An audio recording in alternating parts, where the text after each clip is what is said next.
once we've done this 2 box, Stuart, port 1 after we've done the 2 box, but they'll let us know when we're clear.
We will be coming to, I've just got to do a live shot, just 2 seconds.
Hello. Sorry, I was just finishing my live there when you called.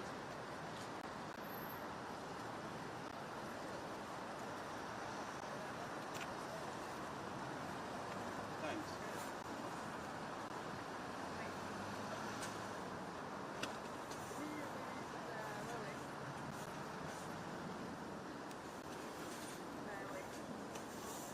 Once we've done this, we'll try and do some hits, some boxes.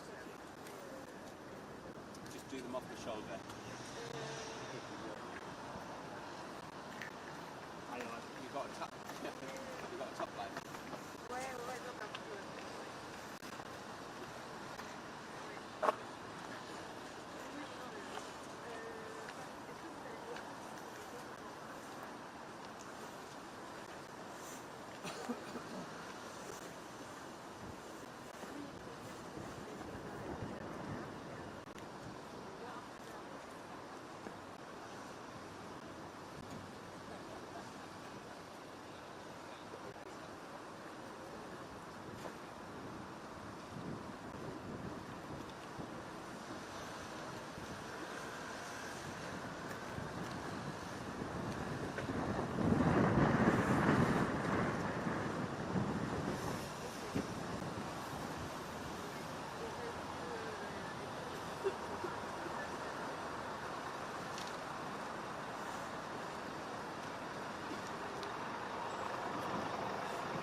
Palace has said that the king will be stepping back from his royal duties while he is treated as a Catholic nation. They said that he made the announcement to avoid any unnecessary speculation. But they hope that this will offer some sort of solace to millions of people around the world who are affected by cancer. We know that the statistics aren't nice. At least 1 in every 2 people are expected to be diagnosed with cancer at some point in their life. The international messages of support are flooding in from world leaders, from celebrities, from people here in the UK, including Prime Ministers and former Prime Ministers. Joe Biden, the US President, has said that he was concerned for the King and he knows all too well the battle it takes sometimes with cancer. His son Beau died in a very aggressive form of brain cancer. Here in the capital, though, the nation just waking up. It's still quiet outside Buckingham Palace, but in just a few hours, once the tourists have finished their breakfast, we're expecting that it will once again be a busy tourist hotspot, and potentially we'll also see people from the United Kingdom coming here to give their well wishes to the King.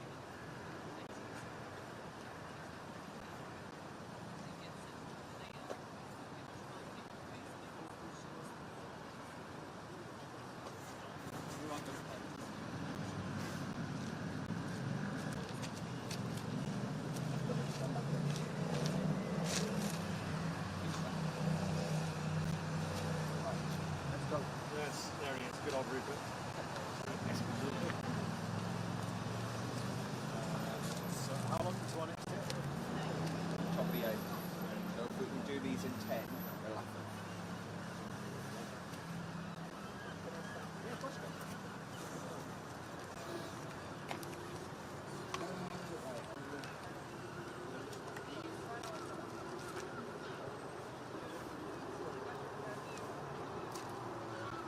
Such a weird time for my mum. It's this transition is always slightly more pointless.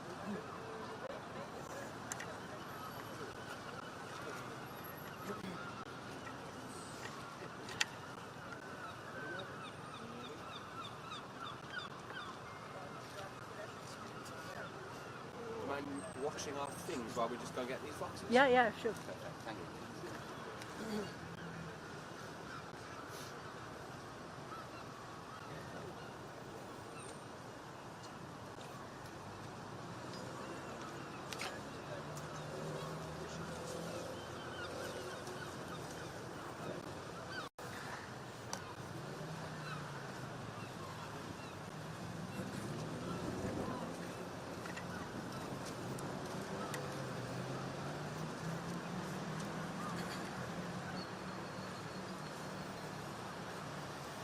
Come on, mate.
話を誘導しています。こちら、キープの一色と伝えています。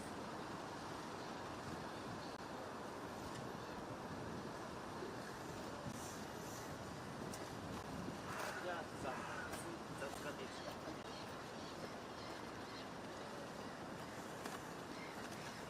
じゃあ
very sorry about that. I did try, but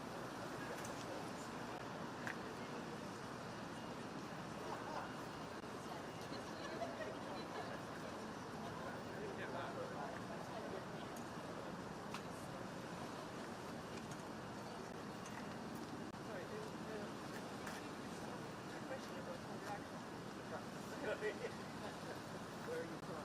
France.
It's an old mast.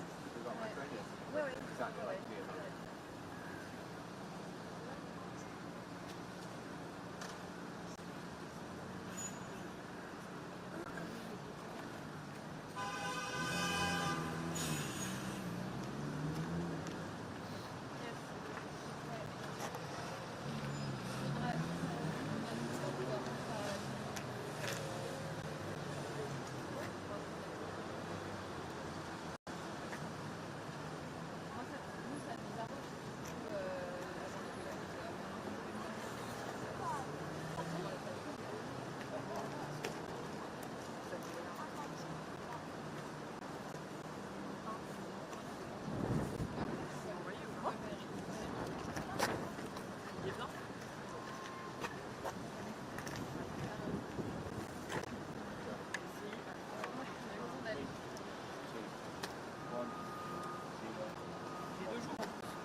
Comes alive.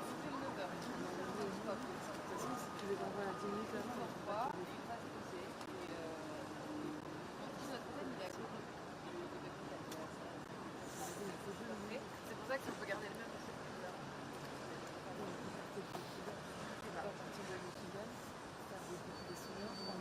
On fait ça et on se rappelle parce que j'ai quand même une note. Morning. I've just sent you guys an email with the store and forward file we sent. Alright, perfect. Thanks so much. Alors. On the email, it's got the name. Thanks. Bye bye.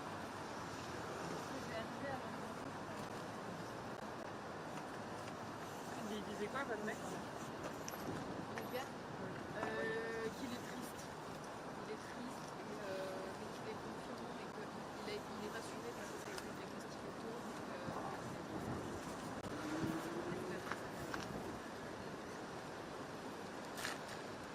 Et après on va en faire un peu.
How long's your sentence today? I haven't got that much battery. I haven't got a spare battery, but it's not charged, so I'll probably do a bit of this and then go and go to the hotspot. So Yeah. it's good to get some papers, but there's not really any news agents around. So. No.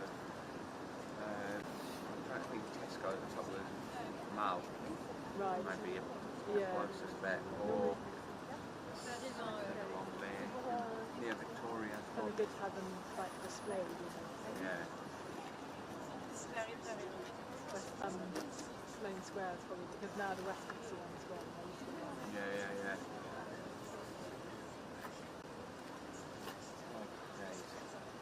Did you manage to get many box spots? I mean, the cops run over and were like, "Come here." And I'm like, well, 100% off. Excuse me. Hi. Oliver speaking. Hi.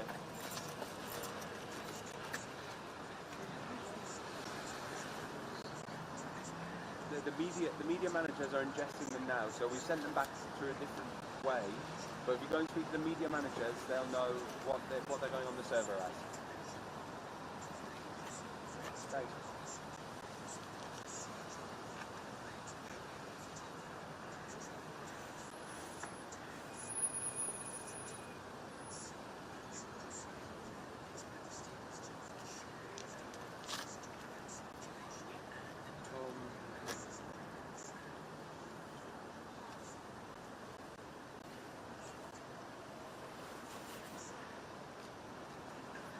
What time did you get here this morning?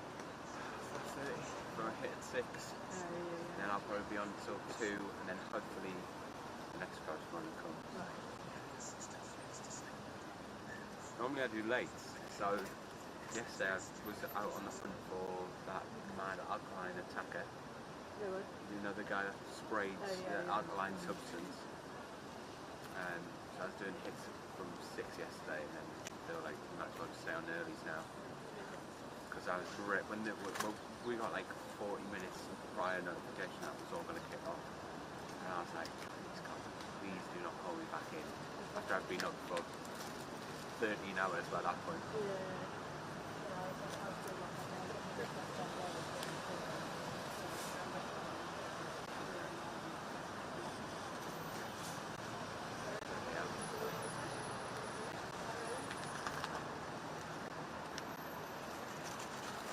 It felt mad knowing beforehand that it's one of them things, isn't it? You're like, oh shit, half an hour. Our news agenda is going to change for the next 3 days.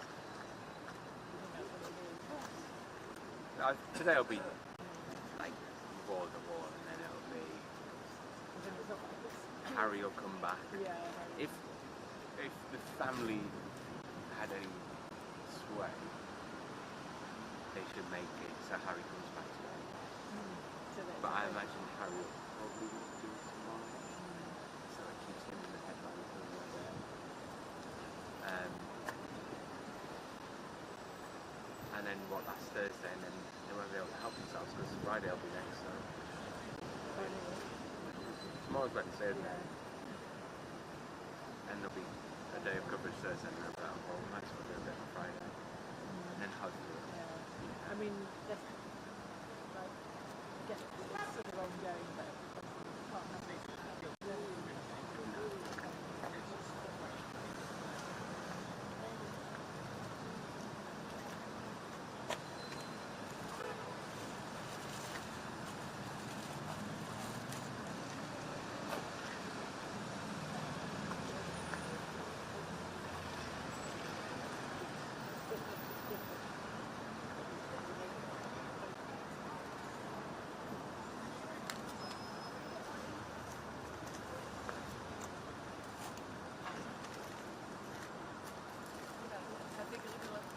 Il y a un problème de retour, je pense.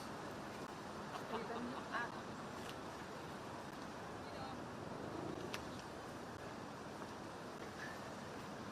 Hello, just checking that those have gone on the server, okay?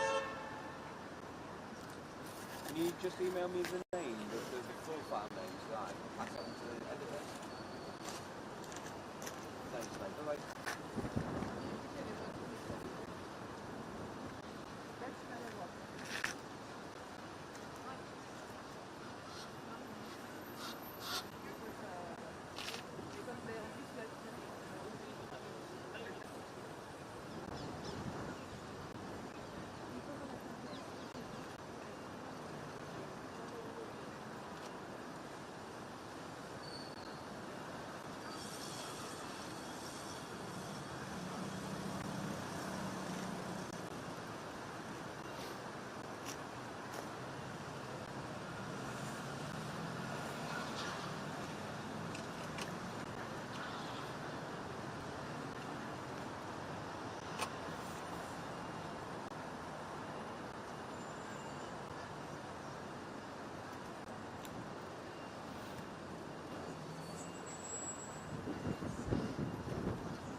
right, thanks. Yeah.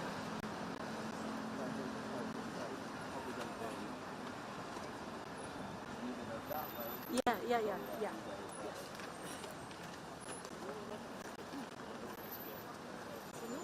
No, not really. It's just usual commuters and runners, really.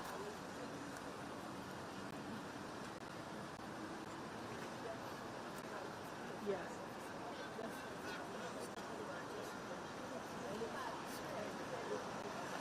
Yeah.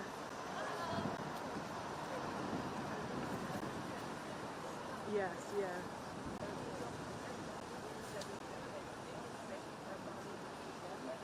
Oh, okay. As in just have the live view up, you mean, and just do it live, or feed it through?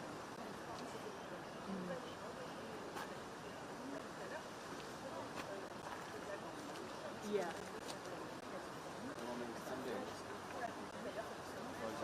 Yeah, exactly. The only thing is there's no the spare battery I got is not charged.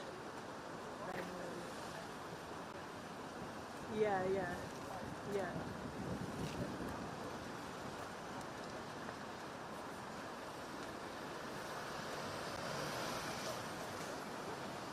Okay.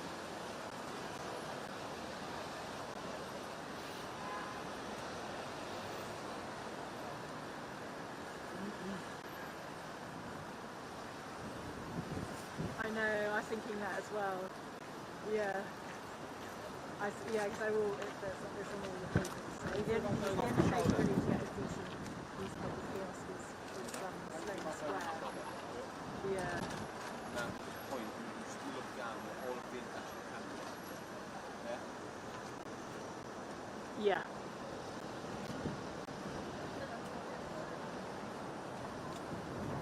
Yeah. Yeah, will do, yeah. Is Keon, she kind of ditched her job, what she was doing?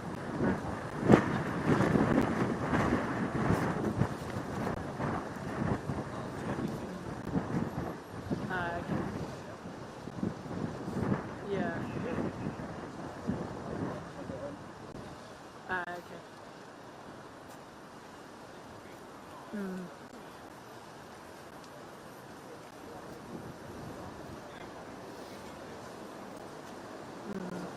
Yeah, whichever. Yeah, that would be good because obviously it won't last forever. I mean, I've been up, but now it's. Yeah, so you want to be prepared for I got up just after 7:15, so.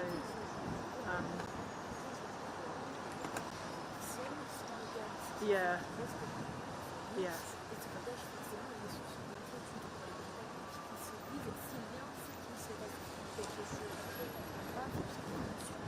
Yeah, I mean, I got, as I said, I took one batch, it was all a bit of a mess.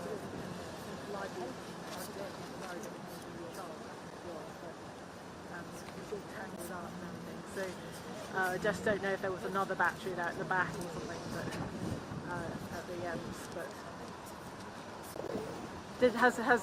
so basically, where's the news live view then? Is that? Okay. Yeah.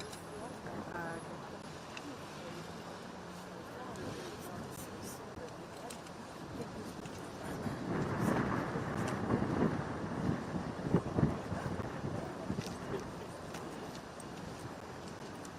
Yeah. Okay. Thanks, Bridget. Bye.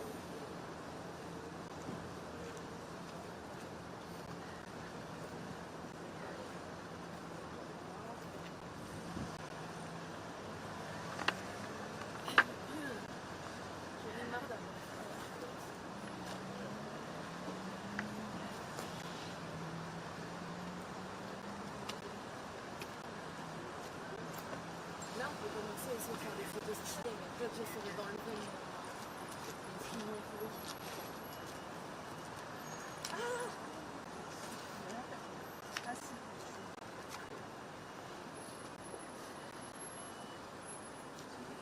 Est-ce que le son c'est bon? Yeah, off the back of the box, I'll say. Est-ce que c'est bon pour toi le son? Est-ce que ça module?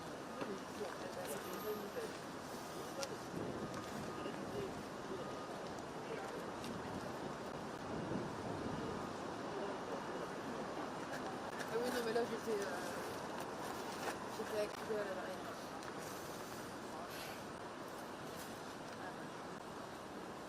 Morning, Ron. Are you there? Et ouais, on fait quelques plans de jour, un petit vox pop vite fait et on va se poser.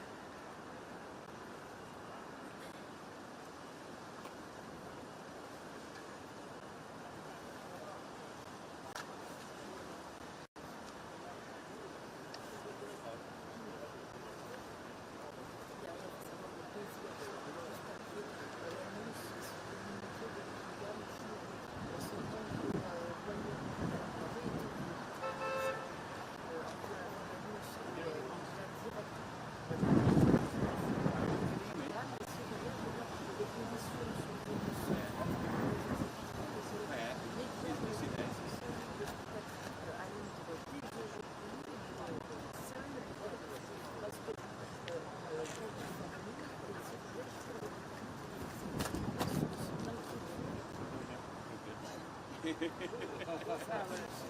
you just let me know if they make they turn ready on tiny?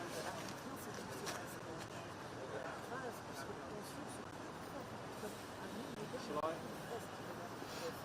Thanks, I've just got it. I've just got your message here saying. Yeah, I can hear you. Can you hear me?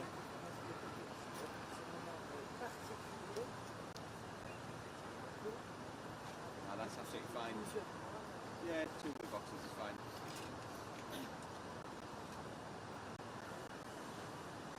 I can dismantle after during the box come out. How long will it take this man? I'm going to take it off right now.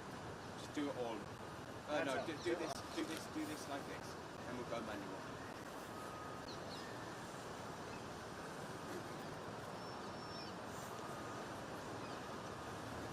If the box is already short, then I'm going to have to whip it straight off. So it's probably better to just. Totally up to you, mate.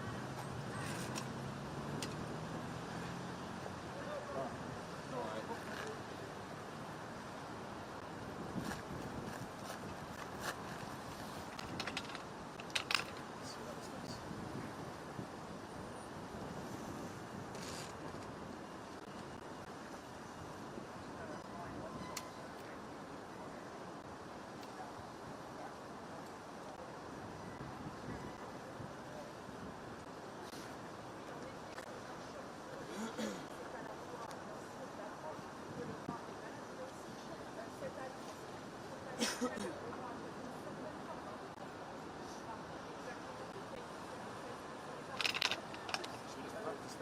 Yeah. So blah blah blah blah blah blah blah. Here nations. Wait, you know, people moving into outside the Buckingham Palace. You need one shops, but also machine there. Which is supposed to be king. Hotspot. Just give you a sense of the scale of the interest in this story. It's not just all major UK broadcasters, including Talk TV. Yes, we look down here, you'll see the huge bank of journalists right next to us. We've got 2 French broadcasters. Further down the line, you get Australia, the Commonwealth nations, and other European nations as well. It does show. Yeah, I just stay still. Yeah? Well, it was interesting. People are different. Maybe you can just gesture to your left and then gesture to your right. No, just do the right.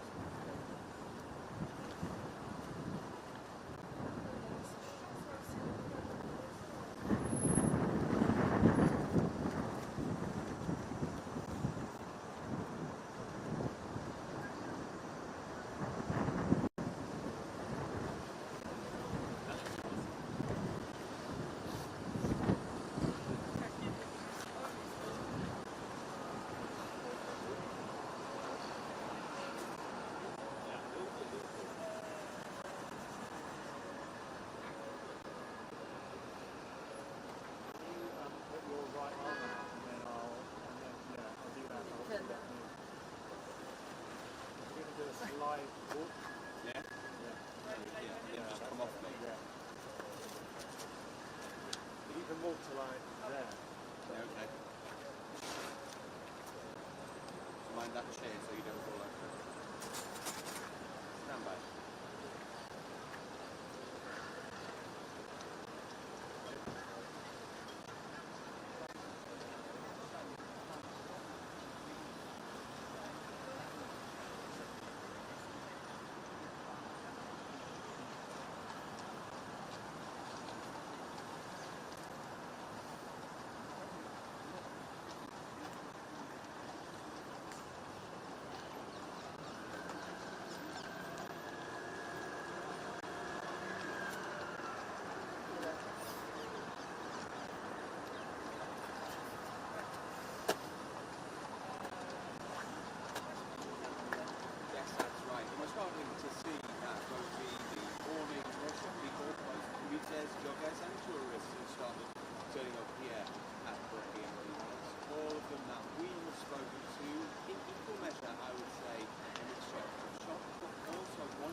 terms of the interest in this story, if we just have a look over here, you'll be able to see all of the other international broadcasters who have parked up outside of Buckingham Palace. Right next to us, we've got two French broadcasters. Behind us is somebody from Japan. Further on down the line, of course, huge interest in this story amongst the 56 Commonwealth nations, spearheaded by Australia, who've had wall-to-wall coverage since the announcement has come out. So there is a lot of interest in this story, but the palace is also hugely keen to ensure that the king's privacy is respected. They're saying they made this announcement just not any sort of speculation, all in the hope that this will help people all around the world who are affected by cancer. The statistics in the UK, around 1,000 people a day here report that they have sadly been diagnosed with cancer. The wider statistics is that 1 in 2 of us are expected to be told at some point in our lives that we've been diagnosed with cancer.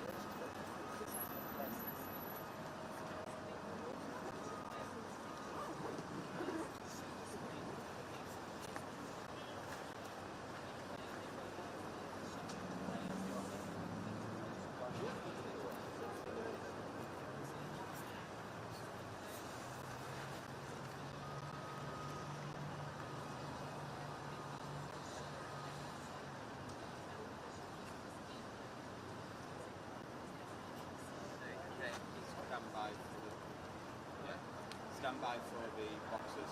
Yeah.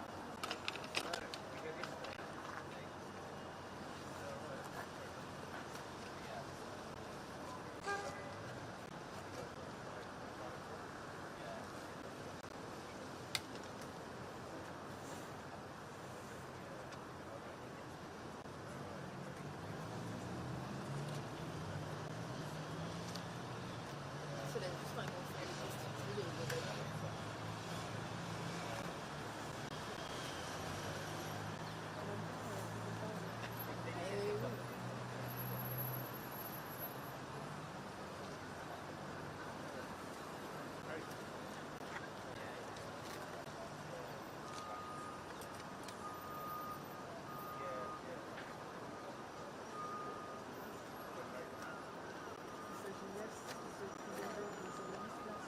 c'est quoi?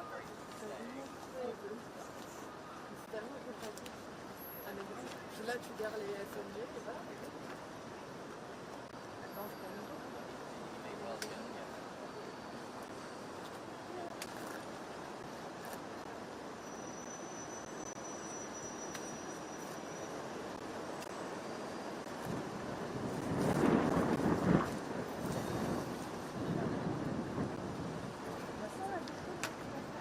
D'accord, la douche chaude. Bah, ce soir, Yeah, one time.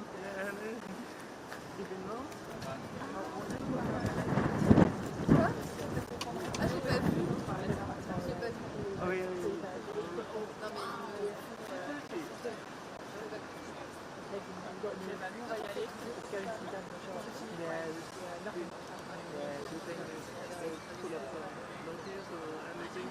I think that, I don't know. I think probably nous, on va rester dans le bloc. Of course, yeah. Qui va aller jusqu'à la fin. yeah, you never know, there might be Je te tiens au courant si jamais j'ai See, we will stay there for a couple of hours. yeah, I think so, yeah. C'est rien, si quelqu'un vient me I think if people turn up, then I'll go and get some. Oh, do you think so? Or just, no, just. Or is it Thanks, guys.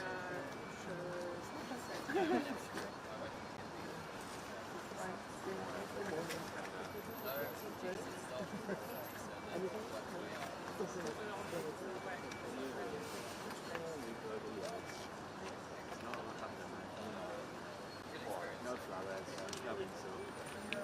You guys are like my subject at the moment. Yeah, So, Ouais, ouais. got the Mais shops moi, in normalement, j'ai pas trop fait la royauté encore. C'est quoi? Sinon, je suis venue, mais pas pour le boulot.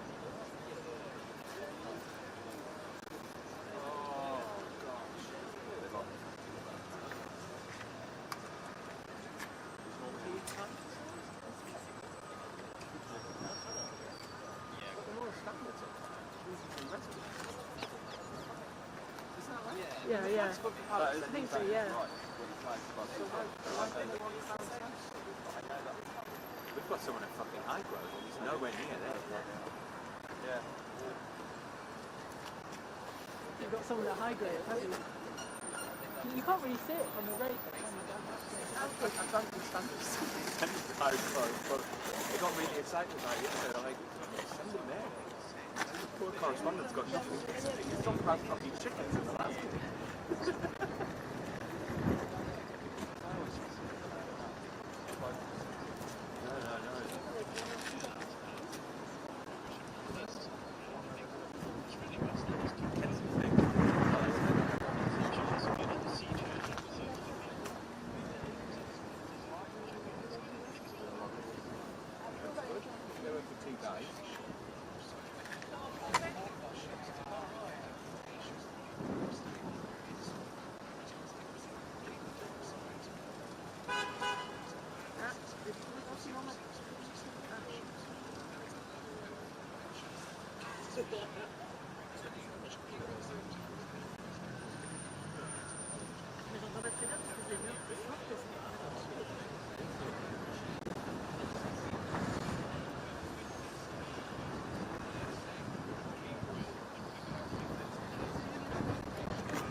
Demain, ça va aller, mais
I may have been wrong, apparently he's on his way now, according to the Sun. maybe it means he's in the country. No, I think he's left LA. So when was this published? Oh, you mean Harry? 7:03.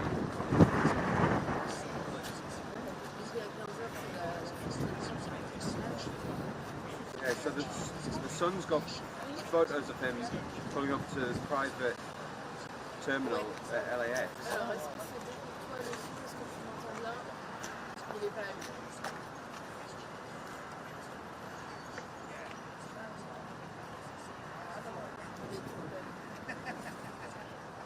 C'est bon, là il est bon. Est-ce que tu m'entends? Est-ce que c'est bon pour toi si je parle comme ça?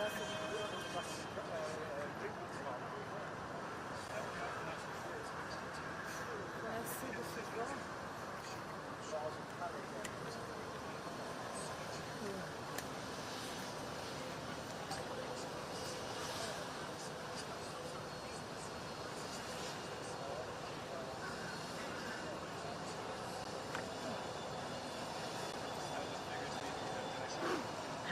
Charles is at Buckingham Palace.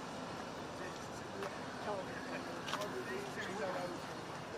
I was always told if the royal standards above the palace, it means that the king or queen is in residence.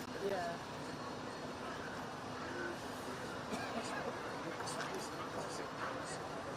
He's not going to be in Windsor. It's easier for all of that on Common Street. Yeah. Body to get to. Windsor, everyone's going to have to trek out. Yeah, exactly. I mean, they'll all be home together. Yeah. We have to I don't know. They have a radio, yeah, anything that involves a sort of large machine. You don't have to do it.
Ah, bah il y a un problème de micro. Hein. Ouais, je sais. The wind seems to have died down now. Saying 40 knots later. That's 8 miles an hour.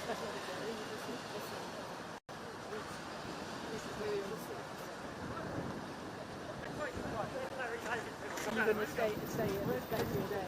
Yeah. So if you want to go somewhere. Yeah, I might. Well, they will be stayed for now, but someone's flying in, so they might have to do it. Dès que tu touches les OS, c'est bon. Je sais pas, est-ce qu'on décale le duplex? Alors, vite faire.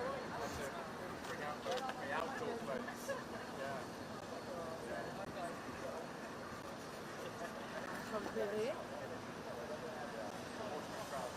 J'ai un problème de retour maintenant de tout. Mais je peux pas lui parler en fait. C'est bon là, c'est bon. Tu m'entends là normalement. C'est bon. Est-ce que tu m'entends? Ok, c'était la batterie. C'est bon.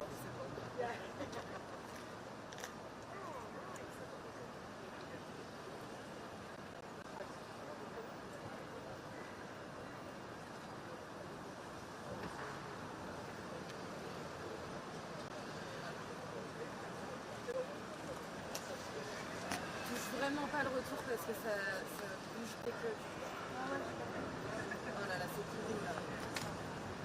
Oh non, bah là j'entends plus rien. J'entends très mal. Attends, il faut arrêter de toucher le retour. Là c'est bon, j'entends. C'est bon.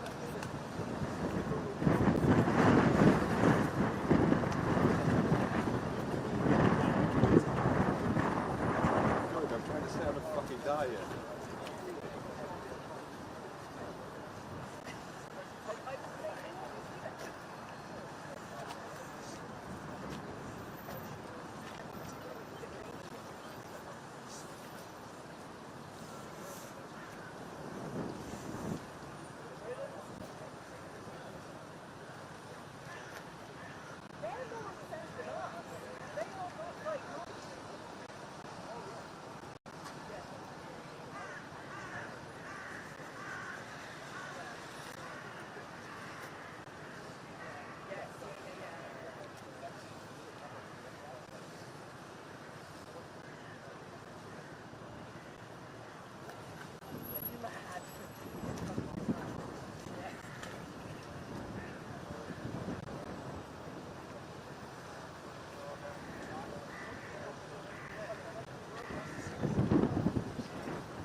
looks like we're not going to have anything till 12.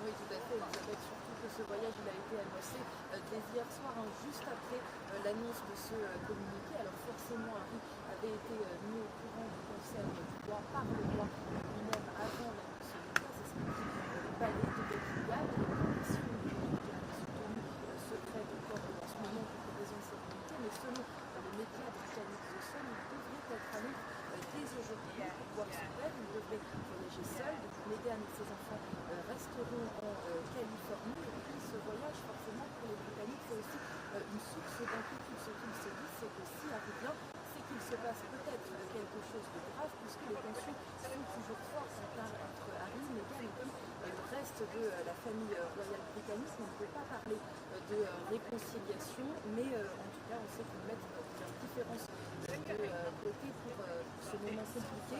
Et qu'on rappelle aussi qu'Harry n'était pas venu au Royaume-Uni depuis plusieurs mois, depuis un petit peu après mai 2023, lors d'un procès qu'il a posé à un tabloïd. Et depuis l'enterrement d'ailleurs d'Elisabeth, il est venu deux fois au Royaume-Uni.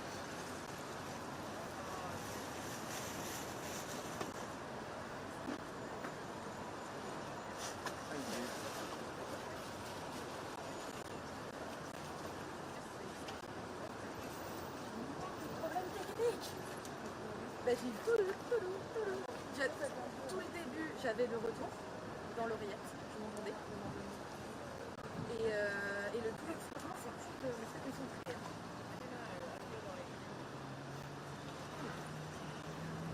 J'ai eu des trucs tout le temps. Non, je sais, bah, c'est la même, j'avais tout. Je l'ai pas eu deux fois, je l'ai eu plusieurs fois. Et après, tout le début, j'avais mon retour. Du coup, j'ai chié là. Alors attends, je rappelle Jeanne. Ah bah oui, je rappelle Pierre.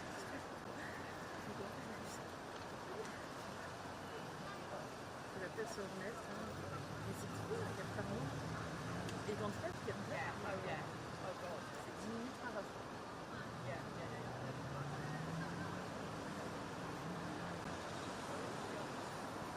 Ouais, c'est bien, je rappelle Jeanne. Et je vais lui dire aussi que si on a des problèmes de réseau, qu'on s'appelle pas.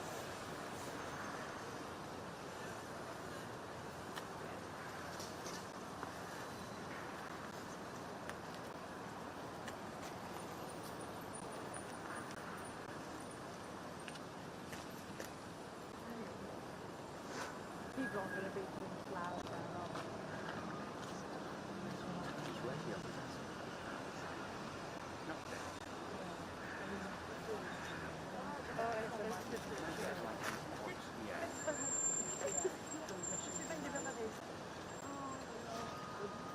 tu lui dis qu'on a fait le 9h, il se déconnecte.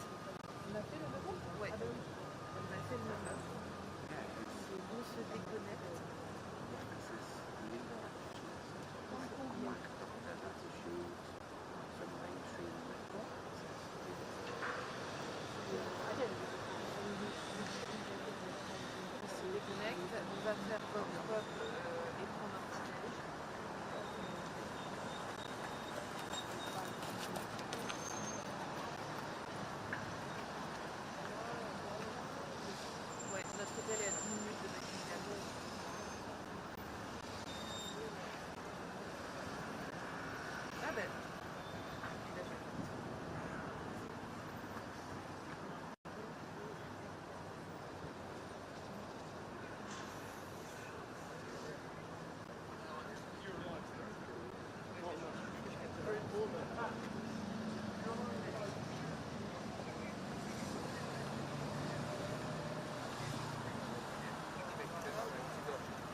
Voilà.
Mais c'est en fait ce que c'est.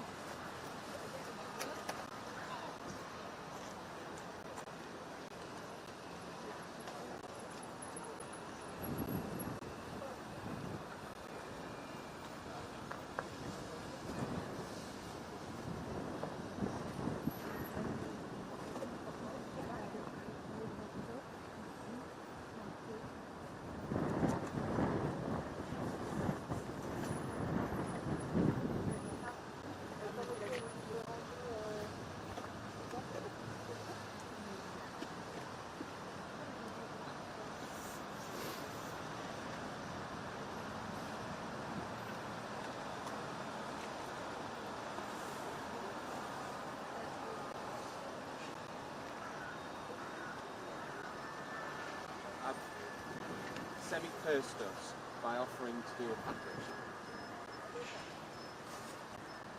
So we just need a few different shots. Flag above Palace, Palace exteriors, changing of the guard, people outside when the tourists turn up, Fox, Fox, Fox, bank of international cameras, news coverage, piece of camera, guest that we had on earlier this afternoon, talk about King's coverage. Yeah. Je l'ai. No, I'm kidding. I'm focused. Bravo. Magnifique. la cascade. Fais attention parce que les polices sont enlevés. Avez-vous votre carte de presse? C'est pas souci. Quand nous sommes allés, il a dit que c'est interdit. C'est pas interdit.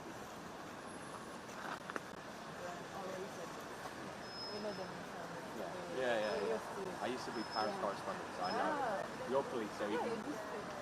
Yeah, your police are even worse than our police. You're working for the British? Yeah.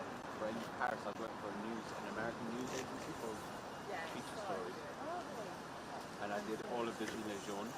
It was like my first week in Paris and the Gilets jaunes kicked off. The true French spirit. Yeah, and I remember, I did Gilets jaunes for like 12 weeks or some shit, like lost all of my weekends. I remember once I was walking home, we lived near the Bastille, just as I was walking, there was like a street, and this guy in front of me fell to the ground, but the police had shot him, like, he wasn't harming anybody, he wasn't a protester, and they just fucking shot him with this rubber bullet. Then they threw the tear gas at us, and we were like, thank you. 2 seconds later, it could have been me. Yeah, very I had one that With the bat? I was like this. Like straight. I was like you with the I was like this. It was straight.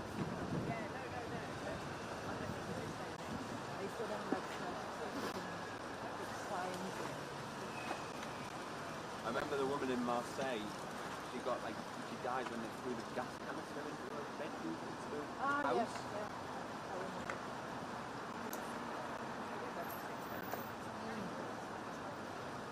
What's happening with the farmers' protests? Is it quiet down? Yeah. They went back to the south.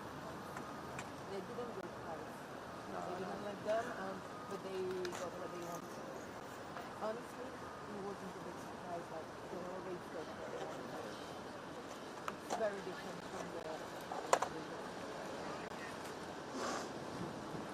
and the police is very complicated. They like that. There's no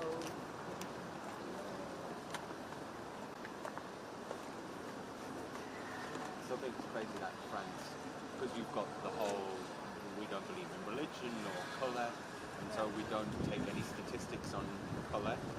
Then you don't have any statistics about how many police stop black people or people from North Africa. And every time I was in Paris, whenever a police car stopped somebody, you could almost guarantee it was somebody who was from the Middle East or black.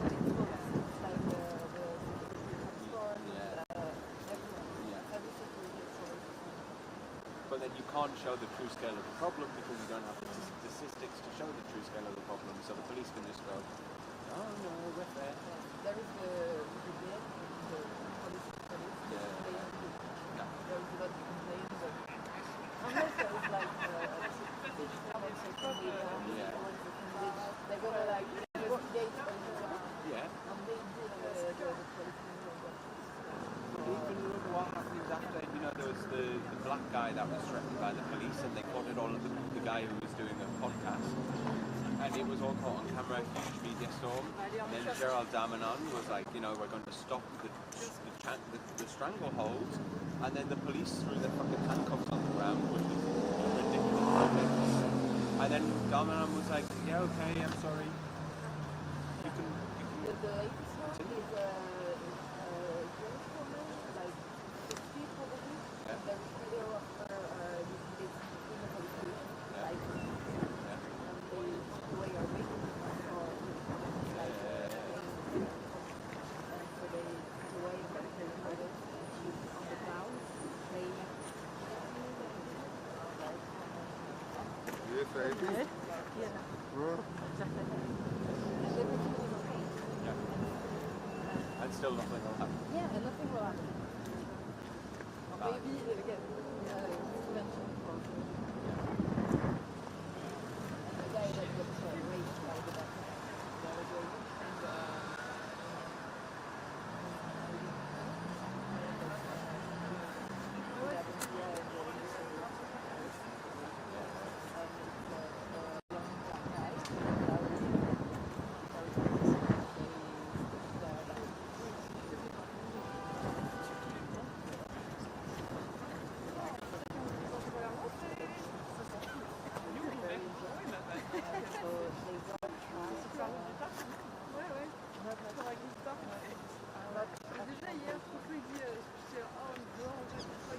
that was a trial.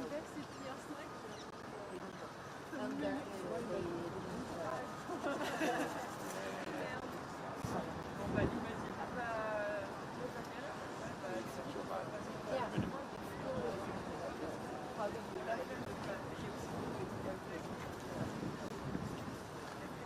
Oh my god. yeah. Lovely country.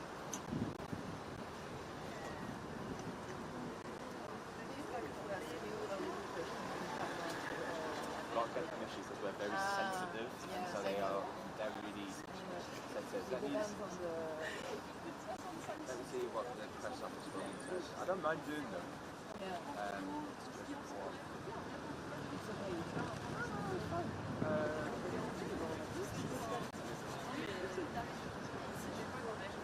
What was that? Tourist town.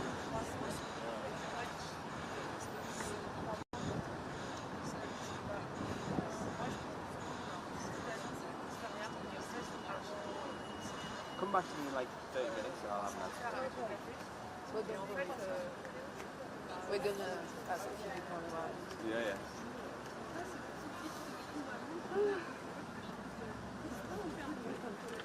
It is cold. Yeah, I know. That's what concerns me. Saying like 18 knots.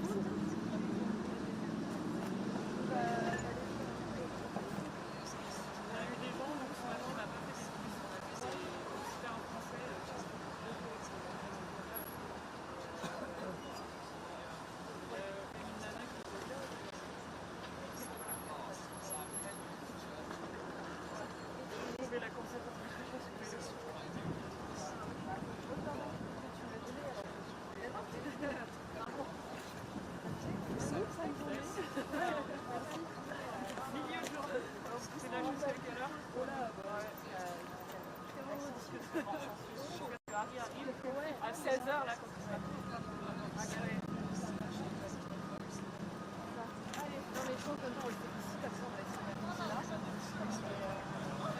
Bon courage.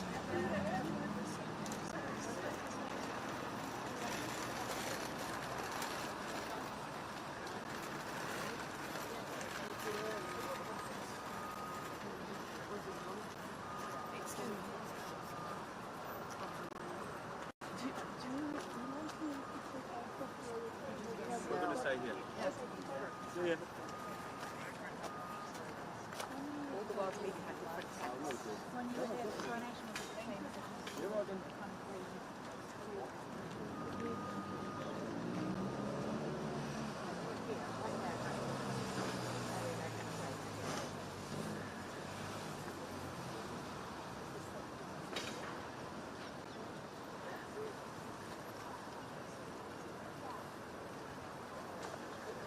That was it. It was aliens.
Just need to find out whether they're interested.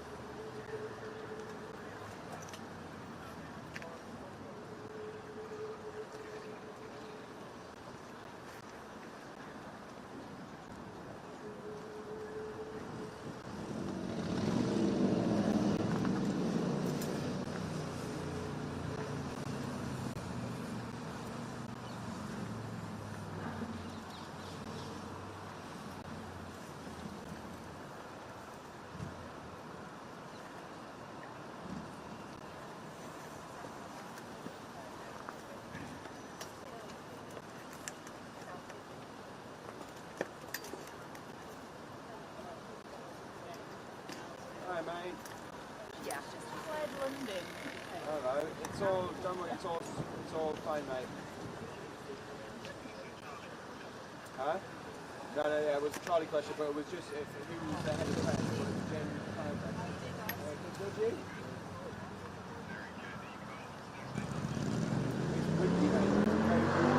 It's died down at the moment, but according to another camera person here, it's due to hit 40 knots later on. 80 knots. 18. 80. 80. No, 80. 80 knots. So. Oh no, yeah, 80 miles. Sorry, 80 miles. No, of course not.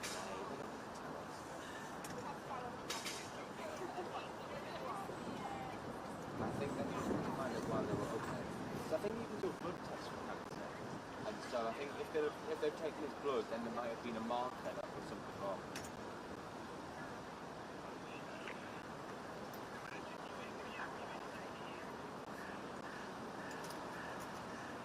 Yeah.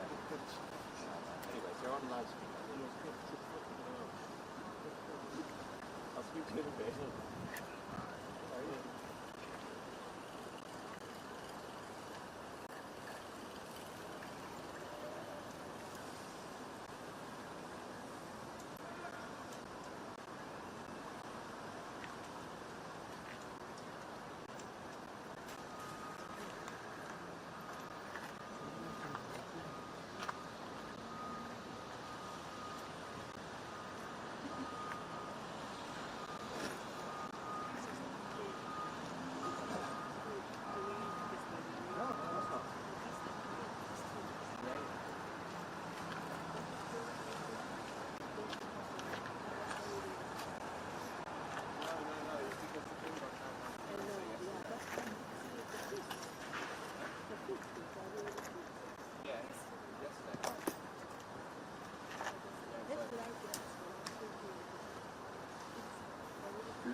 Try not to walk in front of people, or else you might get a few angry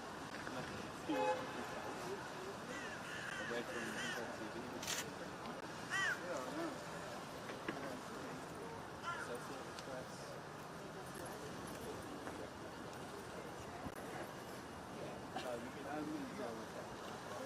Is it normal NCR in it?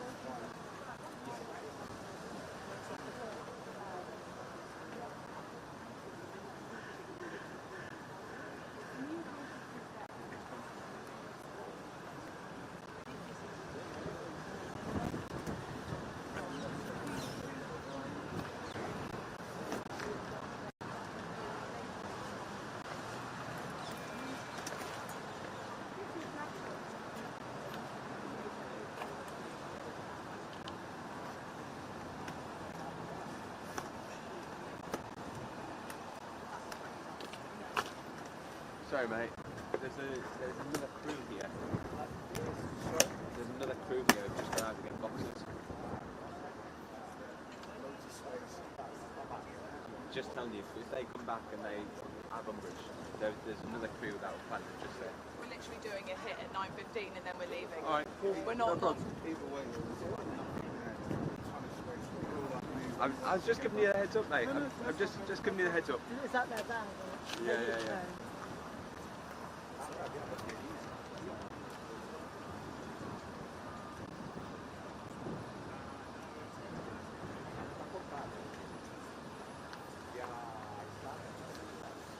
Probably was putting the other boxes for you.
that for tomorrow?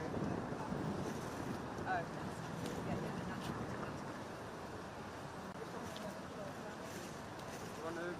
Oh, I thought you meant the phone battery. No, I haven't got it.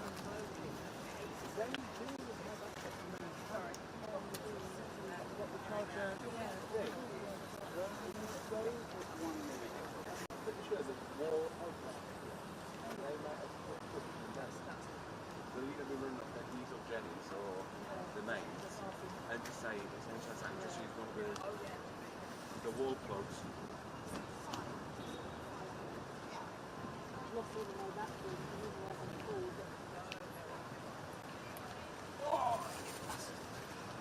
Do you mind just keeping an eye? Of course, yeah. Just in case the wind Kind of stopped it and walked into the shop.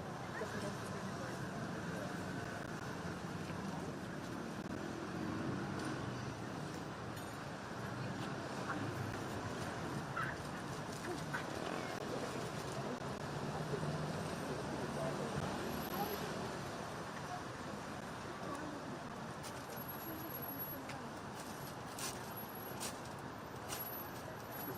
Tired apathy down. I bought yesterday.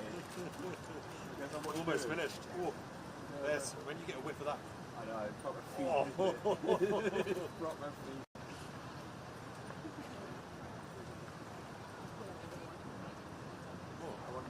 I want even coverage, isn't it? Yeah. Or one cover.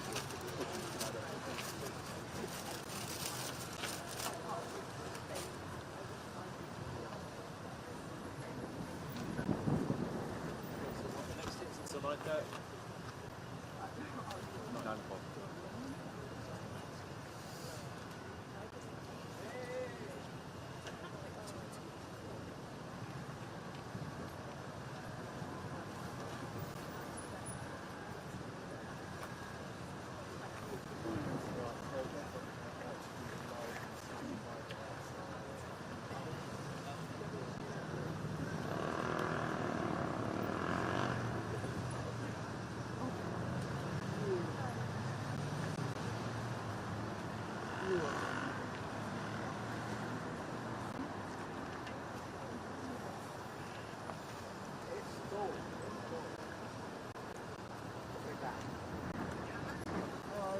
Solid nature. Down at Buckingham Palace. Yeah, good. How are you? The French National Broadcasting Line.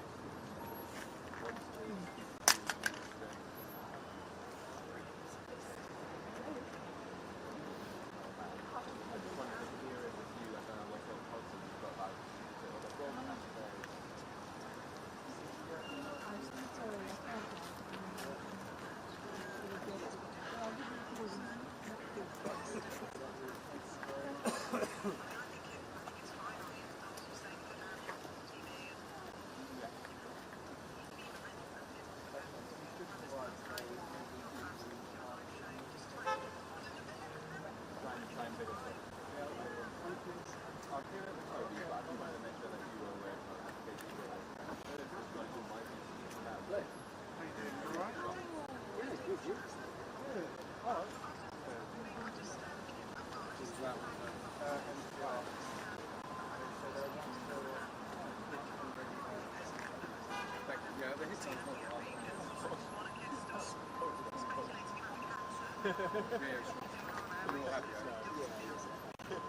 Alright, thanks again. You're going to hate me, but to go a bit higher. Yeah, of course. I just got it, I wouldn't do that to you, Simon.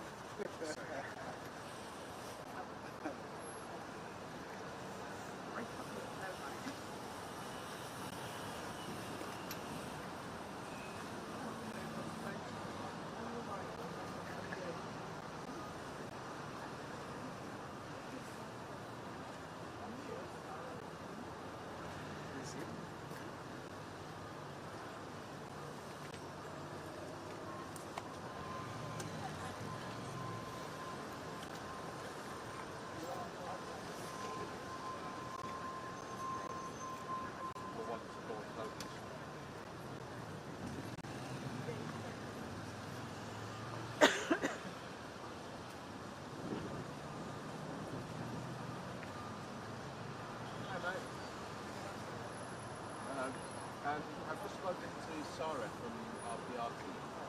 I've got a French team of journalists writing to us. They want to speak to us. Are you happy for me to do that?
Would you like some Watsits or Cheetos?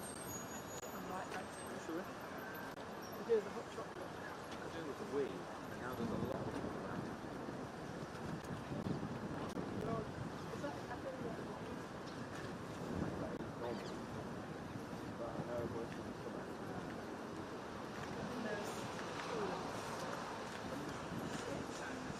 Died in the coronation, we had a full media coverage here, didn't we? Access to all the room. I know, yeah, same with the Jubilee. You know where the north is, right?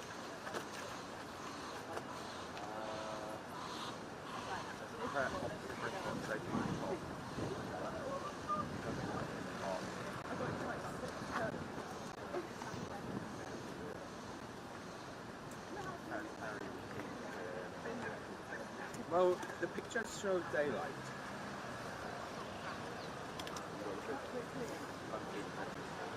Yeah, so the pictures have got daylight, and obviously it's midnight now. Sun's saying that they expect them to arrive at 12, at local. That's what we So, oh shit, I sort of hit them 4 minutes, but yeah, they're daylight shots.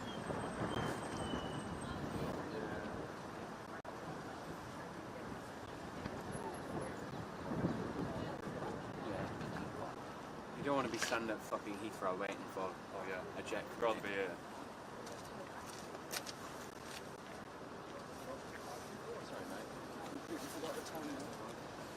Oh, they're throwing a different set of boxes this time. Let's just keep it on this device. And we will...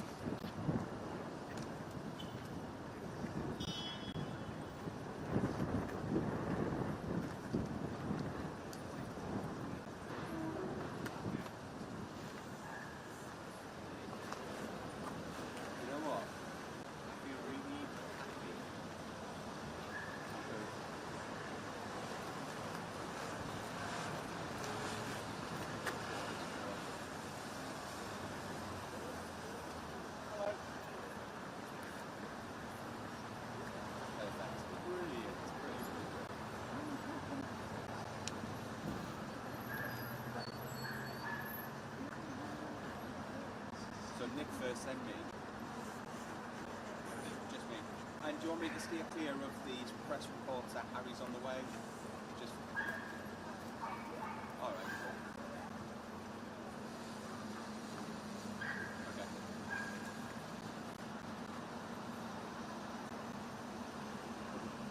Yeah, alright. Bye-bye.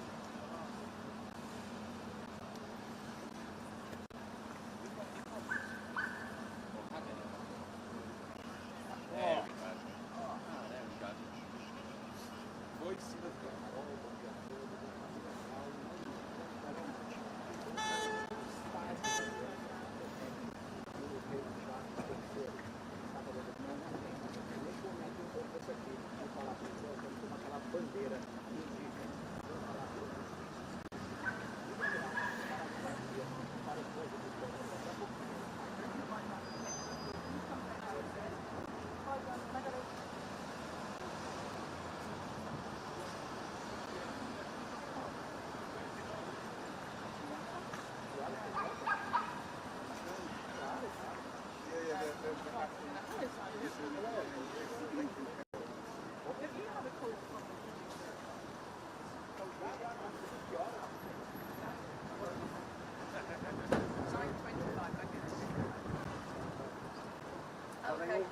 same one.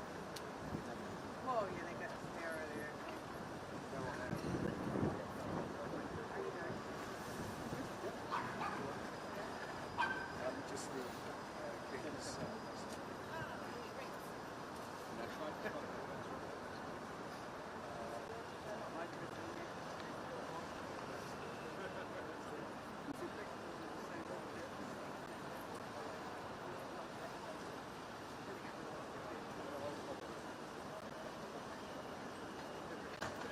Yeah, no problem. No, I've got the boxes that can go through as well. Yeah, it's just one of those meetings where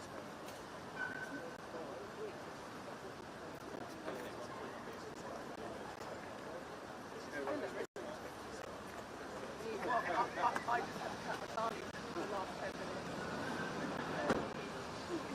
Are they doing that for free? About anything else?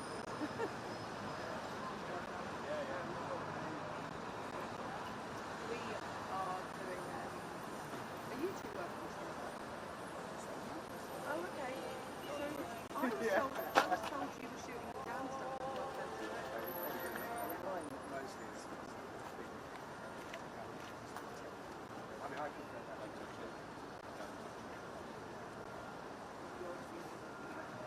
Well, yeah, there are a bunch of students who love to go about that.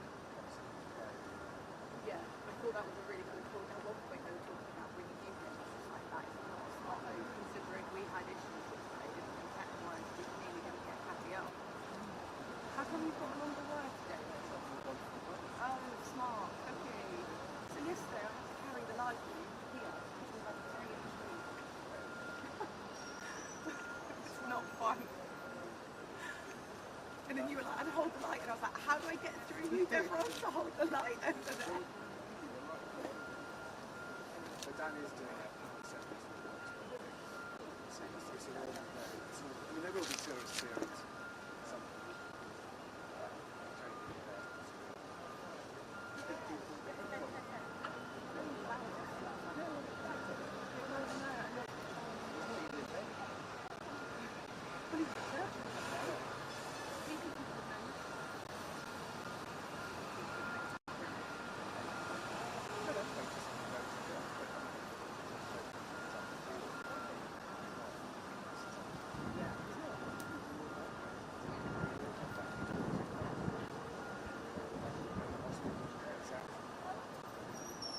Yeah.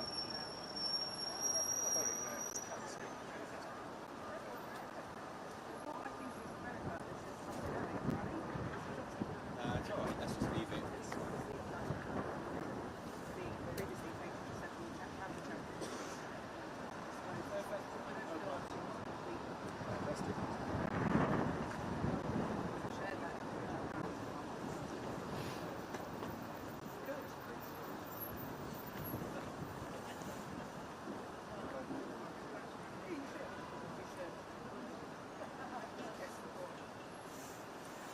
Right, so I think I'll probably go back to basic.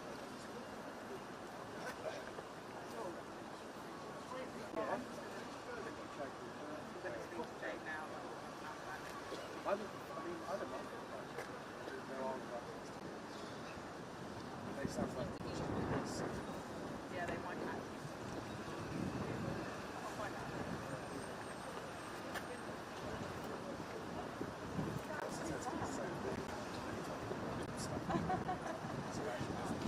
I should note that. I feel bad now. I'm thinking which one because Darren calls me partner. I'm like, what? Partner?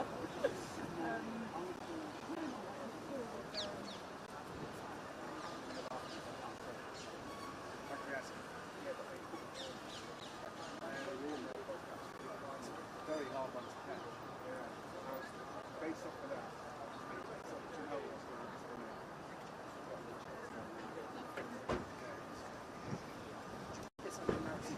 Yeah, that's right. Good morning, Rose. Across the media, we had a few minutes notification of what was to come so that we could ready the news bulletins. For the vast majority of people tuning into the news at 6 o'clock yesterday, receiving those news application updates when those notifications came through, it was a big shock and a huge concern. And so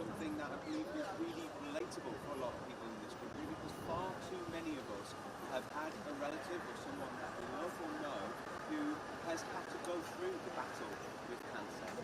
So here today we are seeing people outside of Buckingham Palace, a mixture of both people who live here in the UK and tourists, and when we're speaking to them, they're saying that they have got the highest wishes for His Majesty, but also they want to talk about how great they think it is that Buckingham Palace has been so open with this announcement.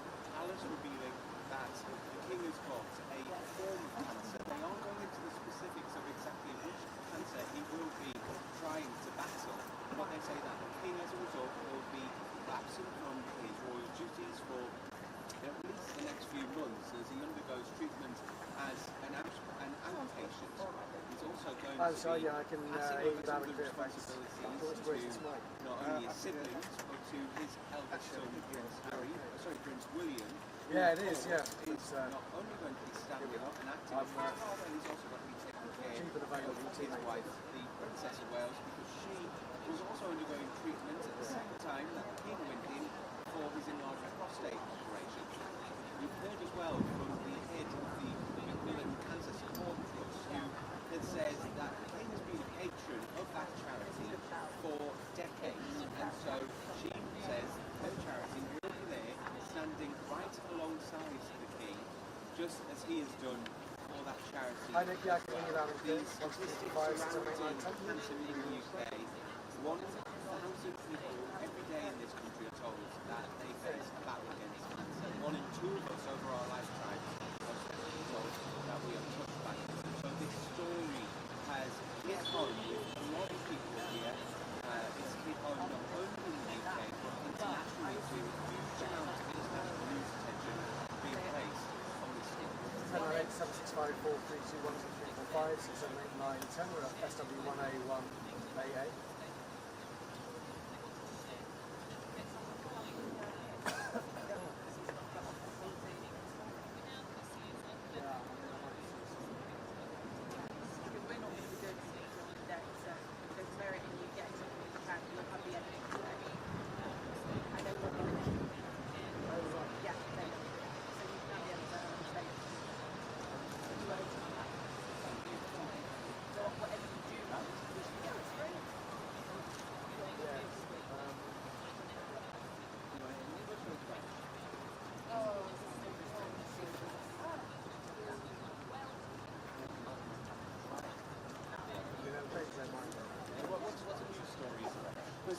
Well, I'm going to take the 9 o'clock plan as the best made plan.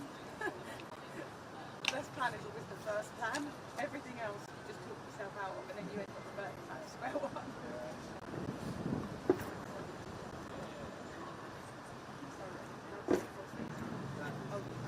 It's got a multitasking. I'm joking.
Yeah. He's good.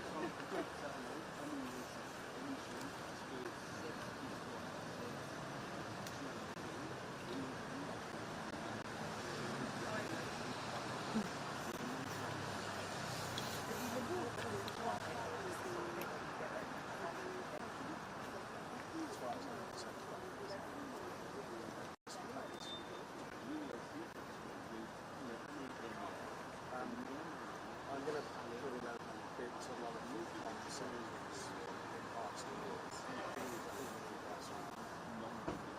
Start. Do it again. Do it one more Yeah, time. yeah. Okay. Failing that. Somebody much more easy. But failing that is I mean, I thought you would be down here actually.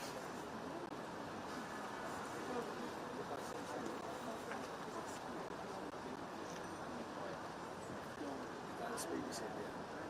That's Yeah. that's Yeah.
Comme une vache espagnole, mais...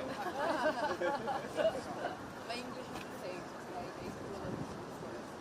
Yeah, I mean, I thought it was really interesting. We had a whole experience. He was He has more than, yeah. Yes, he was meant to be doing the interview. And we were due to have it in front of the head cut, and we just totally cut it.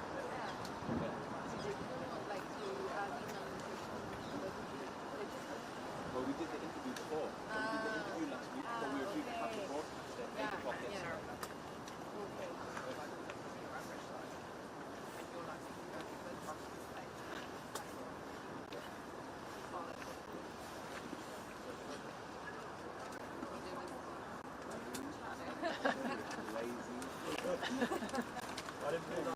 You're right.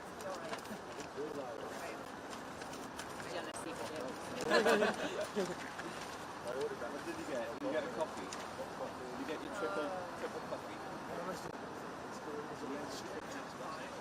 It's looking very neat, that's always. It's more like the but we have the ribbon, Yeah. the part, so we can have a good right there and Yeah. So it's much too big for me. But it's a lot. We've also got that.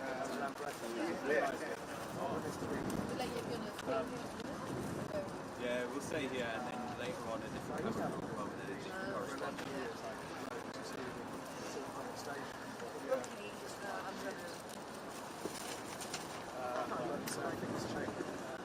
No, I'm fine, mate.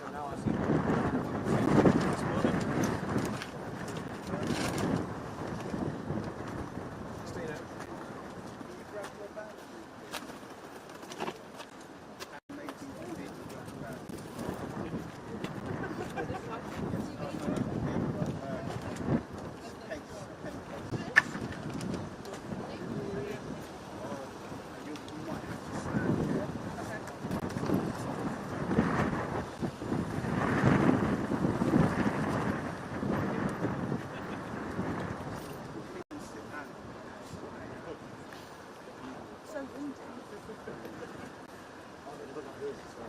Holding the bars tight. I don't know.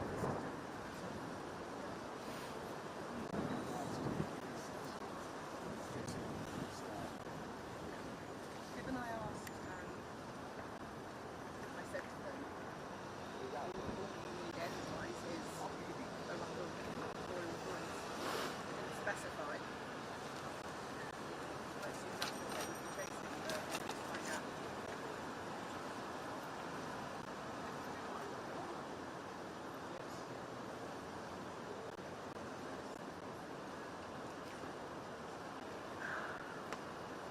Who have you tried?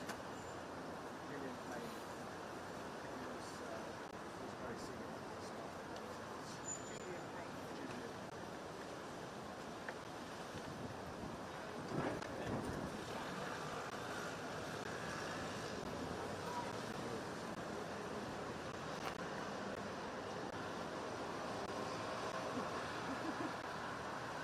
Is there anyone else?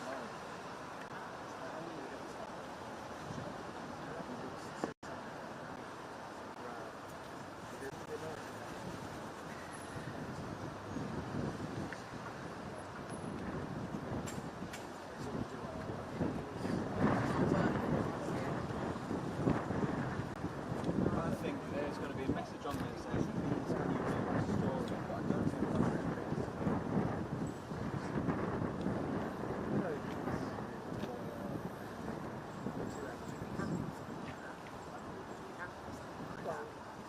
Not really, I want something more. Yeah, because that's just basically like interviewing yourself. Yes. We need something. It's a long time. Sure.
By the time I've got my bloody nail varnish remover on and off it, eh?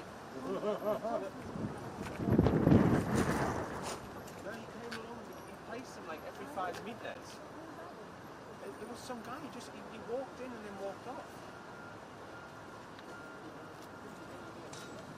Listen, I think I need to keep this safe, just in case he comes back.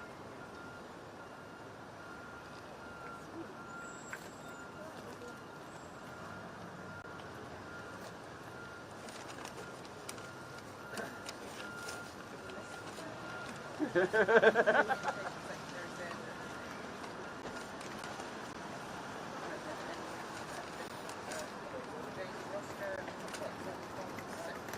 with James, so James still works for I also have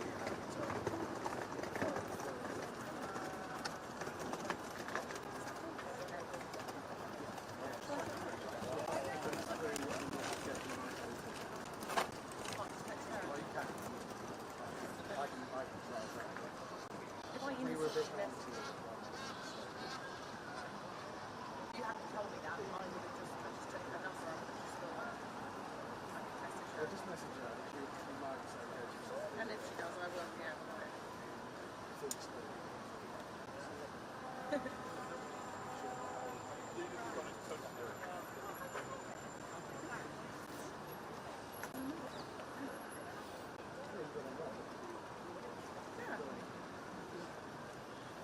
Right, I'm going to have to listen to what they're saying.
I'm fine. How are you?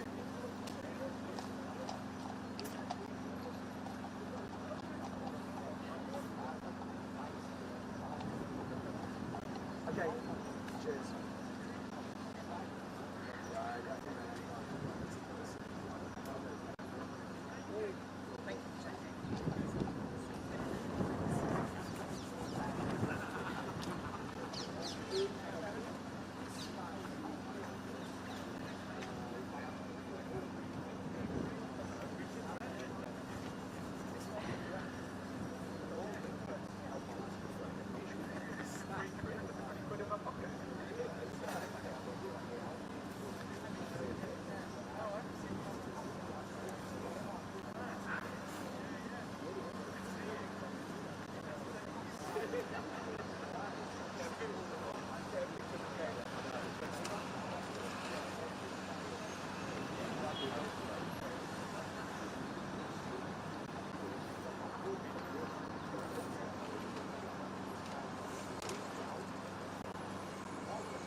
Hi Jeremy, well the King is in touch, regular touch with his brothers, his sister, and of course William and Harry, who is on the way here. And a senior palace source has told me that the mood is positive. You mentioned that word earlier on, the King is positive, the doctors are. They hope they caught this early and he's undergoing regular schedule of treatment. He's an outpatient, so he's at Karen's house just over the road, his London home. And yeah, the mood is positive. It's obviously serious, it is shocking, as Emily said, but it's not incapacitating. We saw him walking into church at Sandringham on Sunday. And on the specifics, the source told me that they're not saying they will never reveal what sort of cancer the King has, but they're saying not at the moment. That remains private. It's very early days, so they're not saying never, but just not now.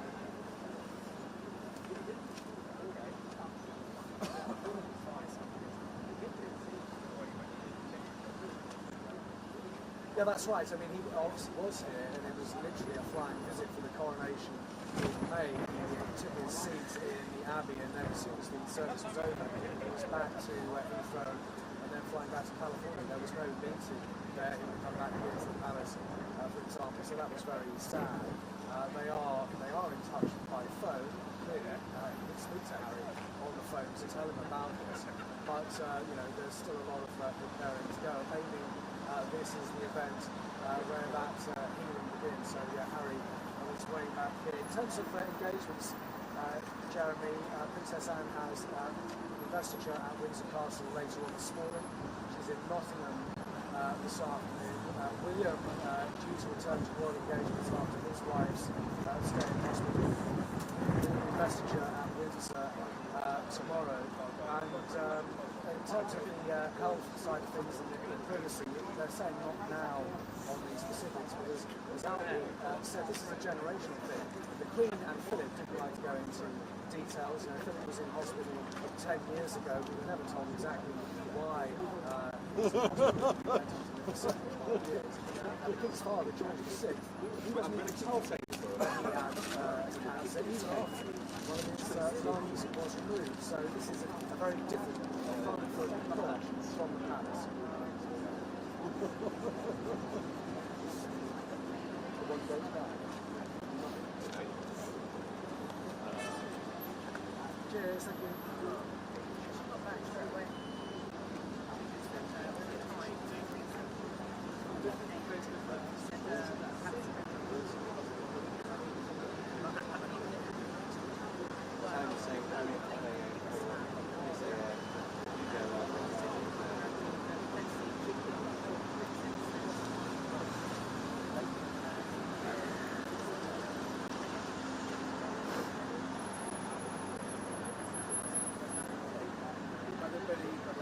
That was the tip, right?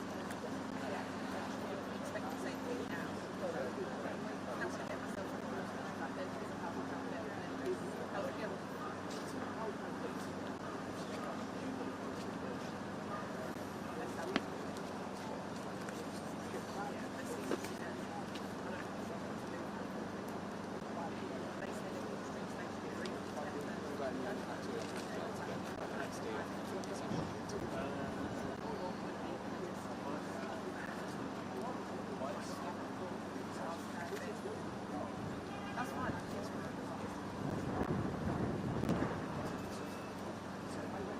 Injection swab, just from all the heroin you do.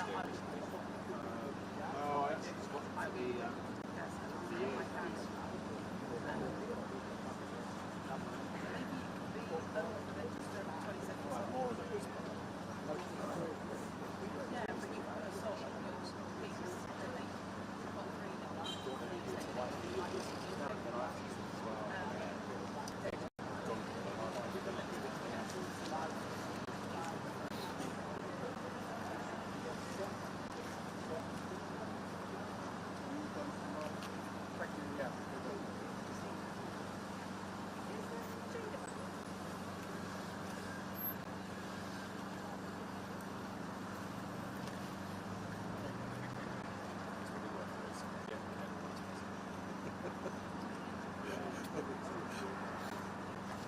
You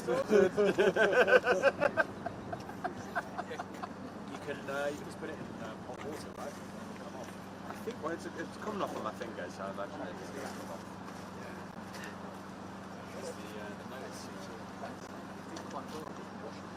Yeah.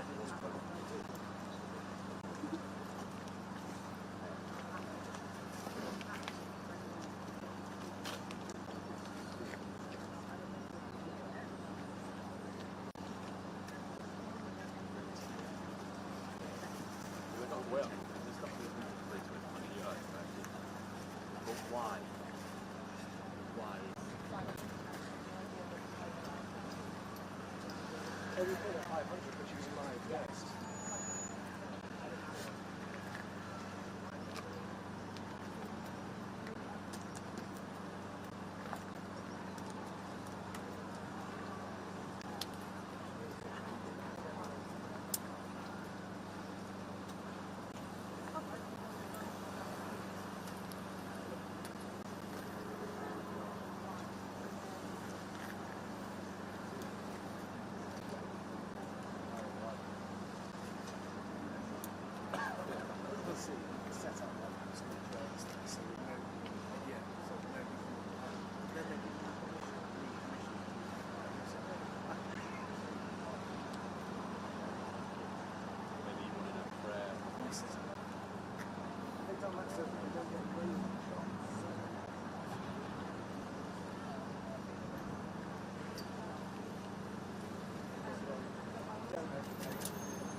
I'm going to do it.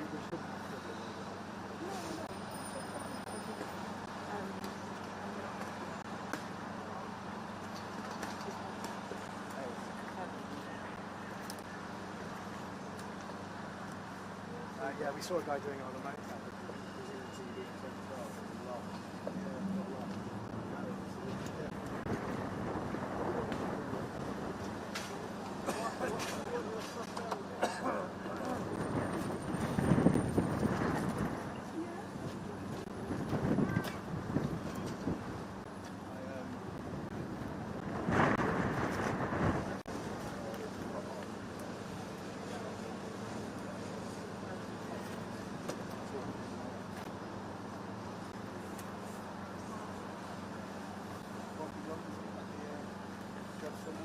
It's not the way to do it. It's the way to do it medium. Yeah. Right, they want the package. Shall we? So, do you want to get some shots of the side with the shot of that? If I was doing a feature on my camera, I would quite enjoy shooting. Do you want to get like a pan of the Palace? I mean, maybe we'll do the pan. Do the pan on a different angle. We'll go. Yeah.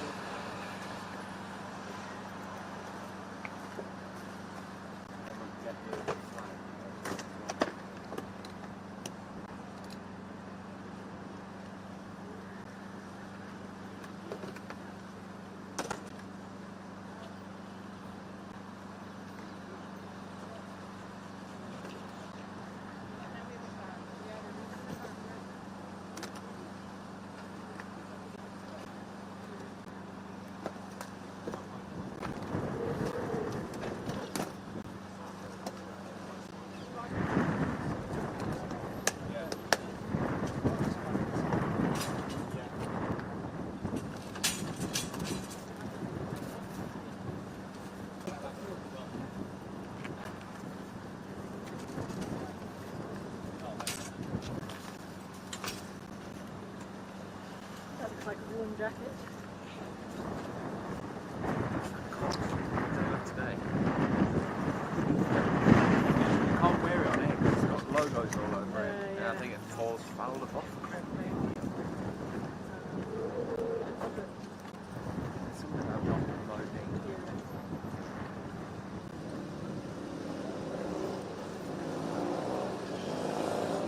Triple jacket. Suit jacket. Crombie. And then this.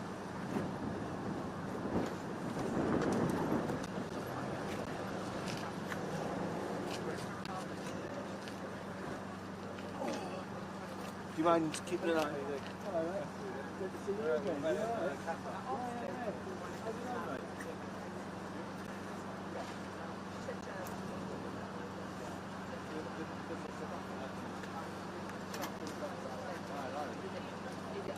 When am I not in your shot? Where do you start? Stu, just frames up around it. I think I'm here. Push you guys to nice and light.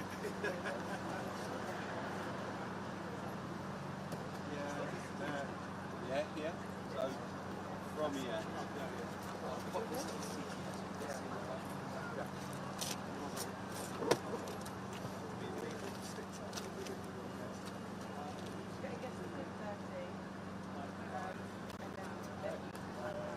Are you going to be? How long are you going to be away? No, I'll get these guys to take care of it. It's, I just my live view might run out in half an hour.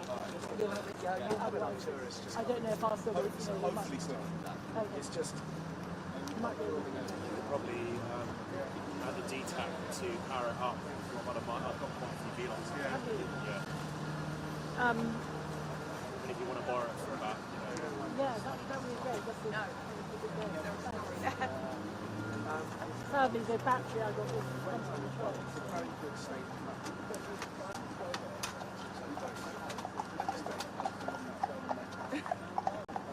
They don't know. That's what they see it as they used to see it. yeah, there's two bars isn't there? So you can just keep it charging from here. You got to keep that cable. Yeah.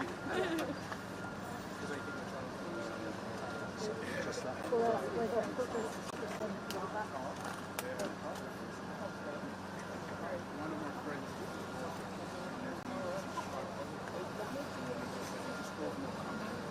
the enemy because I think it's about being in there. What about getting my someone I've just got mine on charging in a minute. But, oh, there's one. Yeah. It's, yeah. one of those. And they would shouldn't touch it. That's, I've got, This is just the paper. borrow this one.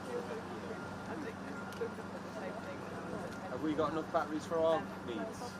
Yeah. Yeah.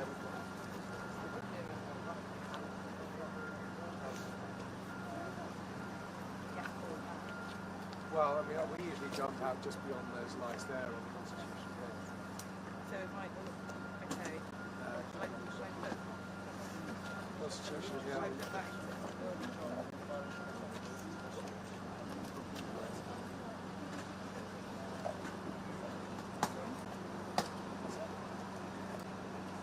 She'll tell him this stuff. Okay. A bit more, but it doesn't matter.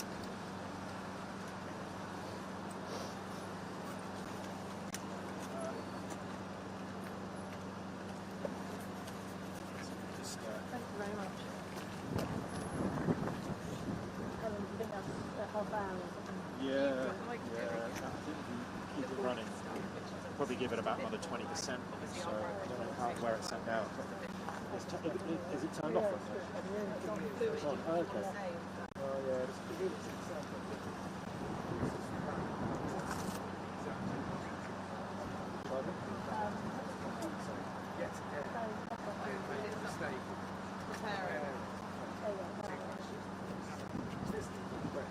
At that point,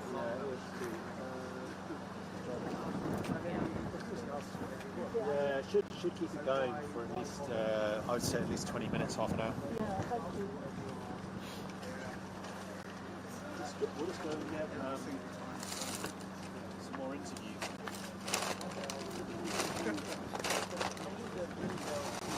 Not much going on is there over there.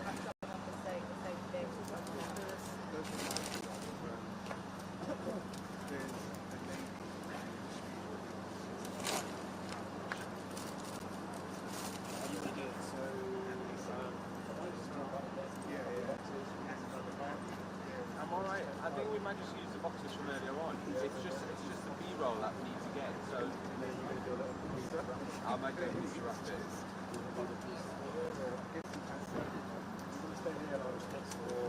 So yeah, can you? I'm going to write the package. Can you get just nice? Yes, that was a nice word. Thank you.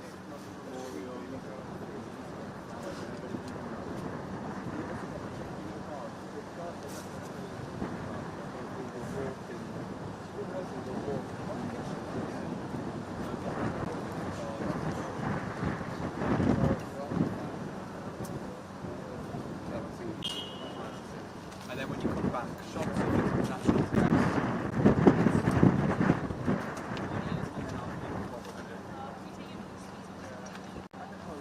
Not going to use any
No, but one day.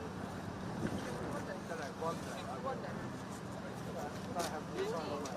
You will? Yes, with you. Fair enough. You're a bit busy. I did a event on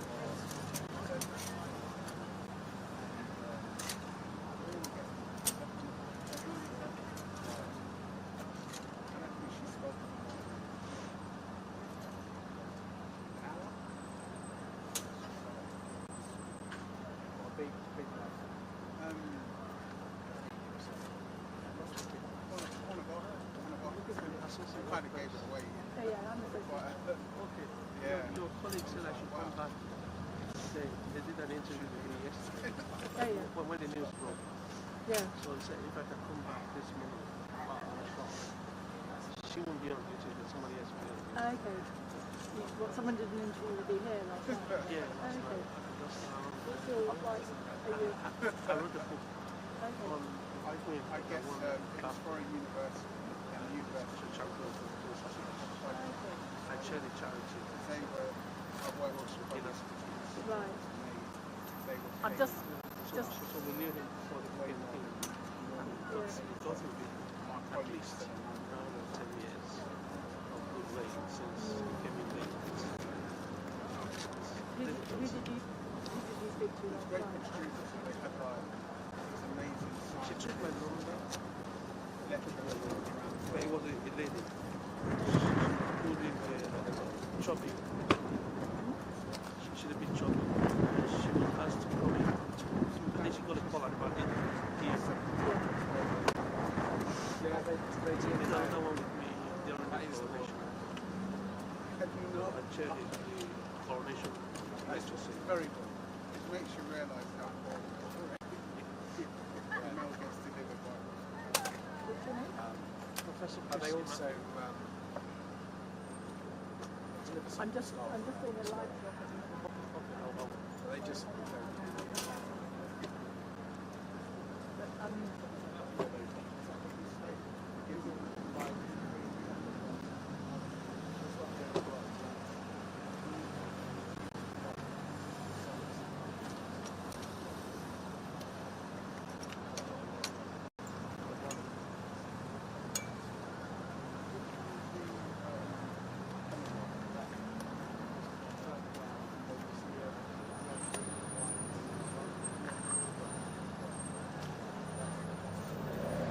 Cleaning there, I thought that was nice.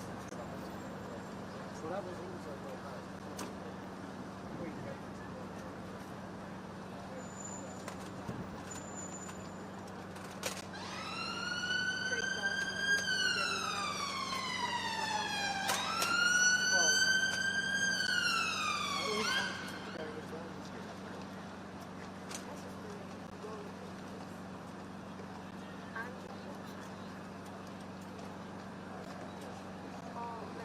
What's your name, you said? There must be something else. Oh, I see. Oh, this is good. Did he say something like that?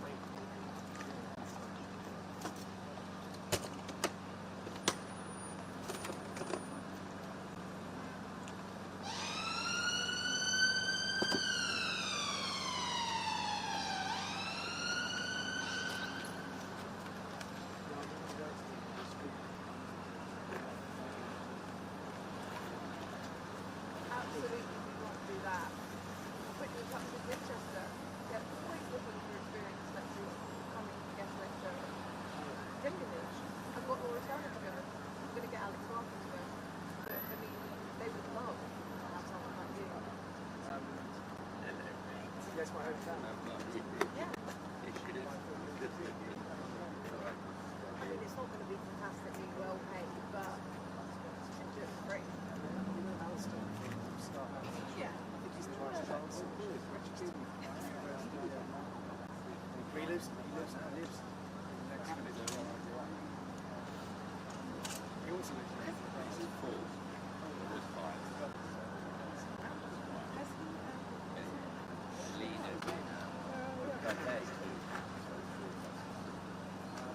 Yeah, so it's two.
Absolutely not.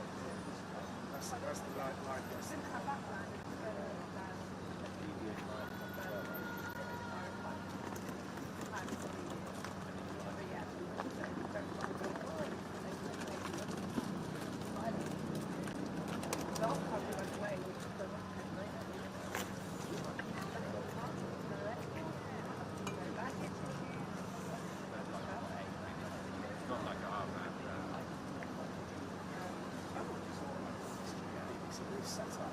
They set up their company so far back that they can make it.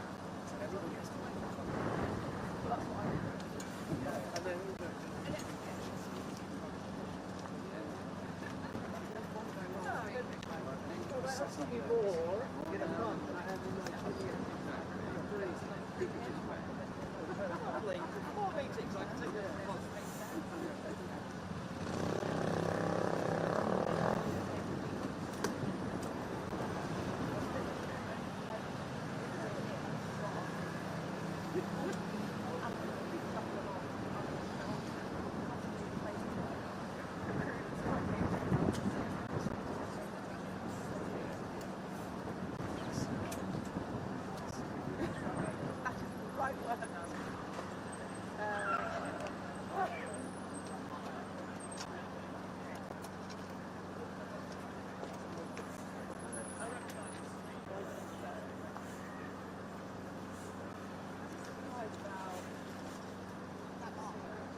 It's Oliver calling from Talk TV in the UK.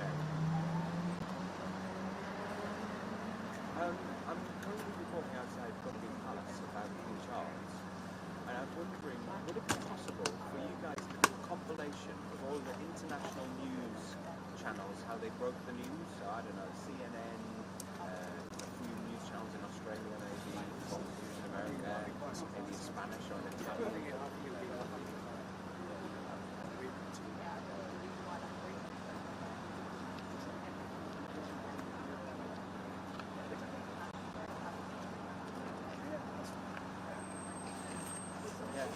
I've looked on my disconnect, but I haven't got a compilation of the news broadcasters announcing the news about King Charles.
didn't need that. One of your jobs now is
to pay my time. I bumped into you. Hello. Yes. Yeah. Hiya. Closing down party. Yes. Yeah, in October. No, you're not. Well, they still have to. I want a video to go up onto Reuters Connect that shows the other broadcasters how they broke the news yesterday. So I want what we saw on their television screen. Yeah, they still do. So I want to see how the CNN. I want to see how CNN did it, how Fox did it, how Channel 7 in Australia did it. Studios. Yeah. And there's about 6 down there. 2 cameras. Alright, thanks. Bye-bye. They still usually have a news desk.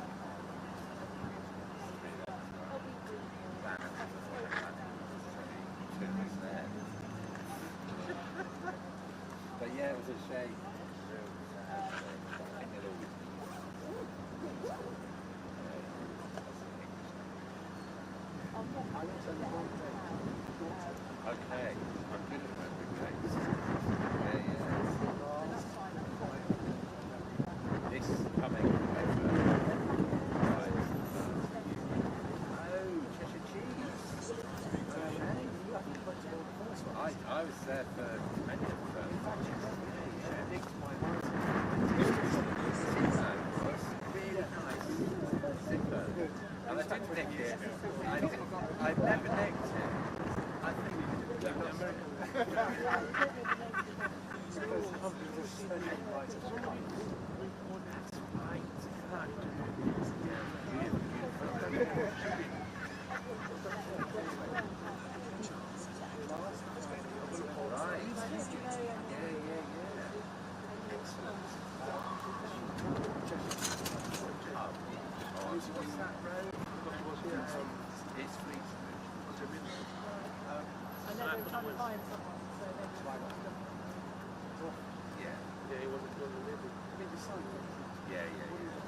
I want the name of that little weird road. It's on YZ thing.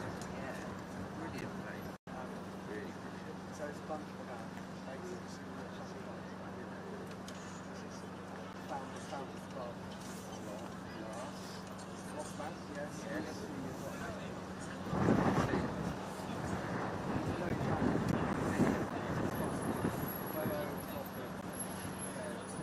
Yeah. Also,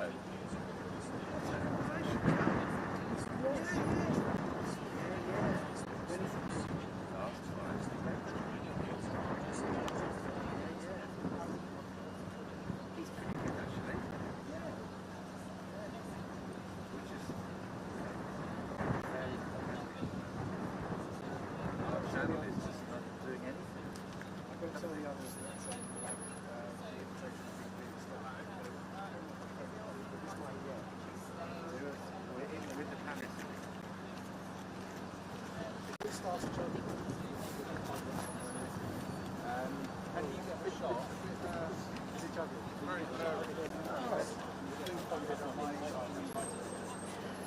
I'll take one and I'll send it to you, Simon.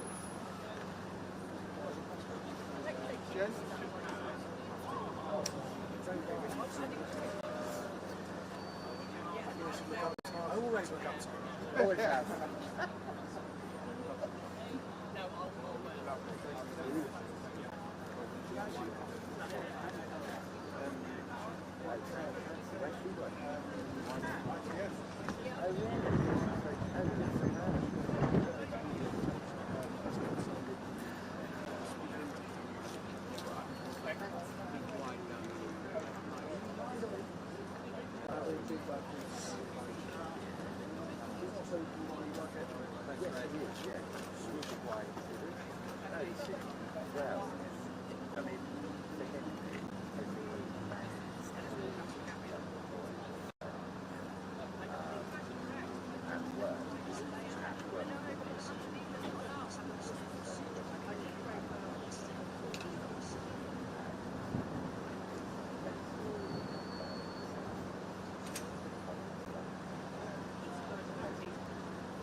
Send him all the wrong guys, and it would be great to see you guys.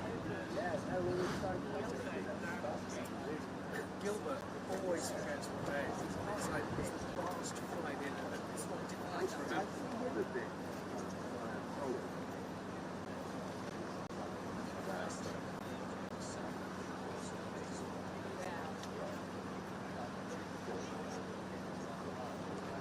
It's just an overgrown teenager. Never change. Well, it's, I don't know. I don't know.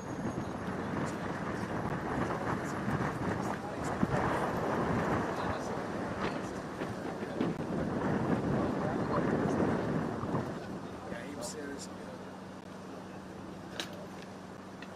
Yeah, he was absent for a few years actually. So he had been a physical illness and then he was just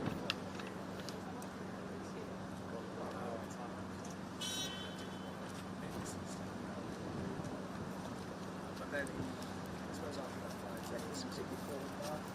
he's come around to come down. He comes down from Houston.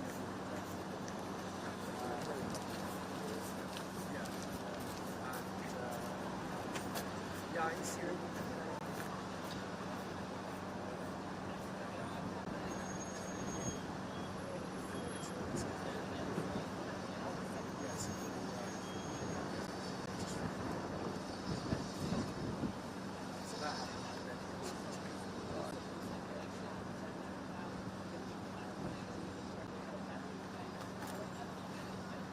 Yes, I don't think it does.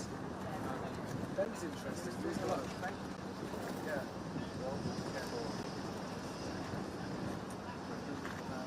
Yeah, we don't talk about work that much. No, we don't.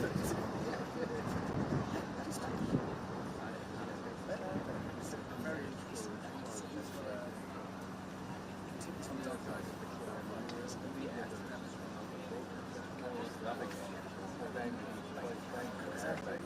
But I think this is how we expect it to be.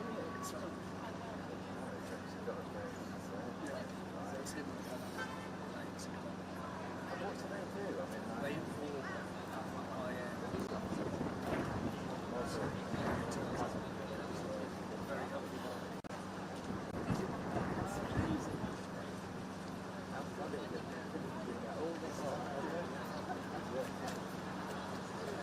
So he always comes down, although he did. Yeah, he was fast. So he had to eventually. Oh, really? He was driving around. That was the only very just a little bit.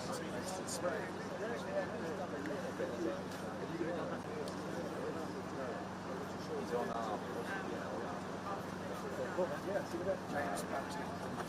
Yeah.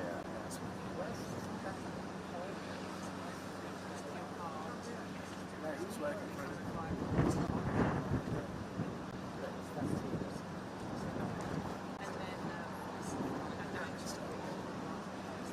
They were both working for Mark Allen.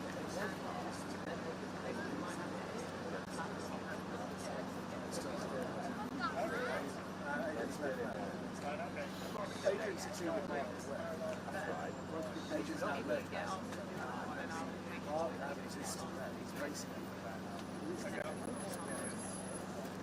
So I think Massey and Jan is still coming. That's right.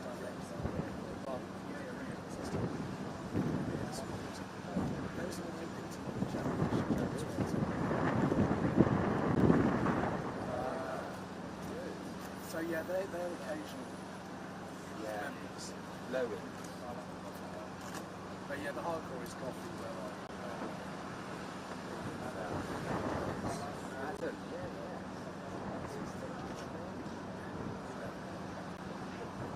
I'm the only one still.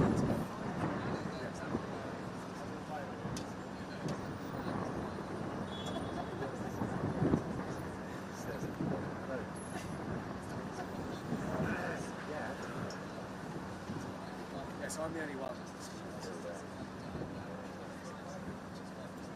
Charlie.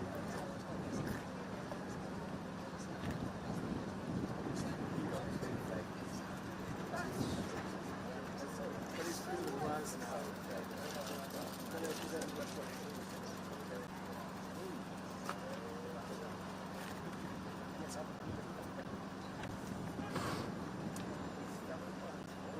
He wanted to.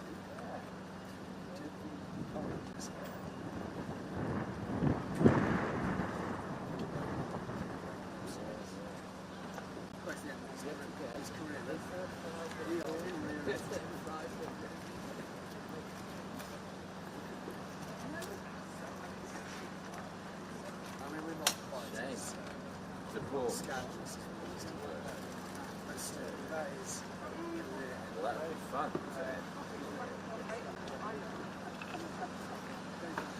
This is statement C. No. You did it for them? For who? I haven't any of these. I know they look like I have. Yeah, the program. When I went to like Spicy things. Well, Lee has carried on that.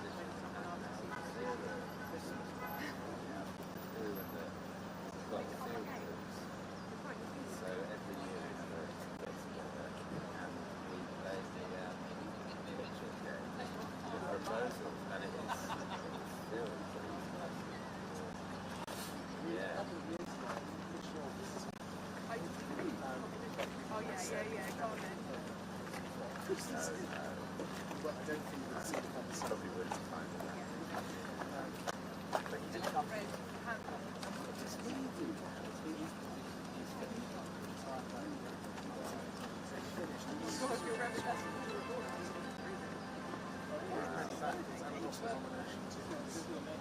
Yeah, so I'm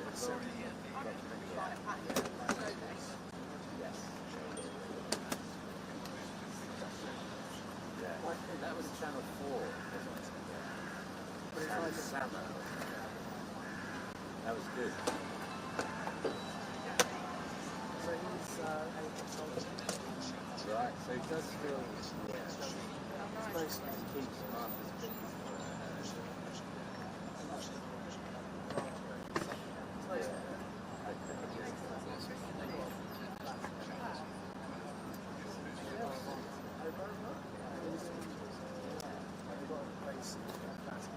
Okay, well, that's very near my message. It's a riverside.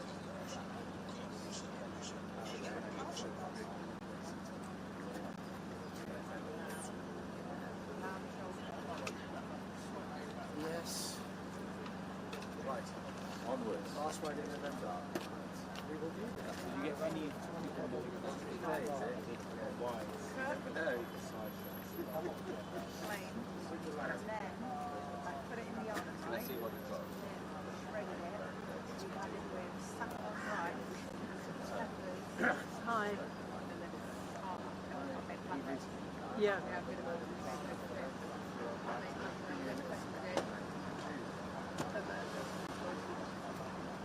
yeah.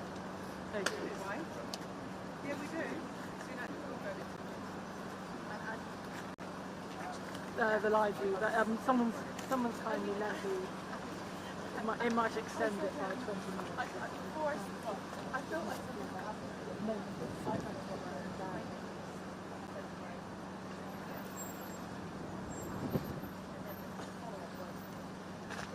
Okay. Doing salt, and I went, yeah, that's what I think we should do in a flat. And then I was like, I've never really said an interview for the other language. And then he was like, yeah, that's a good idea.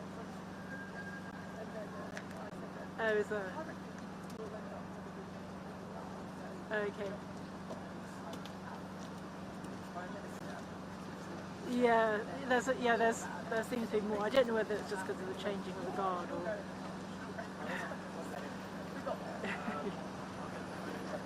That is alright. Reducing them than anything. Yeah. Okay. 10:17.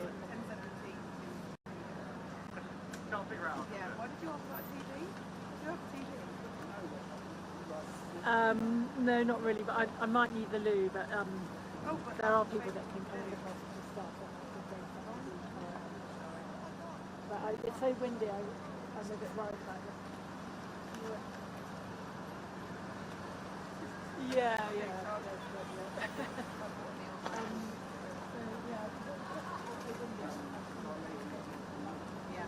Ben was one of our But I might just have to listen to Sorry. Thank you. So there are a bunch of them.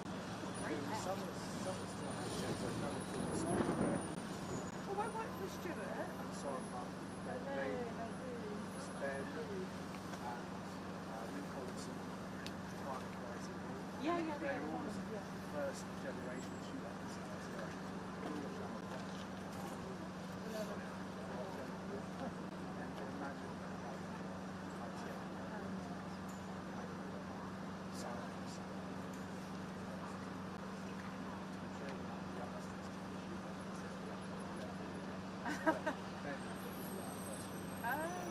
So I met Stuart and we had to go do a briefing together last week.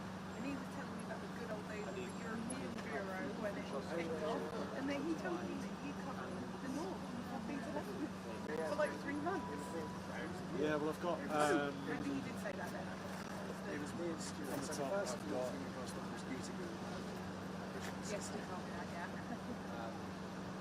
and then she stopped doing it. I recognise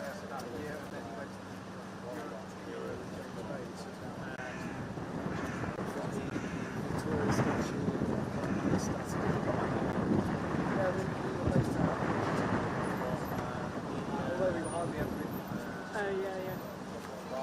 But anyway, he's like turned up and said, Delaney's driving back.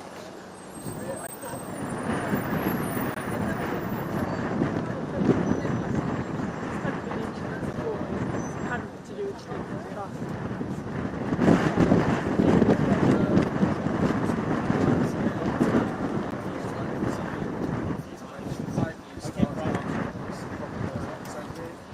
Well, he just said something like he was involved with the Prince's Trust, and you know, I looked him up. And, As long as you've got that, that's fine.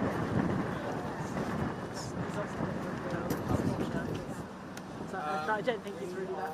He's not like I know exactly. And he said he was interviewed last night anyway, so we probably got him. But I can't see that package. I couldn't see when I looked. I just searched AP of his name. But did Steph do a package then last night? Yeah.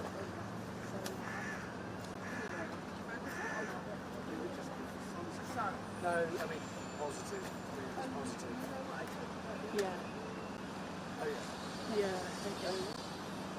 Yeah. I think it would just do the same thing.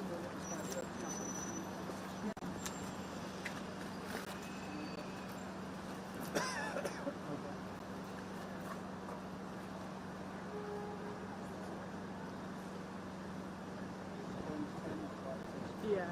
Okay. Yeah, I don't think they've seen that accommodation. Should I come down to go to the mall then?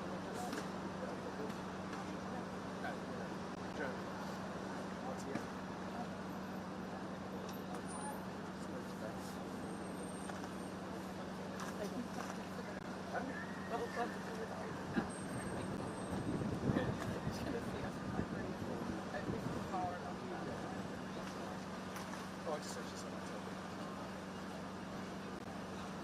you. No problem.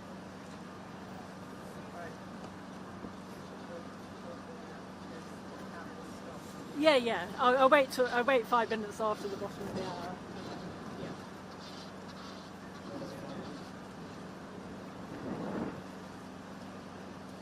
Okay, brilliant.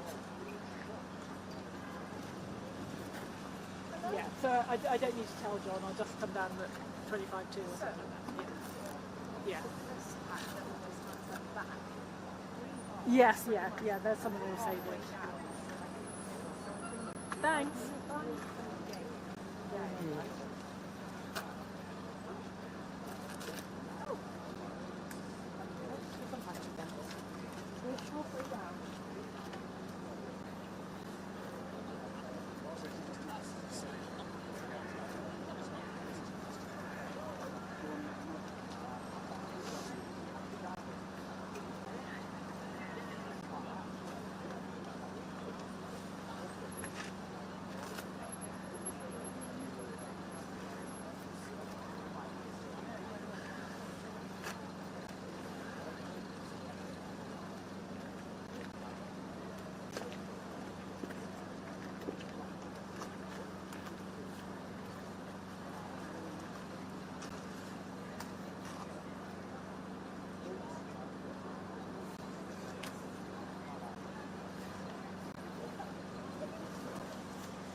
Might just after the bottom of the hour just come down for and race up there and just leave my stuff here. That's okay.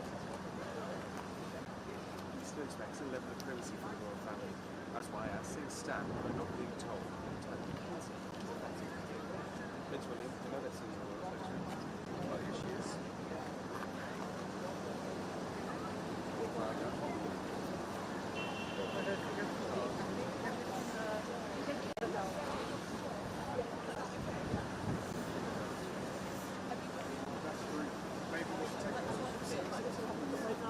Look at that big government.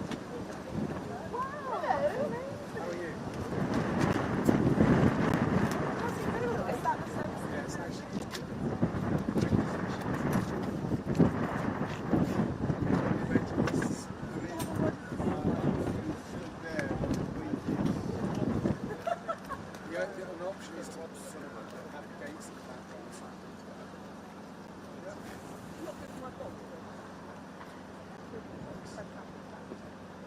It doesn't bother me.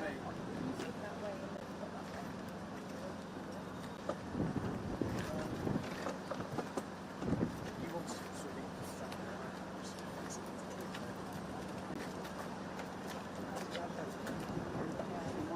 At least your hair's blowing in the right direction. That's fine, I'm happy to do that. I'm a governor. I'm my induction tonight.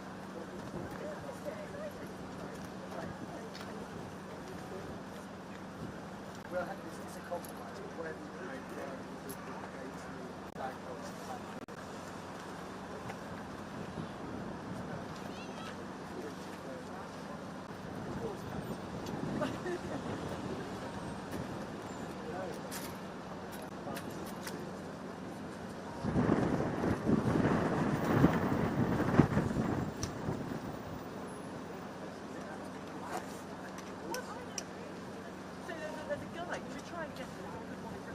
Hi. Okay. Thanks.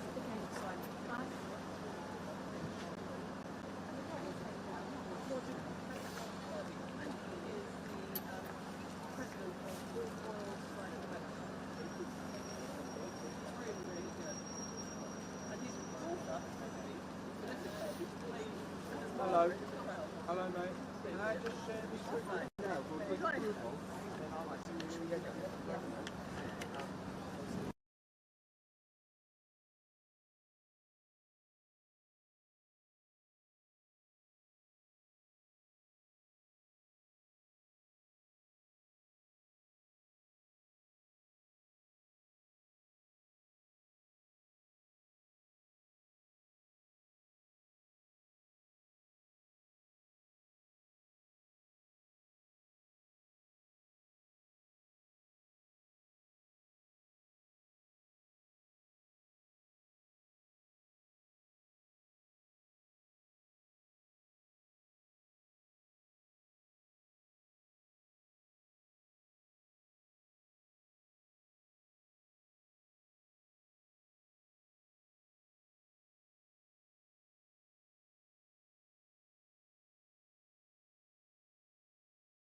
doses in 2022. Staggering 110,000 Americans lost their lives as a result of unintentional overdose. A moment ago, Mr. DeFord said in the hall that it's the equivalent of a 747, I believe you said, going down every day.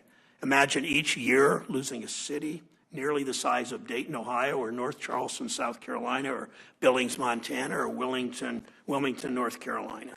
Behind all those numbers, most tragically are stories of families torn apart, of parents losing teenagers before they graduate high school, of grandparents stepping in to raise grandchildren.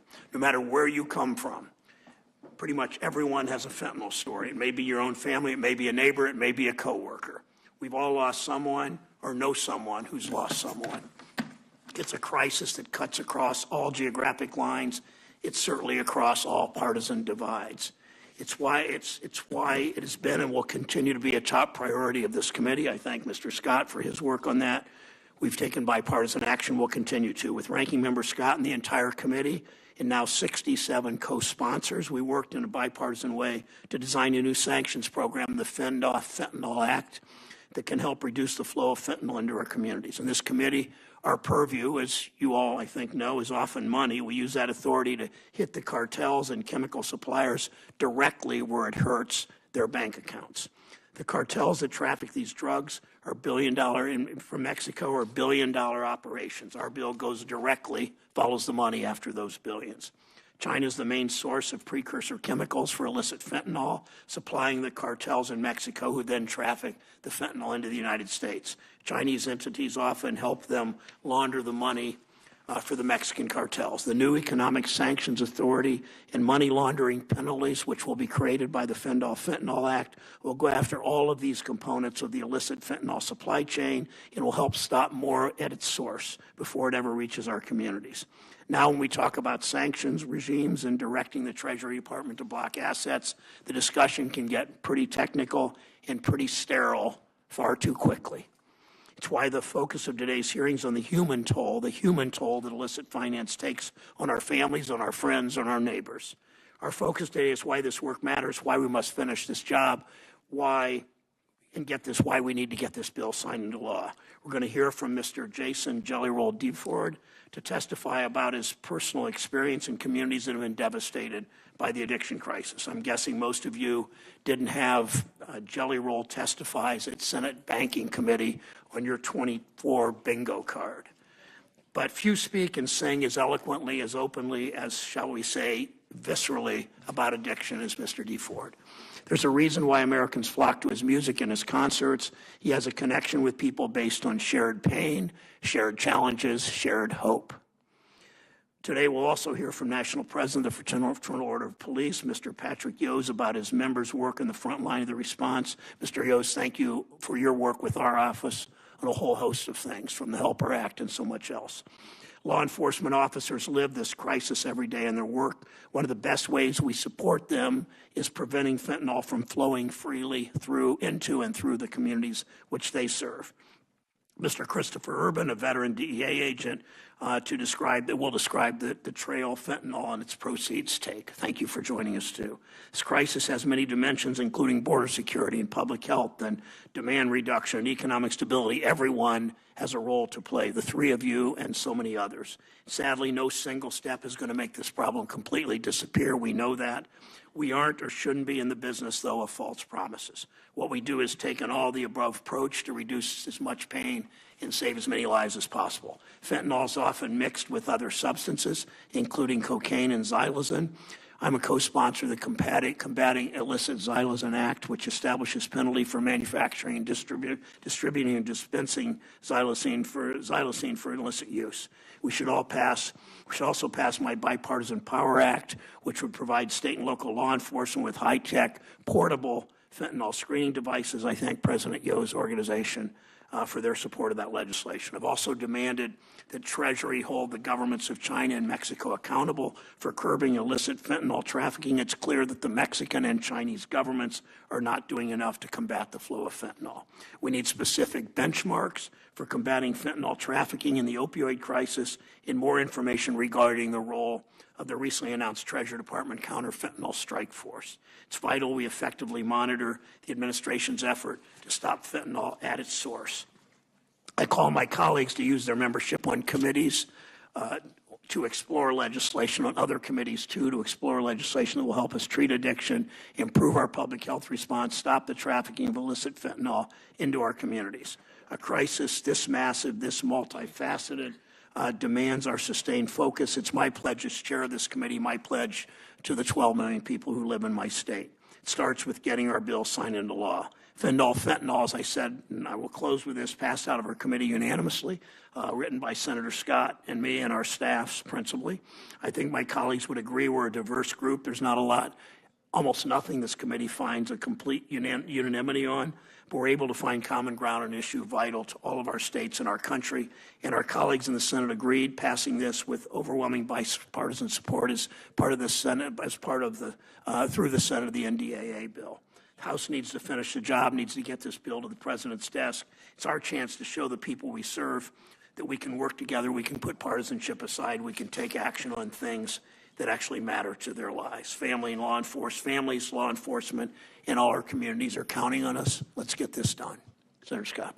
Thank you, Mr. Chairman. Thank you for each of you being willing to testify before us today. And thank you, Jelly Roll, for the shout out on the fentanyl legislation last night at your concert. It's so important for Americans to come together around such an important issue, ending the fentanyl crisis that is devastating family after family after family. I think specifically of Alan Shaw in Charleston, South Carolina, a friend of mine who lost his son, Alan Shaw II, to fentanyl. The devastation that has ravished the family is immeasurable. And anything that we can do as a body to make common sense reforms, to hold those accountable, and to stop the cash flow that funds fentanyl is absolutely essential that we get it done right now. And unfortunately, we're here today having another hearing on fentanyl because our friends on the other side of the Capitol, because of the shenanigans at the end of last year, didn't get the bill included in legislation that would have made this, I believe, law already. It is incredibly unfortunate that playing politics is still a game played in Washington, especially on something so important. And I think, as the chairman just said, he and I probably don't agree on very much, most consistently, but I will say, having 22 or 23 of us vote unanimously on this committee, having 68 of us on the same piece of legislation, and not to have a chance to get it done, it's not just frustrating to those of us on this committee, those of us in Congress, it's incredibly frustrating to the people of our country who watch the devastation eat away at their communities. Congress needs to come together to stop the Mexican cartels, the Chinese chemical suppliers, and the money laundering organizations from profiting off the production and trafficking of fentanyl, resulting in the deaths of tens of thousands of Americans. Put simply, we should all value the health, safety, and security of Americans. When I think about the path of destruction fentanyl has carved across the United States, it's truly jaw-dropping. Preliminary CDC data shows that in 2022, 75,000 Americans lost their lives to fentanyl. In my home state, that's 1,500 South Carolinians in 2022 alone. The national death toll equates to losing the entire city of Wilmington, Delaware, the president's hometown, each year just from overdoses of fentanyl. And for every life lost, our community feels the impact. What impact? It's the mothers, the brothers, the fathers, the children who've lost a loved one and who try to pick up the pieces because we have a southern border that is so wide open that 48,000 pounds of fentanyl come right through it.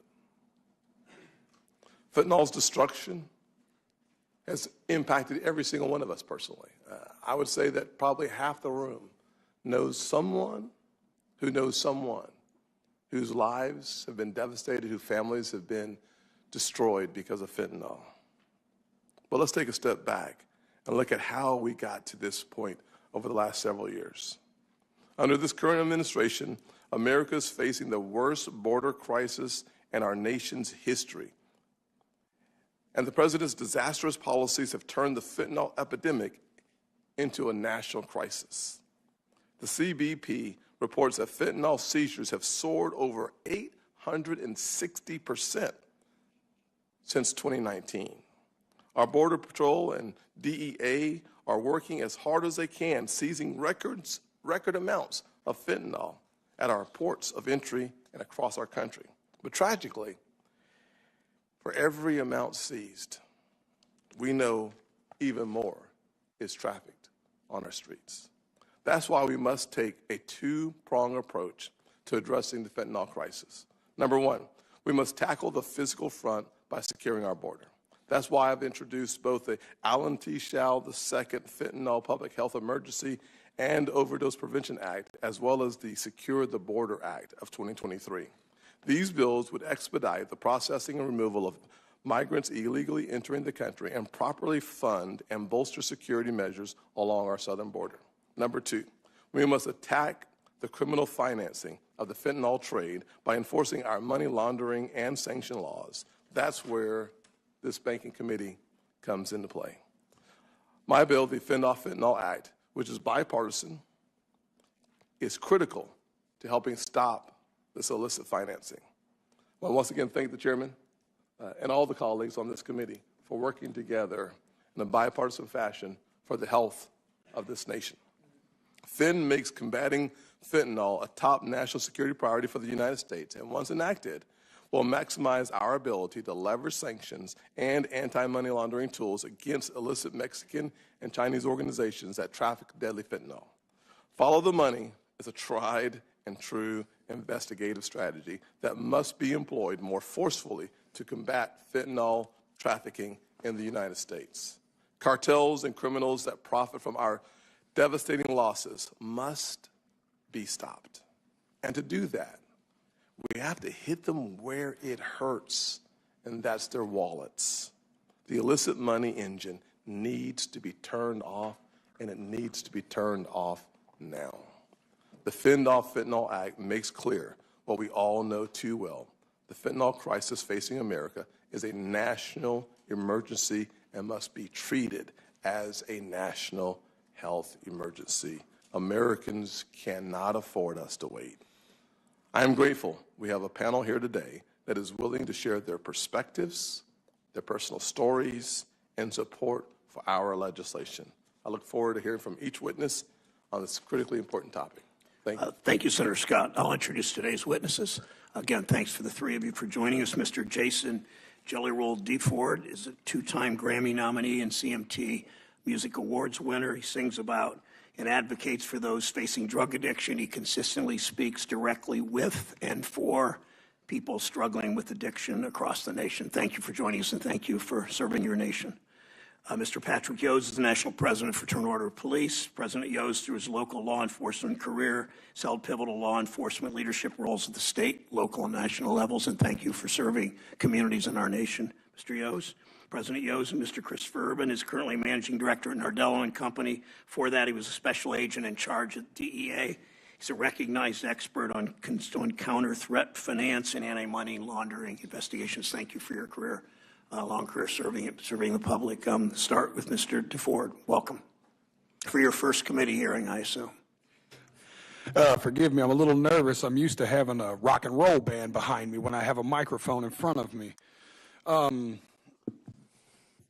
During the time that I've been given to share my testimony here, I think it's important to note before I start that in these 5 minutes I'll be speaking that somebody in the United States will die of a drug overdose, and it is almost a 72% chance that during those 5 minutes it will be fentanyl related. Having started that way, Chairman Brown, Ranking Member Scott, and esteemed committee members, thank you for having me. I know this is a bit of a curveball, but I like a little baseball myself. My name is Jason DeFord, but to most I am known as Jelly Roll. It is important to establish earlier that I am a musician and that I have no political alliance. I am neither Democrat nor Republican. In fact, because of my past, my right to vote has been restricted. Thus far, I have never paid attention to a political race in my life. Ironically, I think that makes me the perfect person to speak about this because fentanyl transcends partisanship and ideology, gentlemen and women. This is a totally different problem. And I was speaking outside to the media, and I gave them a statistic that said 190 people a day overdose and die every single day in the United States of America. That is about a 737 plane. That's what about a 737 aircraft can carry. Could you imagine the national media attention it would get if they were reporting that a plane was crashing every single day and killing 190 people? But because it's 190 drug addicts, we don't feel that way. Because America has been known to bully and shame drug addicts instead of dealing and trying to understand what the actual root of the problem is with that. But the sad news is that that narrative is changing too, because the statistics say that in all likelihood, almost every person in this room has lost a friend, family member, or colleague to the disease known as addiction. I've attended more funerals than I care to share with y'all. This committee, I could sit here and cry for days about the caskets I've carried of people I loved dearly, deeply, in my soul, good people, not just drug addicts, uncles, friends, cousins, normal people. Some people that just got in a car wreck and started taking a pain pill to manage it. One thing led to the other. And how fast it spirals out of control, I don't think people truly understand. So many people. Equally, I think it's important for me to tell y'all that I'm not here to defend the use of illegal drugs. And I also understand the paradox of my history as a drug dealer standing in front of this committee. But equally, I think that's what makes me perfect to talk about this. I was a part of the problem. I am here now standing as a man that wants to be a part of the solution. I brought my community down. I hurt people. I was the uneducated man in the kitchen playing chemist with drugs I knew absolutely nothing about, just like these drug dealers are doing right now when they're mixing every drug on the market with fentanyl, and they're killing the people we love. I'll be honest with y'all, my desire is to only get older and only do better and be better.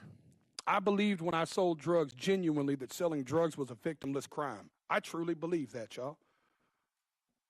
My father always told me what doesn't get you in the wash will get you in the rinse. Now I have a 15-year-old daughter whose mother is a drug addict.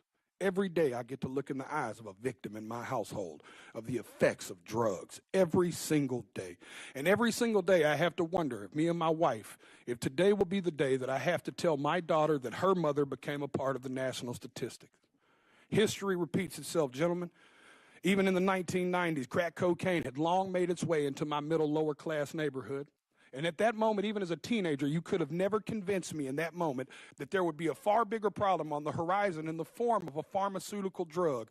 And then I watched opioids and Oxycontin burst onto the scene. I'm here to tell y'all that fentanyl is going to make the Sackler family look like saints. And I want to let y'all sit with that for a second.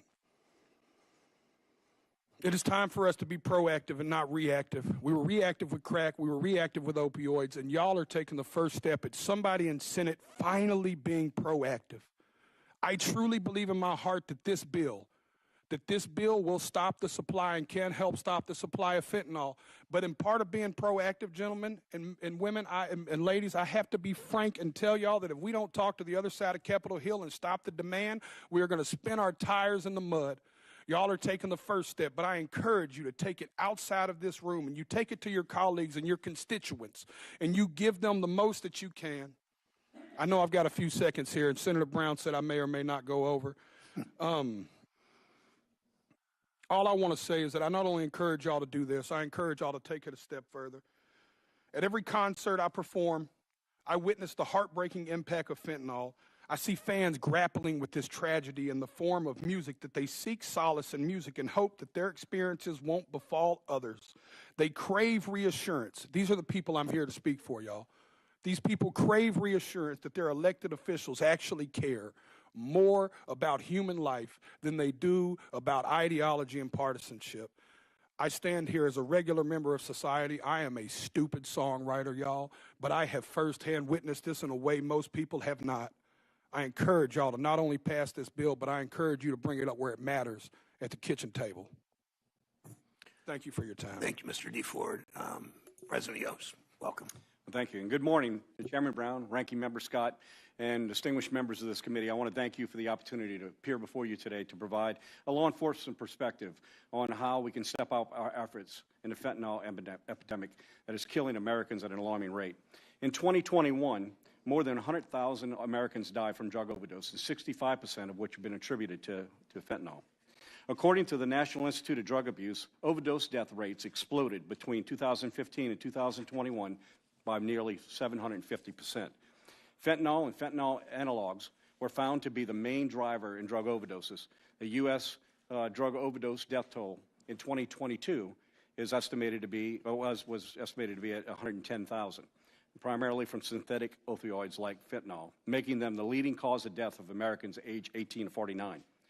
Drug cartels use precursor chemicals sourced by China to manufacture pills that are intentionally made to look like prescription medications like OxyContin, Percocet, and Xanax. The Drug Enforcement Administration estimates that of these fake pills, 40 to 60% of them are often bought on social media and are laced with a deadly dose of fentanyl. Taking just one of these can be lethal. Overdose deaths continue to rise despite joint efforts by DEA and the U.S. Department of Homeland Security, both of which have partnered with state and local law enforcement agencies to prevent fentanyl and similar opioids from getting into our communities. The DEA alone estimates that it sees more than 379,000 potentially deadly doses of fentanyl and fentanyl analogs, yet the death toll continues to rise. As law enforcement officers, my members are on the front line, and they know firsthand just how devastating this drug epidemic is in our communities. We are typically the first to respond to a 911 call about a potential overdose. Our role goes beyond just interdiction and enforcement. We help preserve the sanctity of life. Many, but not enough, officers have access to Narcan, a life-saving medication that can reverse the opioid overdose if given in time. Law enforcement officers and other emergency medical responders likely save hundreds, if not thousands, of lives across this country every single day. Sadly, law enforcement officers experience every facet of this devastating drug. We work to stem the flow of fentanyl into our communities, to capture and punish those who deal the drugs, to save the lives of those who overdose, and when tragedy strikes, we deliver the news to the families of their loved one that was killed by this poison. We recognize the nature of the threat that our country is facing. We must do more if we are going to end or mitigate the deadly impact of fentanyl and fentanyl analogs to our citizens. We need a fully comprehensive national strategy to reduce overdose, disrupt traffic operations, attack traffickers and cartels with sanctions, and prioritize anti-money laundering efforts related to the illicit opioid trade. The Fraternal Order Police was proud to work with Ranking Member Scott and Chairman Brown to develop Senate Bill 1271, and could not emphasize enough the need to get this legislation moved. It has a bipartisan support, and so it should on both sides of the House, and approved this committee last summer, and it should be passed by the Senate as quickly as possible. The Fend-Off Fentanyl Act will direct resources of the U.S. government to target the fentanyl supply chain from the chemical suppliers in China to the cartels in Mexico smuggling into the United States by requiring the President to impose and enforce sanctions on criminal actors and organizations, increasing the likelihood that those who defy the law will be caught and prosecuted. We also support the use of lawfully forfeited assets of these traffickers to further law enforcement efforts to combat these criminals. The bill authorizes the Treasury Department to use special measures to combat money laundering operations related to the trafficking of fentanyl and similar opioids. This will reduce the profitability of drug trade and bring those profiting from the deaths of American citizens to justice. All of these measures and tools in Senate Bill 1271 will reduce the number of Americans who suffer and die from fentanyl and fentanyl analogs and other deadly illicit opioids. And that should be our #1 goal. We can and must reduce the loss of life by various interdiction and drug interdiction of the drug supply chain, relentless pursuit of dealers and cartels and suppliers, greater availability of Narcan for law enforcement officers and responders, as well as passing the Fend-Off Act. We need all of these tools in our toolbox to handle this deadly epidemic. And if I could change the subject briefly, Mr. Chairman, I want to thank you for your leadership in Senate 1514, the Helpers Act, which would create a home loan benefit program for first responders and educators based on the United States Department of Veterans Affairs home loan program available to veterans of our nation. It is important to our members to address the recruiting challenges that law enforcement is facing, and I'd be remiss if I didn't take an opportunity to mention that here. I want to thank all of you for the opportunity to be here today and share the perspective of the 373,000 members of the Fraternal Order of Police on this issue, and I'd be more than happy to answer any questions you may have. Thank you, President Yost, and we are going to continue to work to pass the Helper Act until it happens. Thank you. Mr. Urban, welcome. Thank you for joining us. Thank you, sir. Chairman Brown, Ranking Member Scott, and distinguished members of this committee, thank you for the opportunity to address you on additional measures needed to combat the massive threat of fentanyl and other narcotics trafficking. This drug poses an enormous threat to our homeland. It has murdered hundreds of thousands of Americans, destabilized Mexico, destroyed communities, and harmed the integrity of our financial institutions. Significant new tools, including those in the Fend-Off Fentanyl Act, known as the Fend Act, are needed to address it. I witnessed the damage done by organized crime and drug trafficking firsthand during my 24-year career with the DEA. We targeted leadership of transnational criminal organizations that were trafficking drugs into the U.S. and laundering crime proceeds through U.S. financial institutions. In 2018, I was assigned to DEA's Special Operations Division, known as SOD, where I formed a team that was focused on a new and evolving threat, Chinese money laundering organizations known as CMLOs. We took this step because we were receiving reports from the field that Mexican drug cartels were using Chinese money laundering networks in increasing amounts to launder their cash. Agents in the field reported that Chinese money launderers guaranteed immediate payment to the traffickers in their home countries at a cost of only 1% to 2%. That was previously unheard of. This new Chinese money laundering model was a dramatic improvement for the Mexican cartels because they achieved greater profits more quickly with less risk than more traditional forms of money laundering, such as the black market peso exchange and bulk cash smuggling. Here is how the scheme works. Every day in the United States, the proceeds from the sales of fentanyl and other dangerous drugs are generated in the form of bulk cash, U.S. cash. Those proceeds in this example are delivered to a Chinese money laundering broker in the U.S. so they can be laundered. Once that bulk cash is received by that broker, the funds are advanced to the Mexican cartels in Mexico. They are made whole at that point. The Chinese money laundering organization then sells those U.S. dollars to Chinese customers who want to spend money in the United States. This money can be used to fund investments, acquire real estate, cars, pay college tuition, and just purchase chips at a casino, among other things. These Chinese customers pay a broker in China for the cash they purchase within the United States. Funds received by brokers from customers in China are used to buy goods for export to Mexico or another country where transnational criminal organizations operate.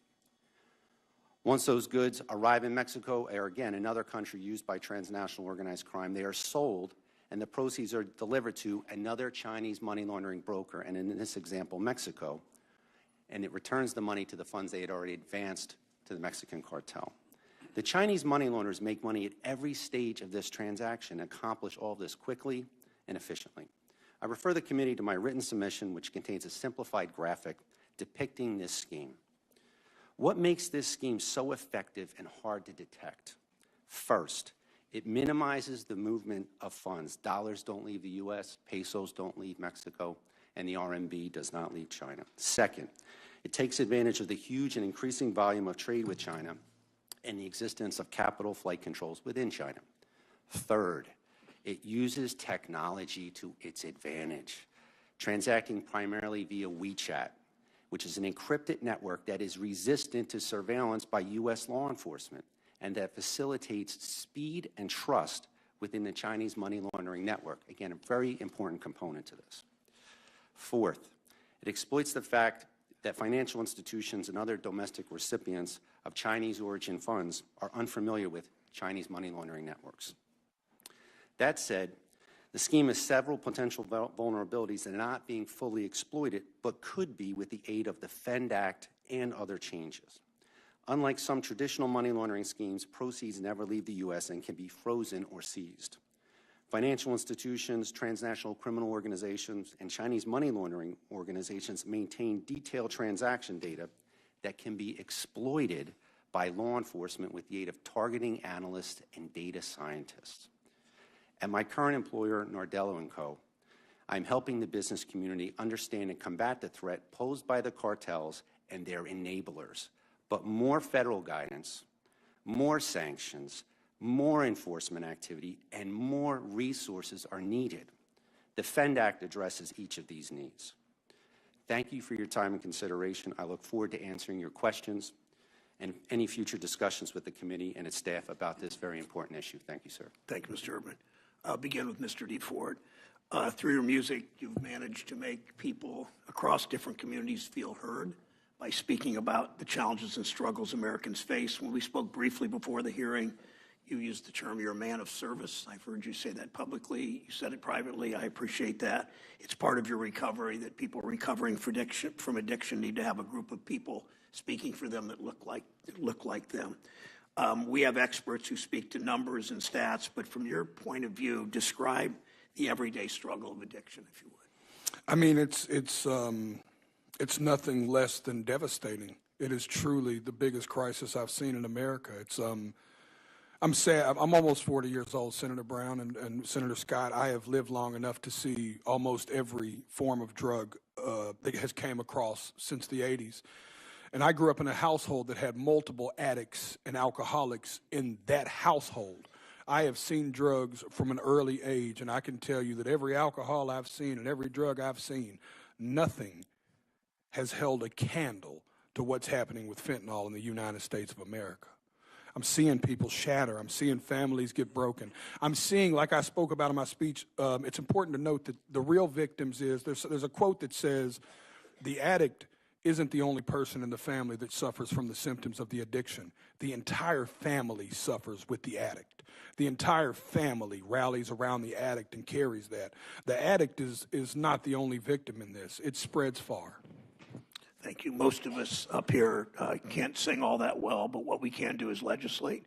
What kind of signal would it send to the people you talk to who struggle to feel heard and seen if we come together in both houses, as we have in the Senate, 23-0 here, and then the Senate floor? If we can do that in the House, what kind of signal will it be sent to the people whom you're fighting for? It's immeasurable. It's immeasurable because from the outside looking in, we don't see nothing happening in D.C. except fights. All we see is war and all we see is division. And it makes us feel unheard and unseen, and it makes us feel like our problems will always get caught in the middle of some kind of a partisan issue. And you and Senator Scott coming together in this committee has taken the first step that I think could be the beginning of the change that is needed in America, not just D.C., because this isn't the only bipartisan bill that needs to be spoke about. It's the mountain in front of us. But there are many mountains behind that one that must be spoke about, too. And I applaud y'all for taking the first step, because me being here, I know for sure that some of my people are watching this right now, and for the first time ever, we feel heard. The voiceless feel like they have a voice in Washington, D.C. today, and I carry that with pride as I stand here with y'all. Thank you. President Yost, tell us about how this crisis affects your officers, your FOP members, and other officers, both the physical threat of toxic exposure and the psychological burden of dealing with overdoses and really the devastation caused to families and communities by fentanyl. Senator, it really is a two-part. One of them I'll talk just briefly, and that is just the potential exposure of our members themselves to these poisons, just in our normal enforcement of it and coming in contact with it. But I think really the one that we I guess maybe underestimate. Law enforcement officers are human. We struggle with a lot of things as well, and this repetitive trying to fix the problem, trying to assist those that are overdosing, and then having to deal with the families after to carry this tragedy back to them. You know, we're human, and it takes a toll on us as well, and it's happening over and over and over and over. And that repetitive effort, you know, repetitive action to our members, it certainly takes its toll on the mental being of law enforcement officers as well. It's time to get a handle on this. You know, every single day. I mean, what makes a crisis? Is it 1,000 people a day? Is it 500? Is it 110,000 a year? Because that's what it was last year. We have a crisis here. And talking about it is not going to get us there. We need the tools in order to be able to address it, and address it on multiple levels, not just in the enforcement side of it, but also the families and those that are affected by it as well. This has to be a multifaceted approach. Every spoke in the wheel needs to be working, and we need to break this up. We need to take away the profit of those that profiting from the you know, the slaughter of Americans, and we need to take it, as long as it's profitable, they're going to continue to do it. Thank you. Thank you for that. When I hear that all the time, what you said, officers from Ashtabula and Cincinnati, FOP members, deputy sheriffs, other police officers from Toledo to Athens, and thank you for saying that. Mr. Urban, you described better than I've ever heard sort of the follow the money. Senator Scott and I, when we talk about this, both of us have talked about principally you follow the money. China and Mexico, you've talked how that money makes its way into all three societies so well. What is, in the last minute or two, I'm sorry for not giving much time, how does fend off fentanyl, how does it unearth that? How does it attack that? How does this bill help us follow the money? So it's offensive operations against the money laundering networks. Certainly in my career, following the money was what led me to success against transnational organized crime around the globe, whether it be Russian organized crime, Hezbollah, Mexican cartels, Colombian cartels, what have you. But FENDAT itself, and the common theme I've heard is unite as a country. What I suggest is, during my career, is imposing justice on our adversaries. It was always satisfying and rewarding bringing those traffickers to justice, whether it be in the Southern District of New York or elsewhere.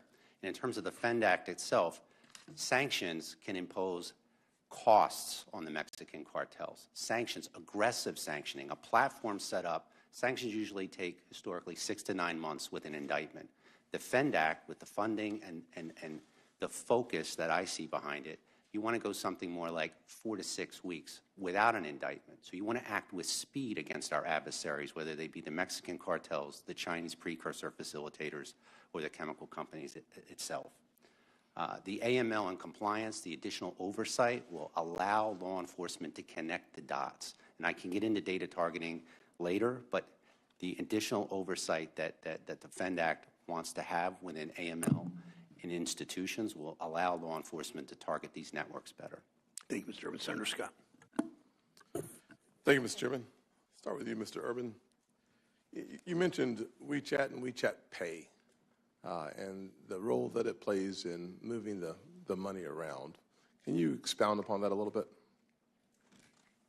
So I want to talk about WeChat and the example I gave, and that it allows for speed and trust within the network. So never in my career with the DEA has a criminal organization had the benefit of an encrypted global network that they could communicate on. And what I mean by trust is U.S. law enforcement does not have the ability to intercept WeChat. We can't wiretap it.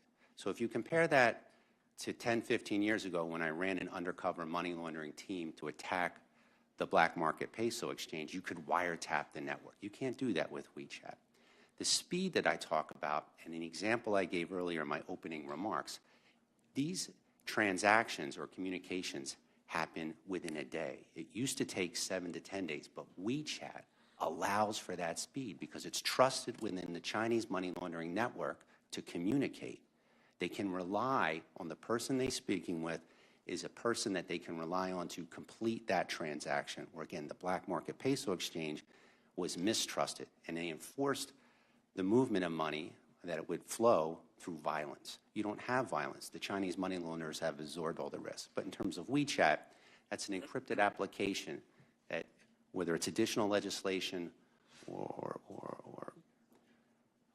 a negotiated strategy within our executive branch of the government, we need to be able to impact WeChat so it's not a benefit to the Chinese money launderers.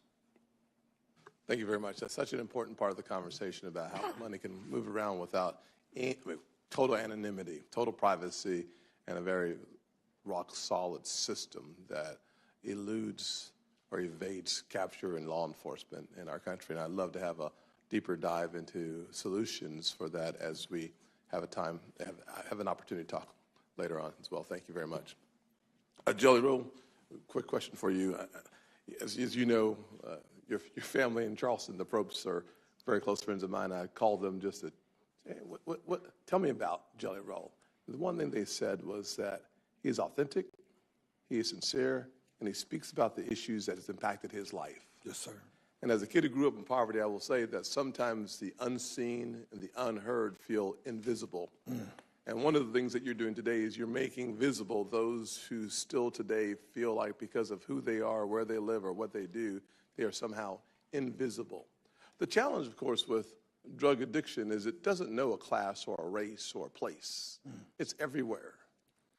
Can you talk about the fact that, indeed, what we're talking about today impacts across all segments of our society in a devastating way?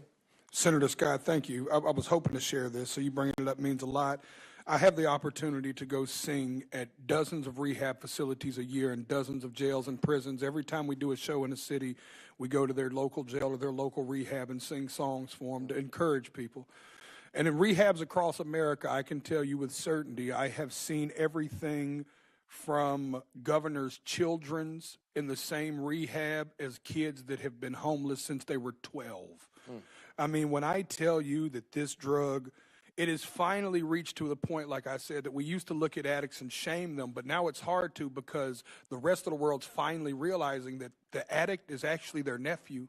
It's their cousin, and they know their cousin was a good person. They know that this isn't the actions of the cousin they know. They know this is the actions of the drugs. Senator Scott, Chairman Brown, I assure you that this touches every single human, white, black, every ethnicity, every race, everywhere in the United States of America. It is touching and hurting people and killing people. And that's why what y'all are doing is so important. It's bringing people together. It's making the unseen felt seen. The voiceless have a voice, and we can't thank y'all enough for it. Thank God that Congress can come together, not in a bipartisan way, but in a nonpartisan way to address the issues and the challenges facing Americans all over this country. And I certainly hope that my friends in the House are paying attention today, because it not already being law is a travesty.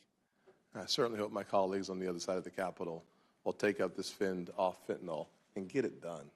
Thank you, Senator Scott. Now, Senator Menendez of New Jersey is recognized. Thank you, Mr. Chairman. I think in order to combat the fentanyl crisis, it's important to understand how these opioids are getting into the country. Mr. Urban, is it accurate to say that the vast majority of fentanyl trafficking comes into the country through official ports of entry?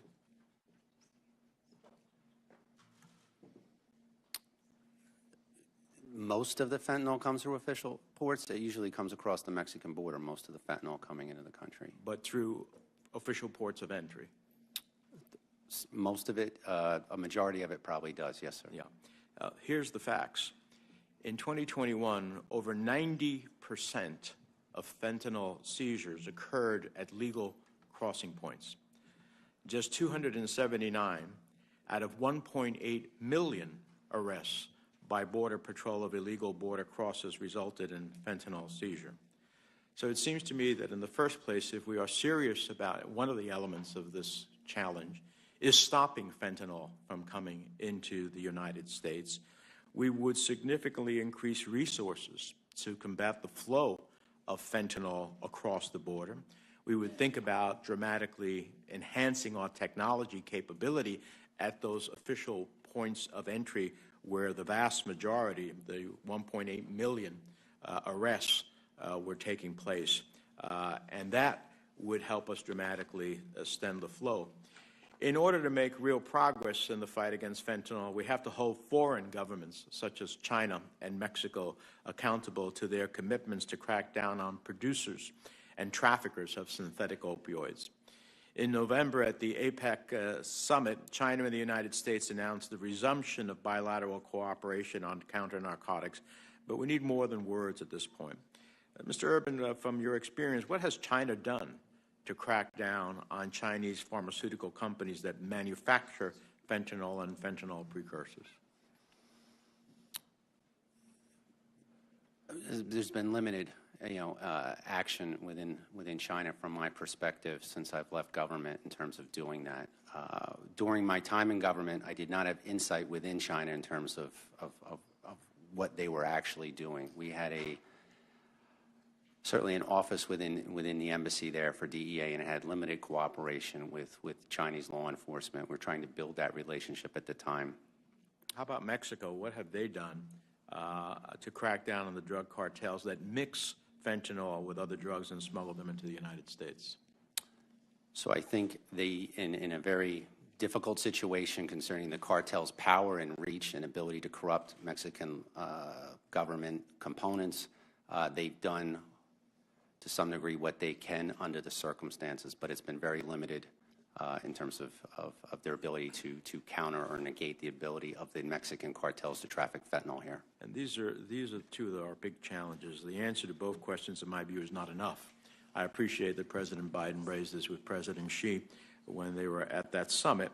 But this is why in 2019 I introduced the Fentanyl Sanction Act, which provided the U.S. government with tools and resources to sanction illicit traffickers and producers in China and Mexico. And why last year I introduced the Strengthening Fentanyl Sanctions Act to expand and extend those authorities. We have to try to reach abroad as well as we deal with issues domestically and put pressure on them. Certainly the Fentanyl Act is a very strong start, but I think there's other things that we can do as well. Lastly, I'd like to echo the Chairman's support for the Fentanyl Act. It's a bipartisan bill. It authorizes practical and common sense steps to hold bad actors accountable. It builds on existing laws to better combat the flow of illicit opioids into the United States. I'd like to highlight a provision that I got into the bill that requires the Department of Treasury to report on actions taken by the People's Republic of China with respect to persons involved in the supply chain for fentanyl and fentanyl precursors. We can't not solve the fentanyl crisis within our borders alone. We have to address the international components of the supply chain as well. And do you believe those provisions of the bill, the Fentanyl Act, that reaches beyond our borders are important as well? I think they're critical. I fully support your statement that we have to essentially attack these networks outside the country to help protect the country. The sanctions component that you spoke about, and that's also in the FEND Act, is something that needs to be used more offensively and in greater in scale, and I mean dramatically greater in scale, with speed. So again, versus 6 to 9 months in indictment, which takes a long time and a tremendous amount of resources, you want to dramatically increase the scale and the targeting and sanctions tool against these networks, whether it be Chinese precursor chemical facilitators, the chemical companies themselves, or anyone that's helping to facilitate this within Mexico, which is a variety of different components, sir. Thank you. I hope our House colleagues will move quickly. Thank you. Thanks, Senator. Senator Tillis of North Carolina is recognized. Thank you, Mr. Chair. Mr. DeFord, where did you grow up in Antioch?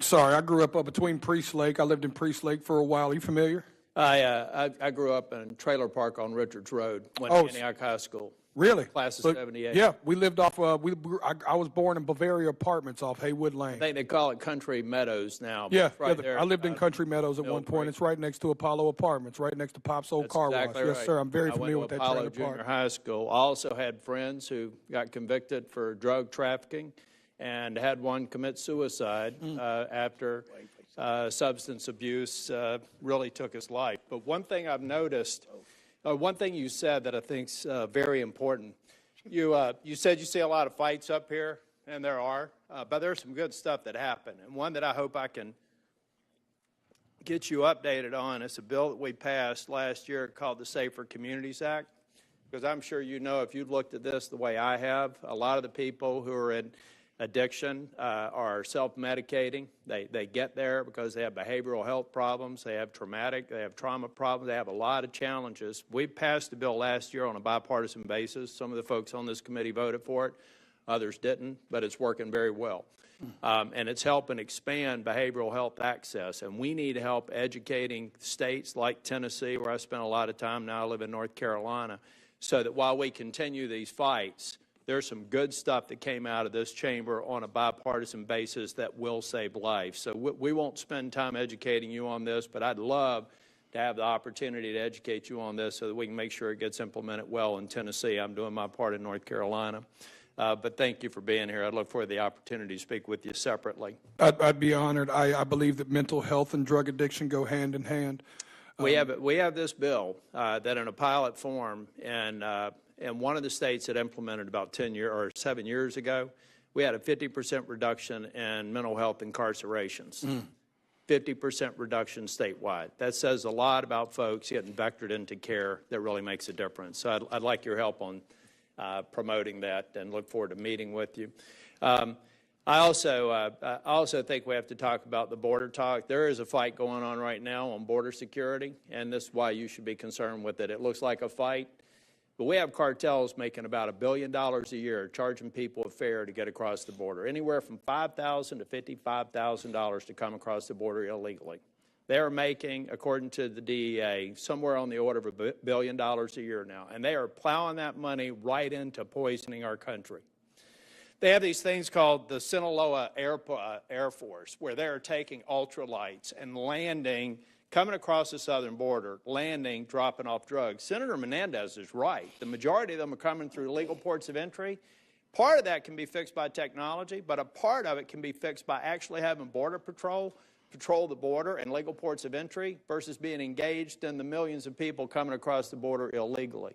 We have to realize that we have to fix this, and we have to interdict more drugs, and we do have to hold China and Mexico more accountable.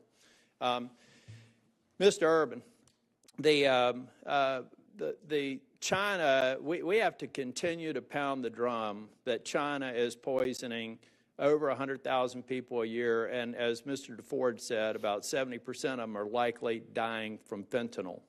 But what more can we do to disrupt the money laundering? The cartels, the Mexican cartels don't launder money the way they used to. Now they call 1-800-CHINA, and they have a global network where they're laundering this money right before our very eyes. What sorts of policies should we take up to make that more difficult and disruptive? So I think there's a couple of components there. One is we need to understand that we have home field advantage when it comes to money laundering, and what I'm talking about specifically within the domestic United States. Those bulk cash proceeds that I spoke about earlier are right here at specific points in time, but they always start right here within the United States. So we need to attack the networks and the money. It's the proceeds we don't focus on enough. That's where the Mexican cartels and Chinese money launderers are vulnerable, right?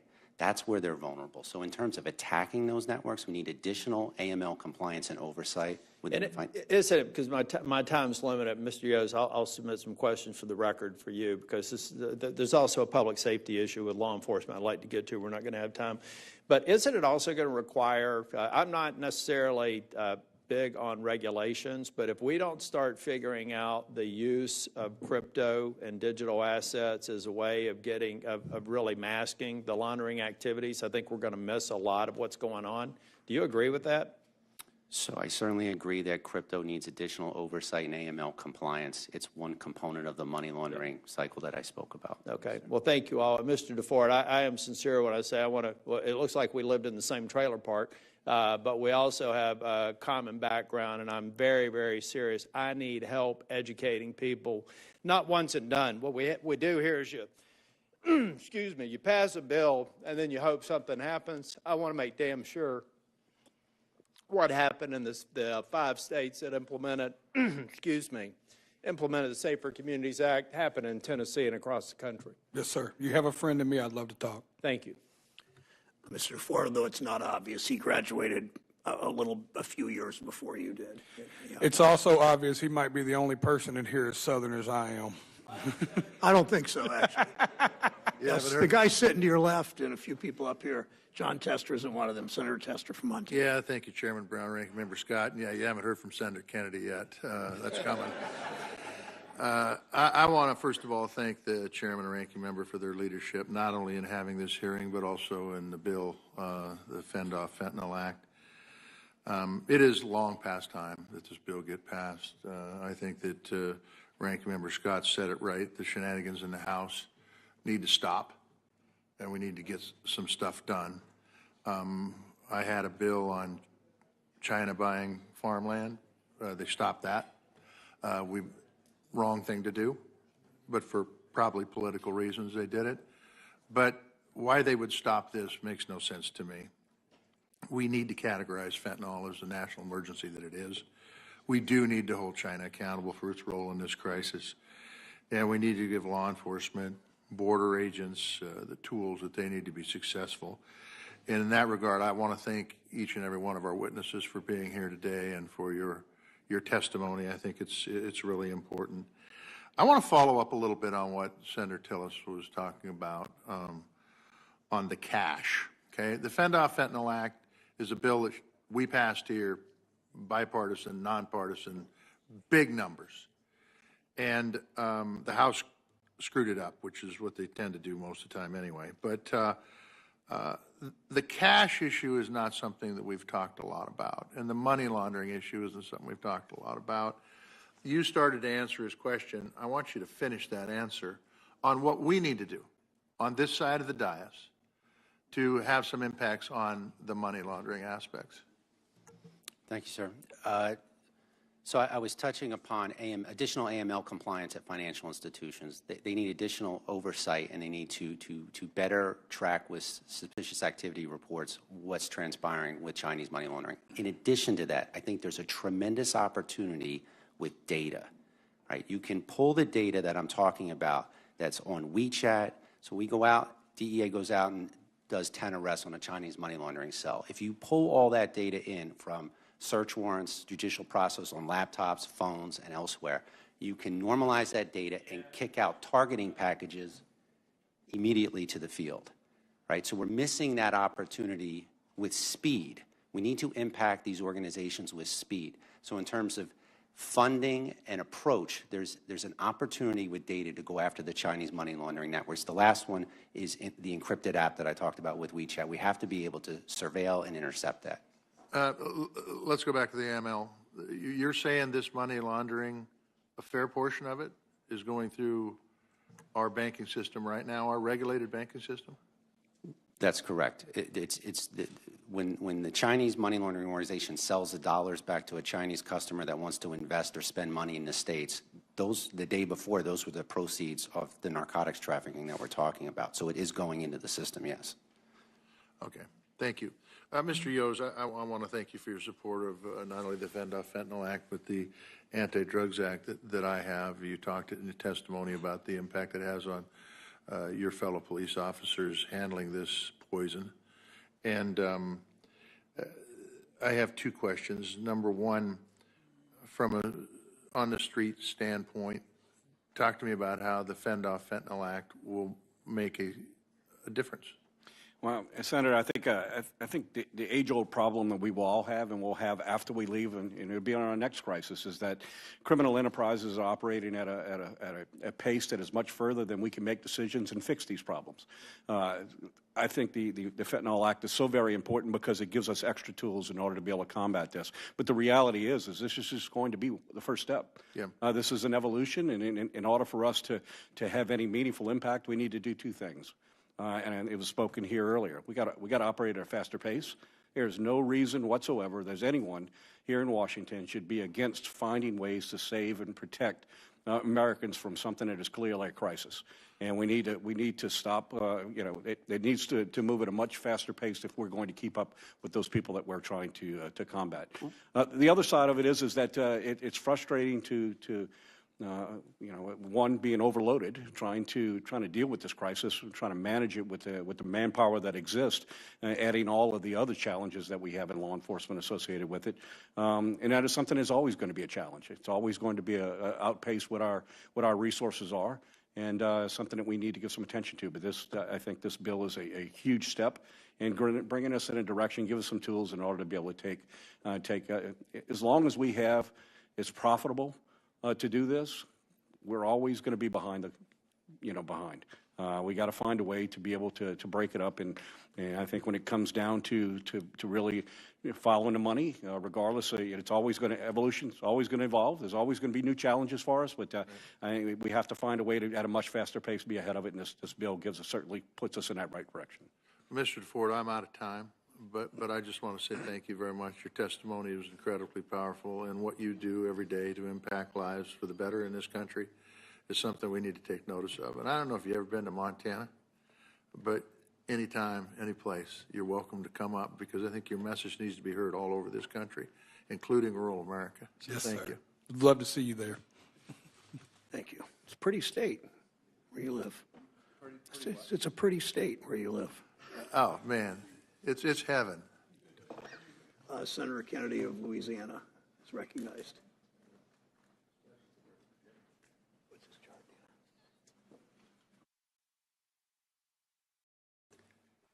Candidly, gentlemen, there's not much that Congress can do to make President Xi stop his country from producing the precursor chemicals. I've met with President Xi personally in Beijing. I don't think it did much good. And candidly, there's not much the United States Congress can do to make President Lopez Obrador in Mexico stop the cartels. He knows what's going on. There are two things that we can do. First, we, meaning Congress, we can secure the border. It's an open, bleeding wound. And it is wide open. And it is wide open by design. I've seen it.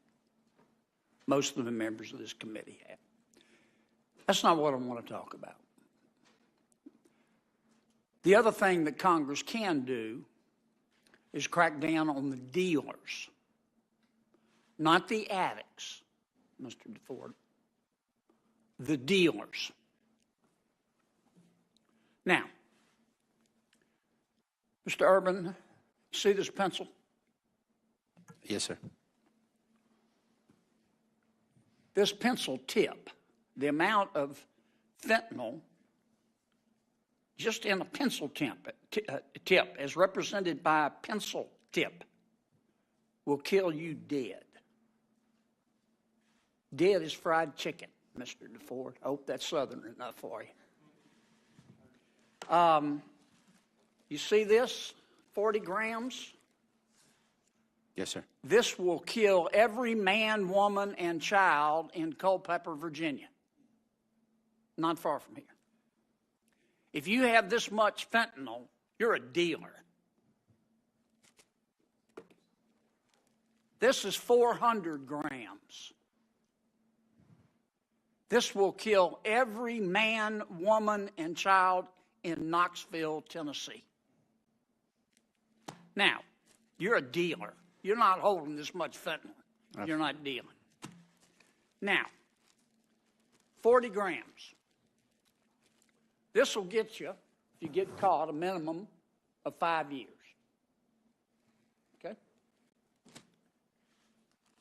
400 grams, if you get caught with this much, enough to kill every man, woman, and child in Knoxville, and many more before you step on it, this will get you 10 years minimum. There's just one problem.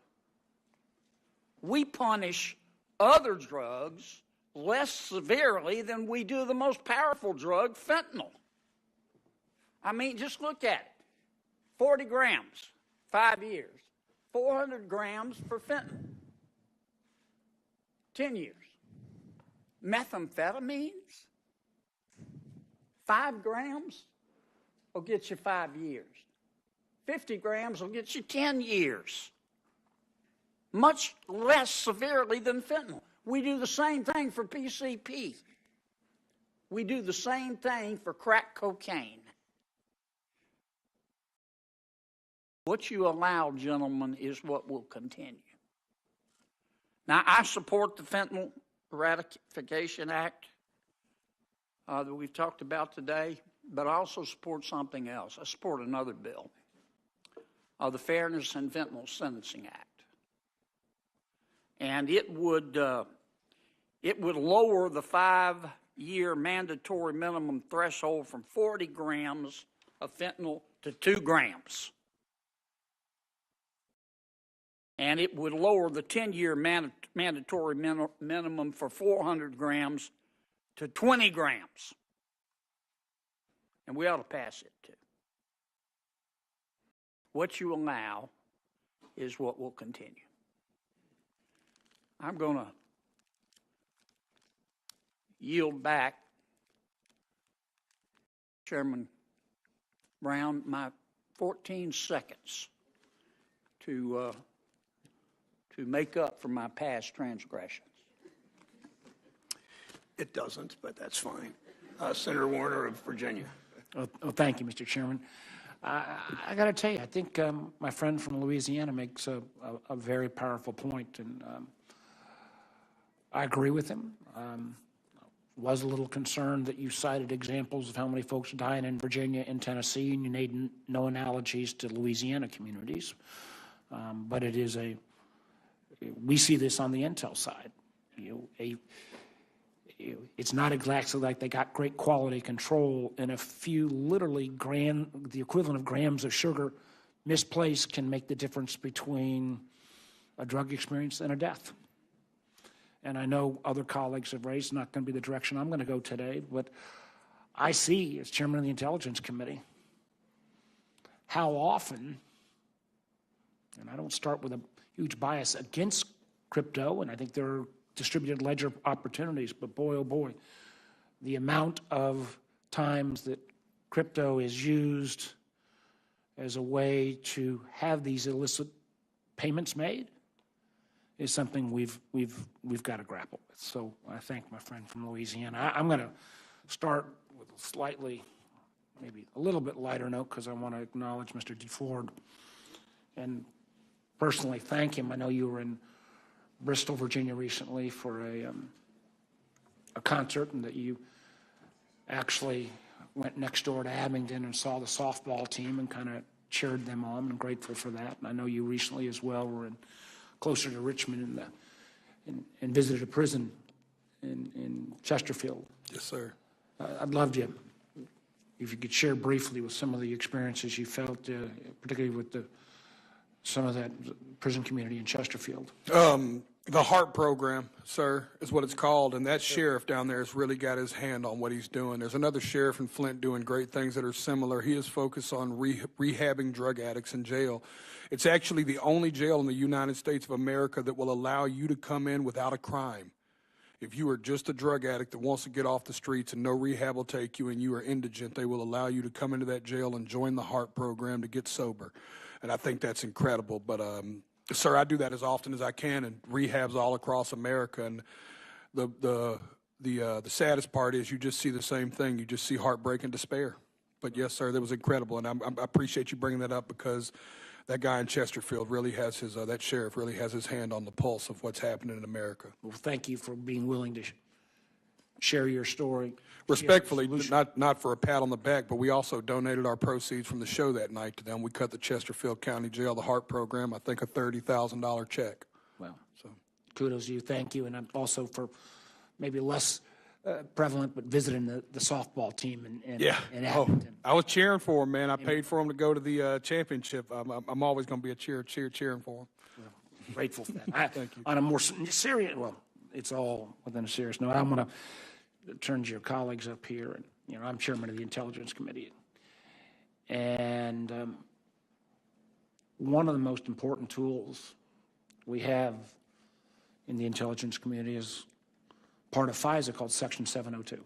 Mr. Chairman, I was recently just in Israel, Jordan, Saudi Arabia. 702 is being used not just daily, but almost hourly in our efforts in helping our Israeli friends ferret out some of the Hamas leadership.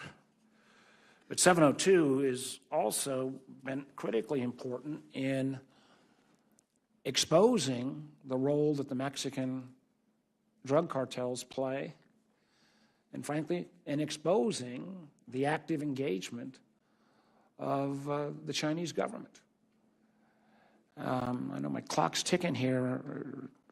Everybody involved in the drug battle against this killing drug realizes 702 is a critical component. It's going to expire in April.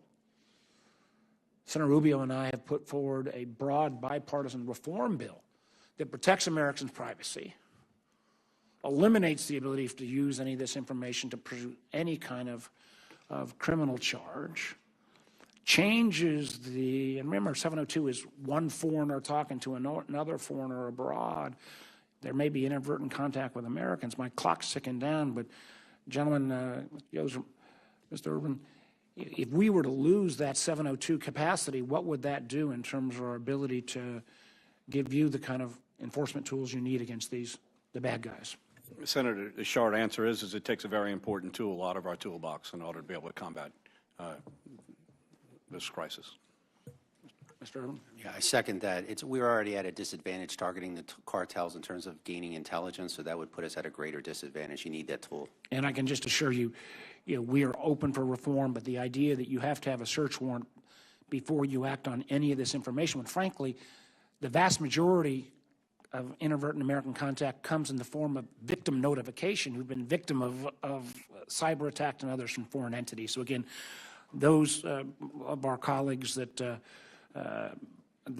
see otherwise, I hope they'll give me a chance to make a case of how important this critical tool is, not only in terms of the president's daily brief, in terms of conflicts around the world, but also in terms of giving our law enforcement the tools they need to go against the bad guys in fentanyl. And Mr. DeFord, thank you again for what you've done in Virginia.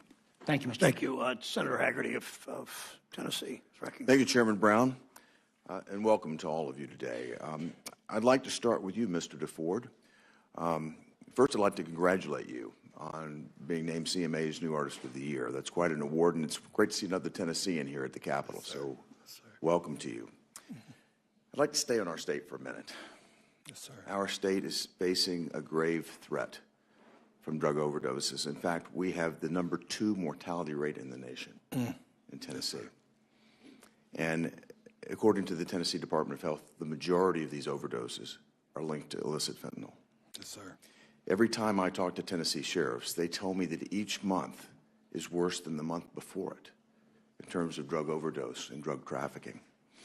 And if I get to what's causing this, the fentanyl's being made from Chinese precursors that's coming into Mexico where it's manufactured there, then it's being smuggled across our southern border. In fiscal year 2023, Customs and Border Protection seized 26,000 pounds of fentanyl at the border. And that's only the amount that we're catching. Senator Menendez talked about the amount that we're catching at the ports of entry. Well, that's where we have sophisticated equipment to screen. But what's evident is with the rising death toll that we've got, more and more of this is flooding across our border, beyond the points of entry. And we've got to use our resources across the entire border to stop the flow of fentanyl. I'd like to come back to you, Mr. DeFord, and to your experiences here. Here in D.C., I think there's often a disconnect between what's happening in the bubble of Washington and what American citizens are actually experiencing across the country. I think your unique experience can help bridge that divide. I was very touched by your opening remarks, and in particular, your comments about addressing the demand for fentanyl as well as the supply. We're here talking about a bill that addresses the supply, but I would love to get your perspective on how we might address the demand. I know you've thought a great deal about this. Yeah, it's, first of all, it's incredible to meet you, Mr. Haggerty, Senator Haggerty. Being a Tennessean, I am very, very respectful of all that you've done for our state. Not only do we have the second biggest mortality rate, Nashville actually was the second most dangerous, deadly metropolis in America for fentanyl behind Baltimore. I had a meeting with our mayor about it recently, and just to the actual demand of it, I think there's not a proper education about it. I don't think there's enough resources for people to learn about it. There's not enough affordable rehabilitation centers in the state of Tennessee.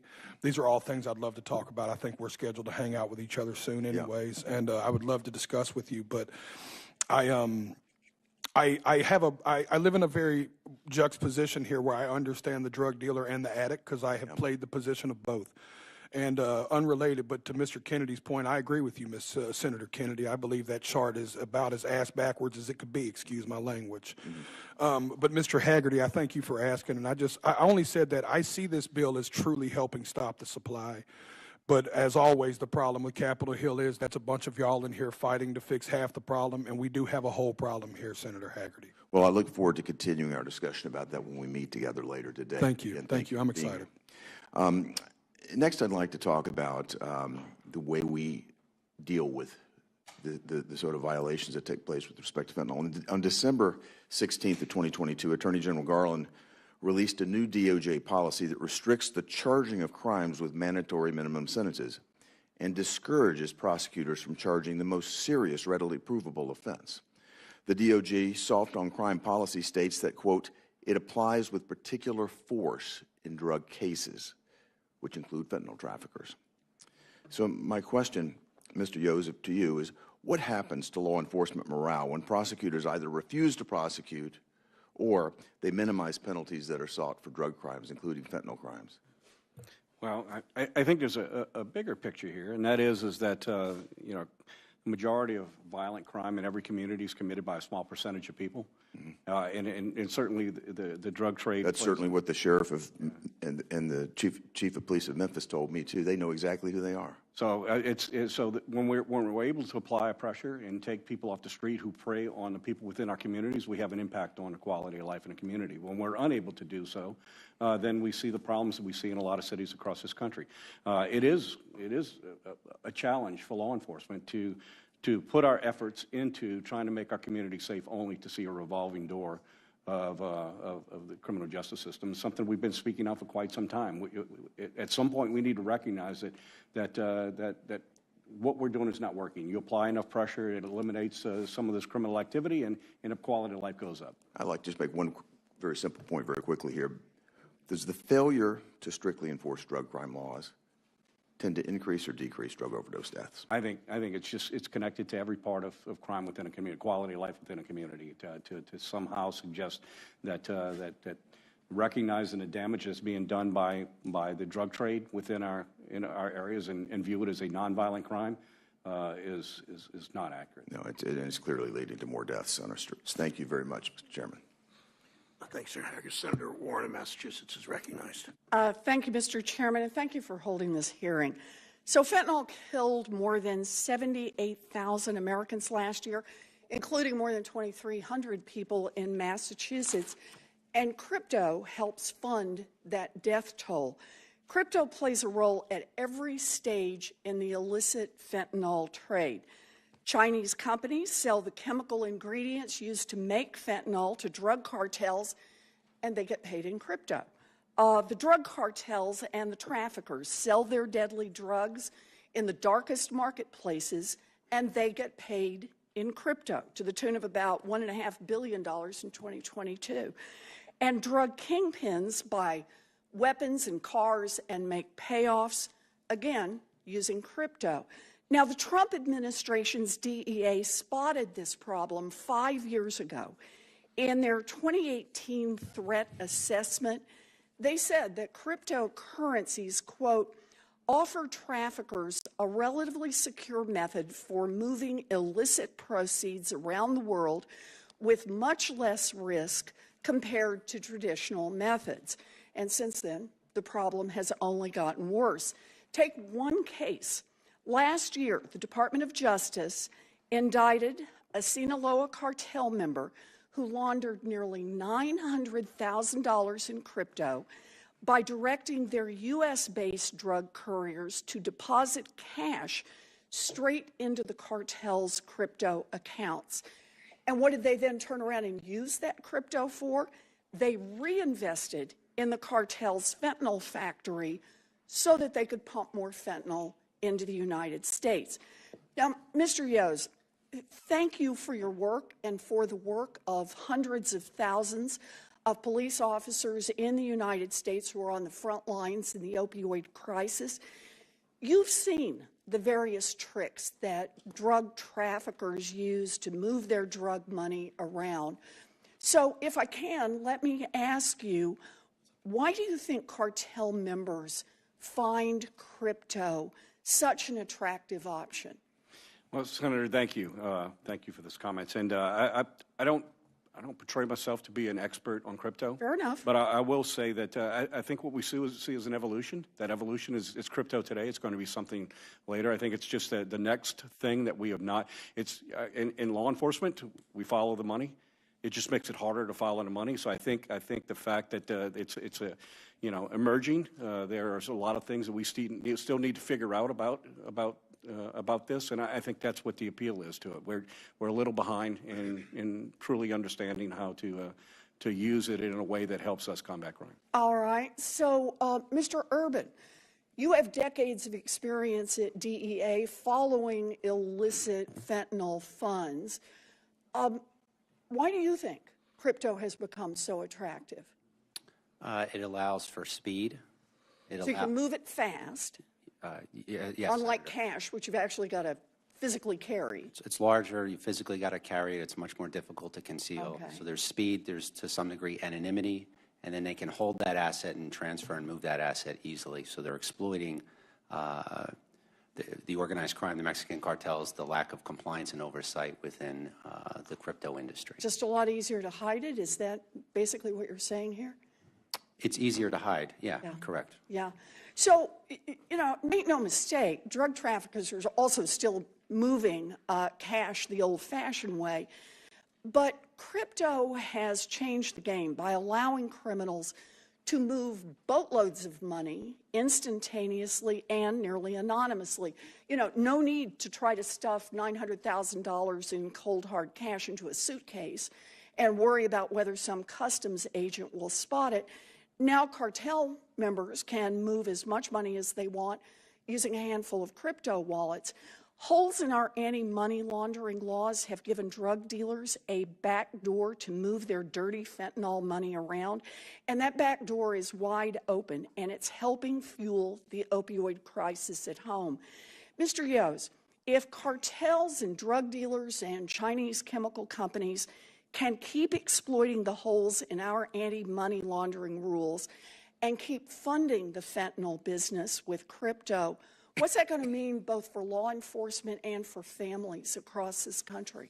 Senator, it's not a matter of can. They will. They will. They will, and they do, and they will continue to do it until we find ways to close those gaps. All right. Well, it is about closing the doors, and that's why 20 senators, including 7 right here on the Banking Committee, are working to pass a Digital Asset Anti-Money Laundering Act that closes these loopholes in our money laundering rules. Crypto shouldn't get a free pass, and I look forward to working with all of my colleagues to finally fix that. Thank you all. Thank you. Senator Vance of Ohio is recognized. Mr. Chairman, could I ask for personal privilege for 10 seconds? Yes, sir. Is that okay, J.D.? One of my staff members and colleagues is leaving for the private sector, Mary Kirshner, and she's done an extraordinary job for the people of Louisiana and the American people. She's here today. I wanted to recognize her and thank her for her service.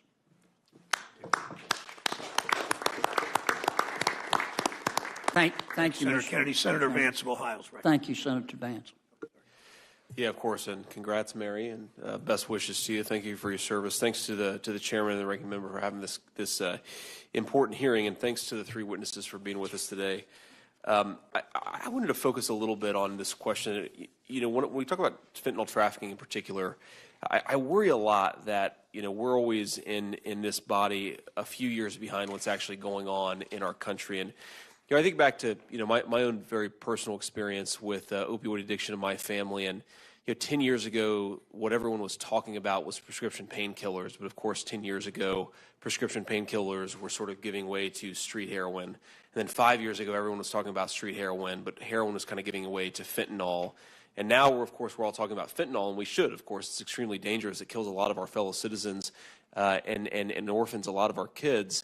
But I wonder whether we're missing the next thing, and I'd like us to maybe get ahead of the next thing. In particular, I'm worried about, and nitazines, or zines is sort of it's commonly called on the street. And Mr. Urban, I want to focus my questions towards you because, as I understand it, nitrazines are actually, or nitazines, I should say, are actually substantially more potent than fentanyl. And I've even talked to people just in the past few days who've been able to order this stuff on the internet, comes directly to their door, and they're dealing with a street drug that is substantially more powerful than what we give, pregnant women in a hospital who are about to deliver a baby. This is extraordinarily potent stuff for people to just be able to order via mail. I want to sort of start out just there, Mr. Urban, and kind of understand. So, am I right to assume that when the CCP started cracking down on fentanyl under pressure from the Trump administration in 2018-29, we actually saw a pretty significant reduction in fentanyl coming into the country from the CCP. Is that correct? Fentanyl coming in directly from mainland China via parcel, there was a significant reduction, yes, sir. Okay. So here's, I guess, my question. Maybe just give me a sense of what you're seeing when it comes to nitazines. How much have we seen a significant increase in this stuff? Are we seeing a larger number of people killed by this stuff? Like, what's going on? Am I right to worry that nitazines are today what fentanyl was 5 years ago? I think you're right to worry. I think your thought process in terms of trying to get ahead of this and create speed to identify the network and what they're distributing on the street, whether it be controlling it, whether it be emergency scheduling, whatever DEA suggests in terms of what they're seeing on the street, whether it be the streets of Kensington with one of these zines. The cartels, whether it's the Chinese chemical suppliers or the Mexican cartels themselves, will always look to exploit more deadly, more addictive substances within our country. So I think the plan you want to put into place and what you're suggesting is the ability to think ahead, to plan ahead, to negate it. Yep. So I'm going to ask a question, and recognizing you work for the DEA and are not a State Department official, so if you don't feel comfortable answering this question, let me know, but I'm going to ask it anyway. So when you think about why people might deal drugs, so the obvious answer is greed, right? People want to make money. That's one reason why you might sell nitazines or fentanyl or anything else. But do you worry that there's a kind of a national security or a national competitive element to this? I mean, China is fundamentally a state-controlled economy. Do you think that they're aware of what's going on? Are we sort of witnessing something like a reverse opium war, where they are intentionally allowing this stuff to come into our country because it's killing 120,000 people a year, and it's significantly impairing a lot more than that? So in general, when I was with the DEA and we focused on the China threat, I did not have insight within mainland China with the CCP and directly what you're saying. However, I do think they can dramatically increase their efforts to negate the precursors of chemicals and everything we're talking about with Chinese money laundering that's happening on WeChat. And that could happen and should happen, and it's not. So at the risk of going pretty far out there, I mean, given that China is a largely state-controlled economy, and it's not exactly easy to manufacture nitazines, I wonder if we're looking at something like a state sponsor of terrorism argument here, where they are explicitly permitting a weapon of mass destruction, a weapon of chemical warfare, effectively, to enter our country. Of course, that assumes a lot, some of which I think we should be more careful about, but I really think that we should be worried about how much China knows that it's destabilizing our country, it's killing our people, it's, of course, doing tremendous damage to our workforce. And we ought to be looking into this and really exerting whatever diplomatic pressure we can on the Communist Chinese to stop this stuff. I appreciate your time, all of you. Mr. Urban, I appreciate your answer my questions. I yield. Senator Reid of Rhode Island is recognized. Thank you very much, Mr. Chairman. I first want to begin by commending Chairman Brown and Ranking Member Scott for drafting and bringing to the floor the Fentanyl Act.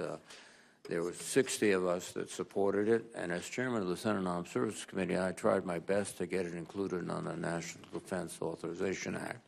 Unfortunately, as I believe Senator Scott indicated, Republicans in the House objected to it, and we have to get it done.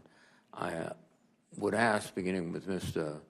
DeFord and the rest of the panel, to just comment on why you think this legislation is so critical and how it would be helpful.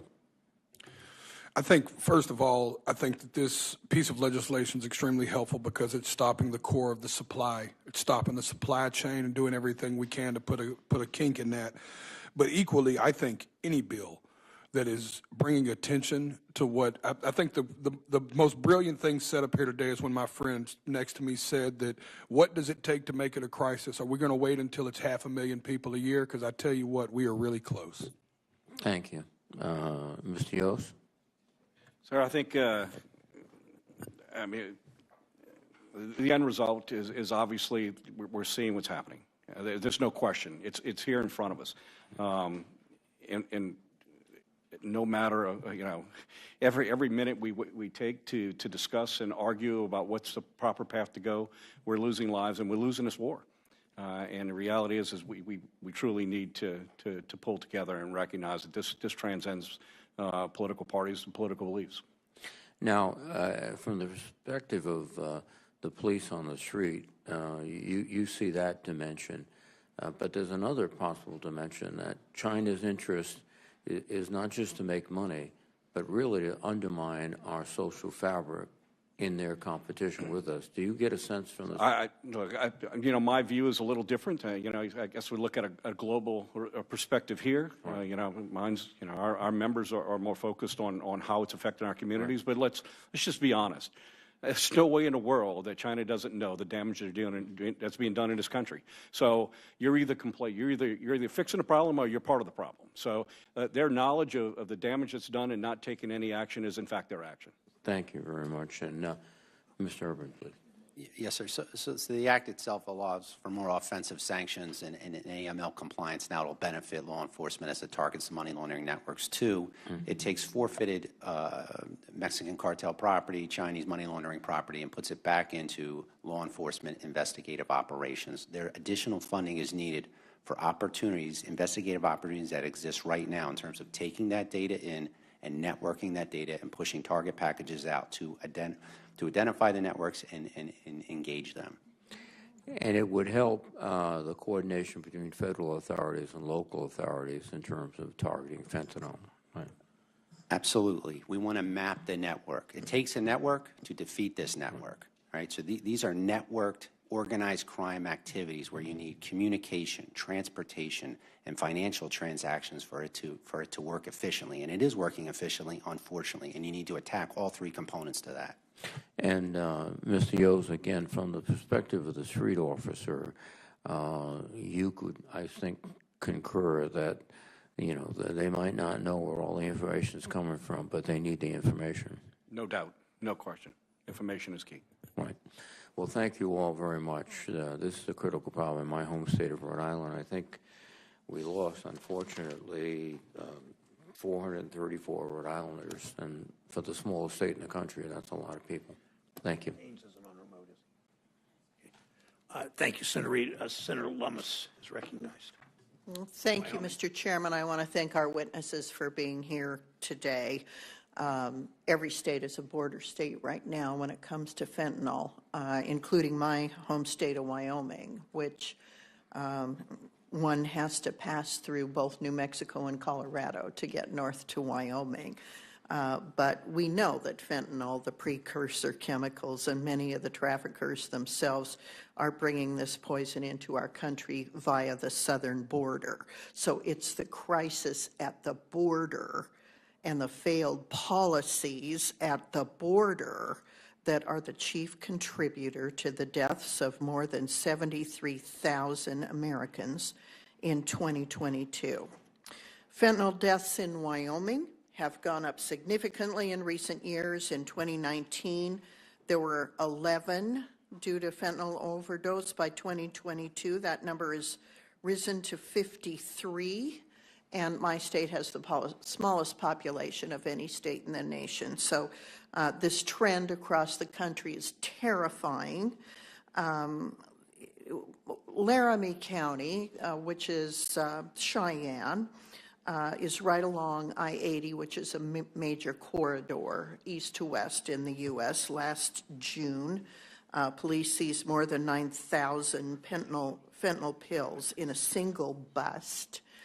So we know that Interstate 80 is a corridor for trafficking of these drugs once they get into the United States. So this is a very timely hearing, and I appreciate you all being here today.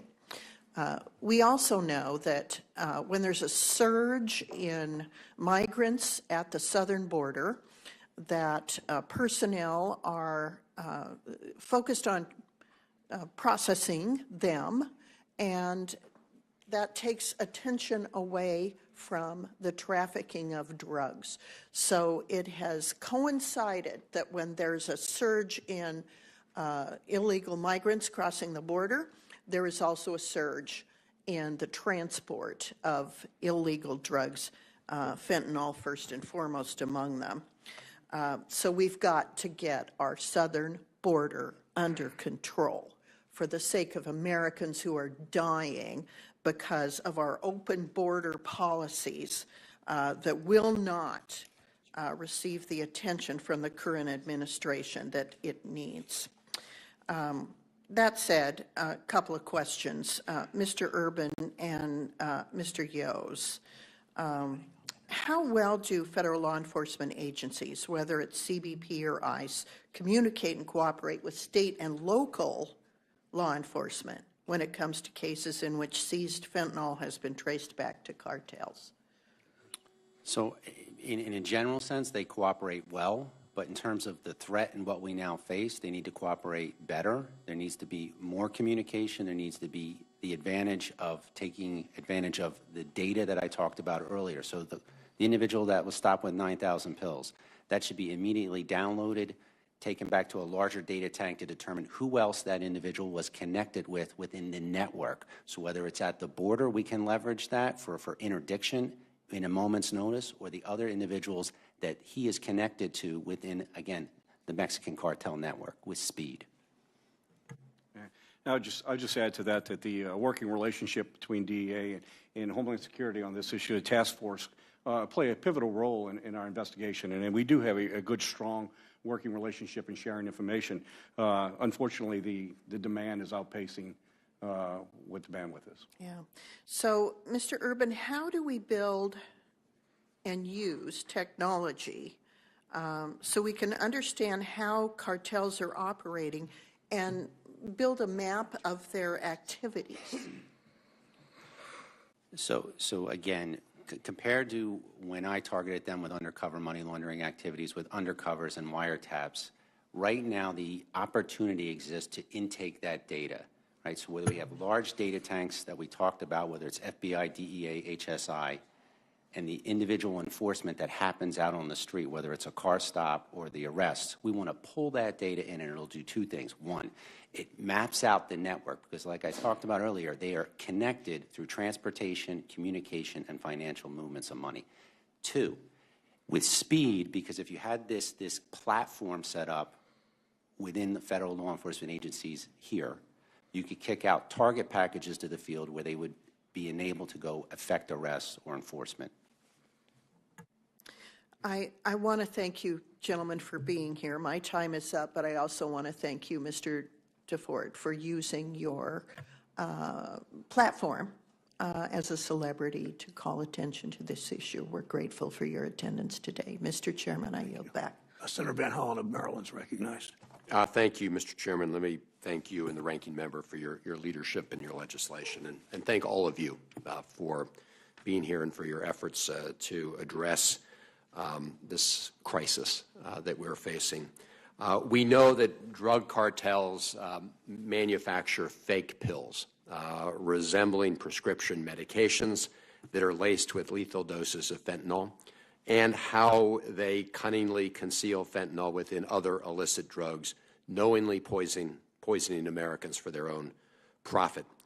To share one devastating story from my home state of Maryland, a young lady, Trinity Ripley, lost her life to accidental fentanyl overdose after consuming a counterfeit pill just before Christmas last year.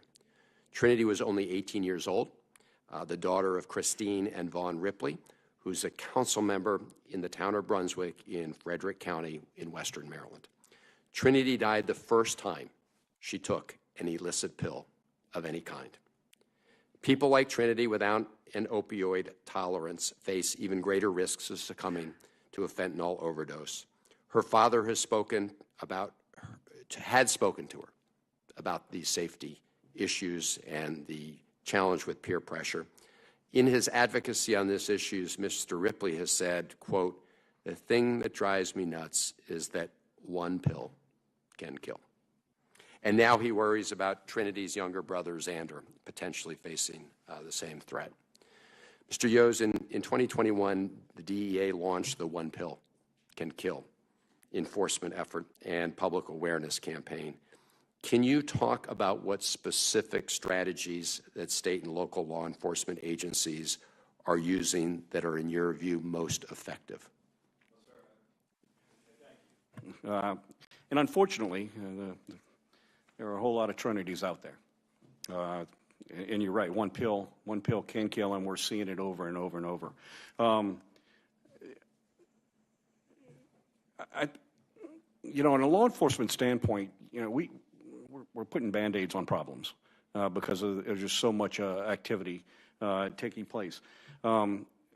There are really a couple of facets that we haven't talked. We talked a little bit about it, but there's another facet too. It certainly shouldn't be at the expense or taken away from the enforcement side of it. But it's programs like this that are going to, we're talking about the suppliers, and really a lot of this legislation is geared strictly for, towards the, those that are manufacturing, those are bringing it in. And the reality is we really need to focus on the other side of this as well, how it's affecting our communities and how it's affecting families and the education portion part of it as well.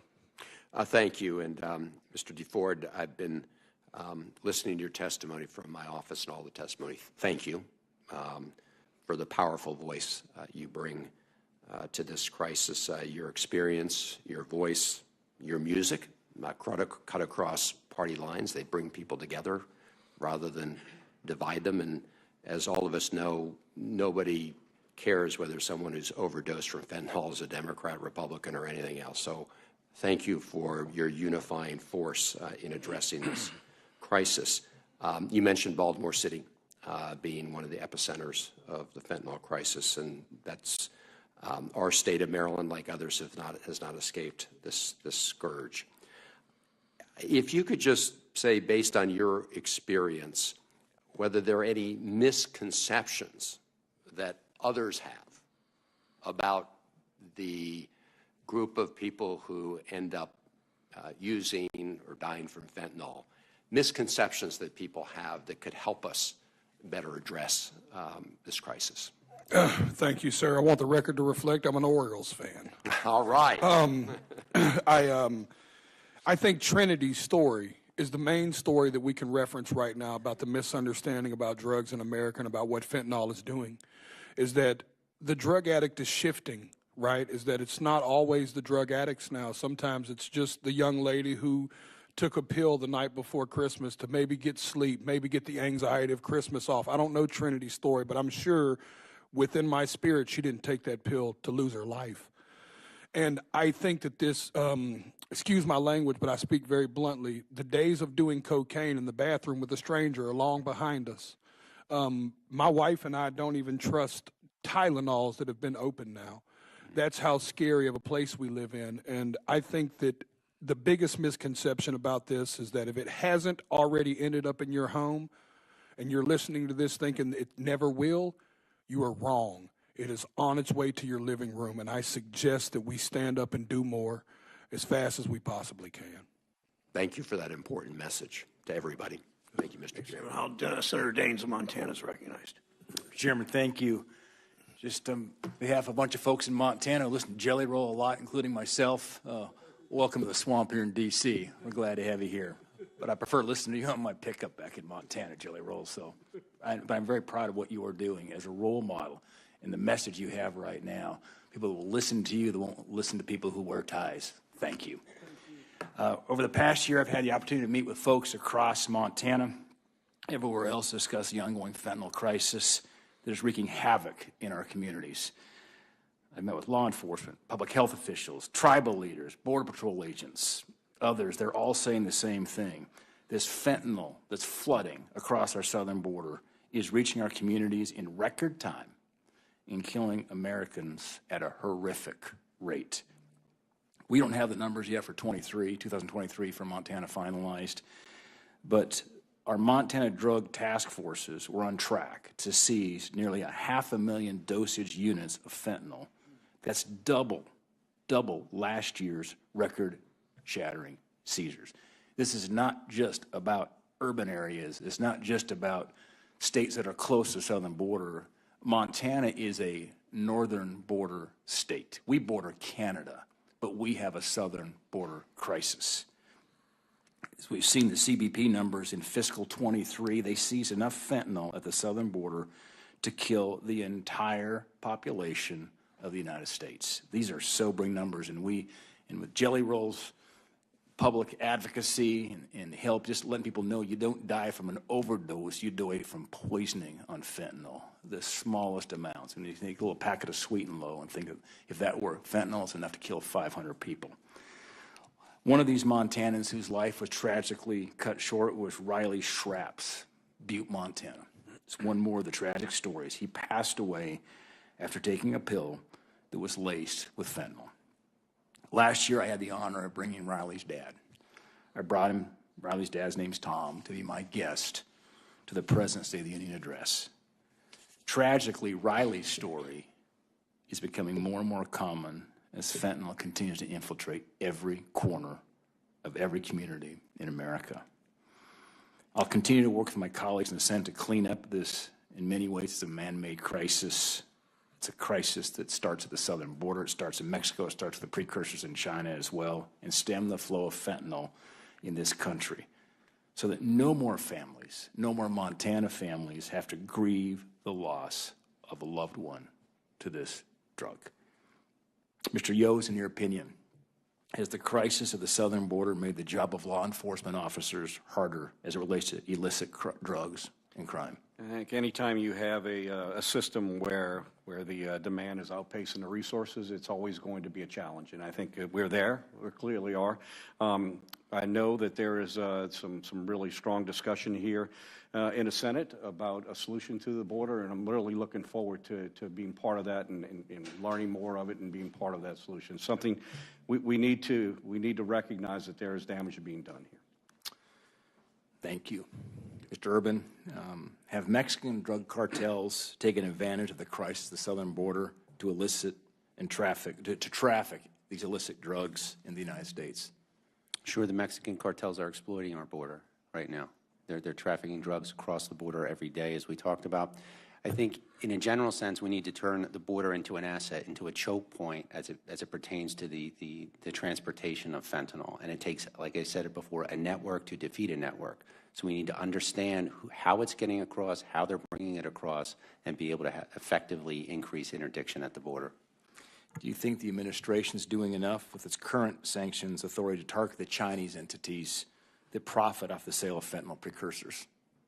So, as I mentioned before, in terms of sanctions, I think sanctions offers a real opportunity in terms of offensive strategies against the chemical precursors and the Chinese entities we need to target. You need to move from 6 to 9 months in an indictment to sanction someone to more like 4 to 6 weeks, and you need to dramatically increase in scale in terms of the numbers of sanctions that you put out.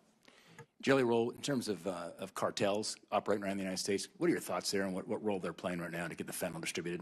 You know, it's funny. I've had a complete change in life. I used to side with the criminals, but these days I side with the law, and I believe that it's imperative that we do something about it. The story of the cartel sending drugs to America is a tale as old as time. It's just not as deadly as it is right now, because to your point, people aren't overdosing because they're doing too much.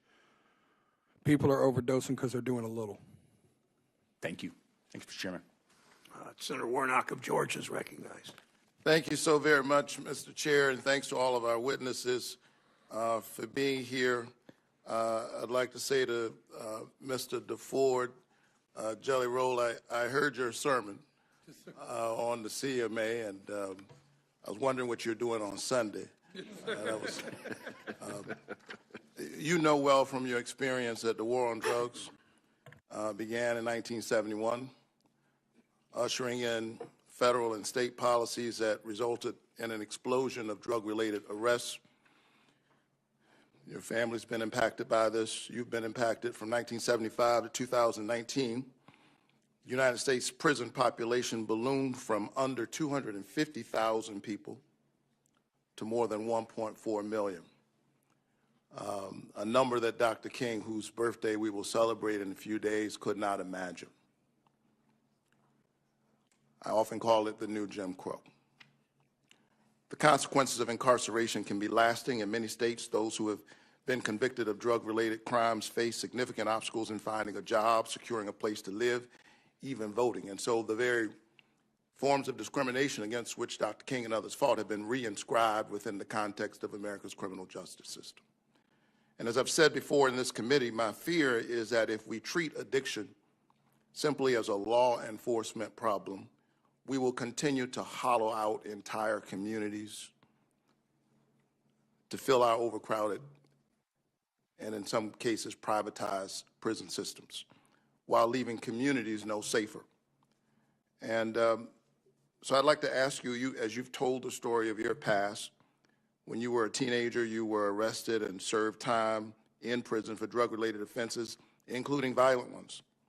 How has that felony conviction on your record affected you, a successful rapper, a musician, a songwriter to date?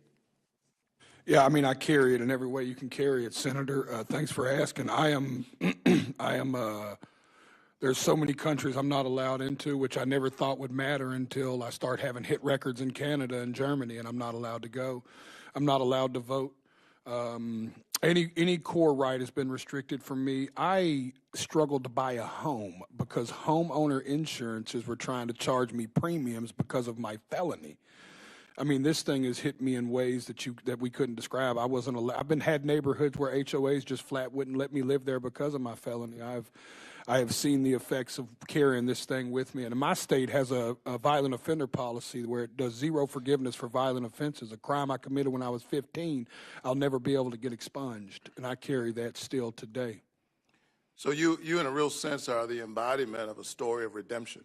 Yes, sir. Know a little bit about redemption, preach about it every week, and you embody that, and yet you live with this cloud over your head, unable to vote and struggling to buy a home.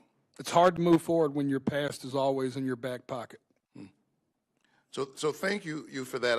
I believe that most of the folk who are struggling with addiction need health care and need treatment, not permanent incarceration. There's a way in which, as you describe it, people are shackled even when they're not incarcerated. Do you believe that access to better care, treatment, and resources earlier on could have kept you out of trouble with the law? Absolutely. And I want to be very clear that I believe drug addiction is a mental health problem, not a law enforcement problem, just so we're clear on the front end of that. I believe drug dealing is a law enforcement problem.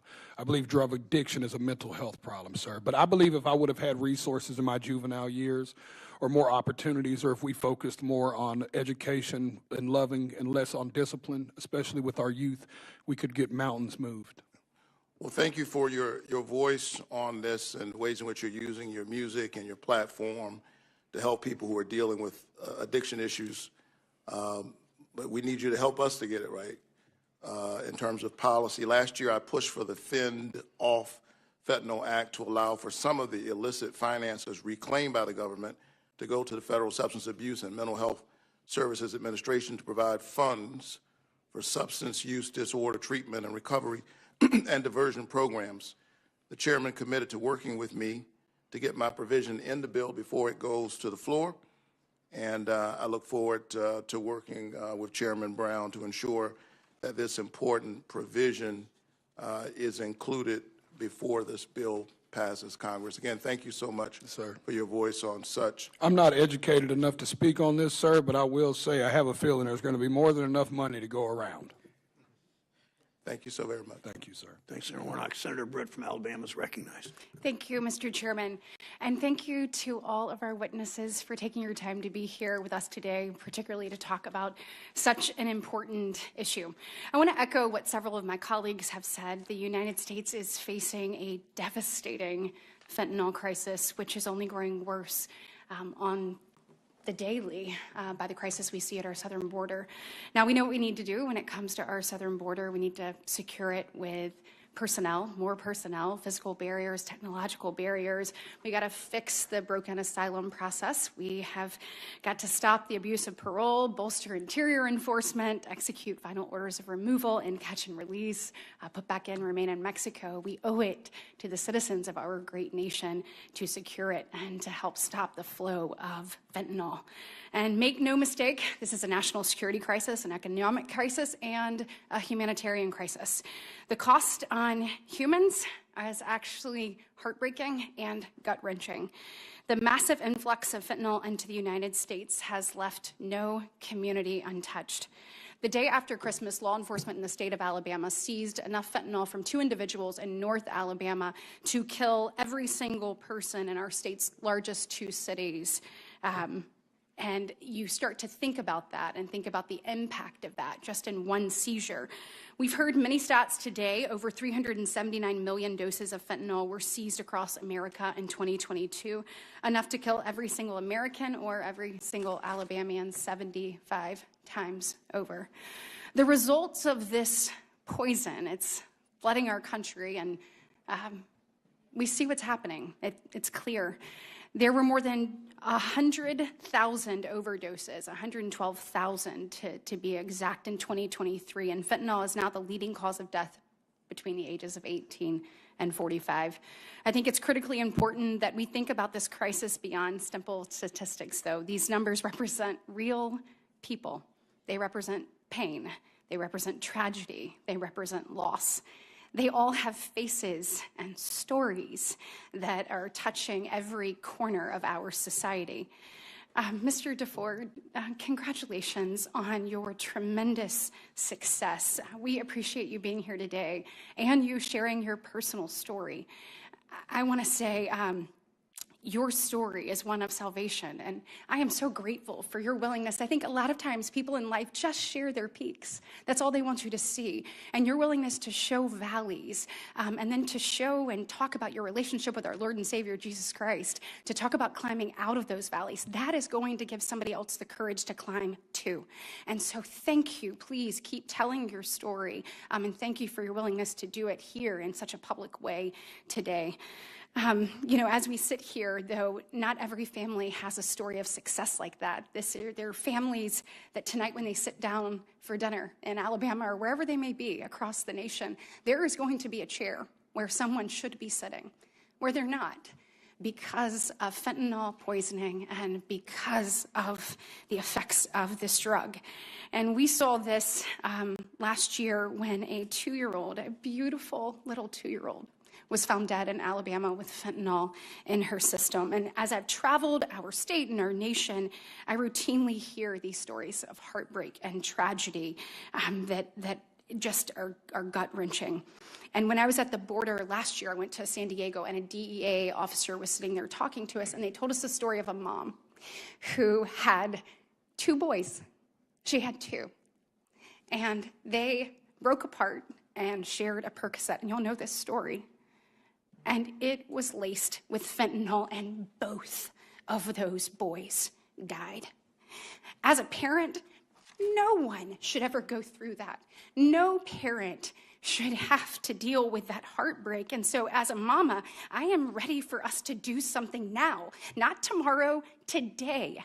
I think we owe it to the kids across this great nation. And so I just would like to say, I'd like to know from y'all's perspective, where are the gaps? We see technology changing. We see even what China's doing, bringing precursors, getting them to Mexico across our border. We now see them liquefying, fentanyl, all of the things. Where are the gaps? And I am almost out of time, so I'll just ask you, where are the gaps in our technology? What do we need to do more of? We'll just go down the line, and then I'll be out of time. Give the ability for federal law enforcement to wiretap encrypted applications. Thank you.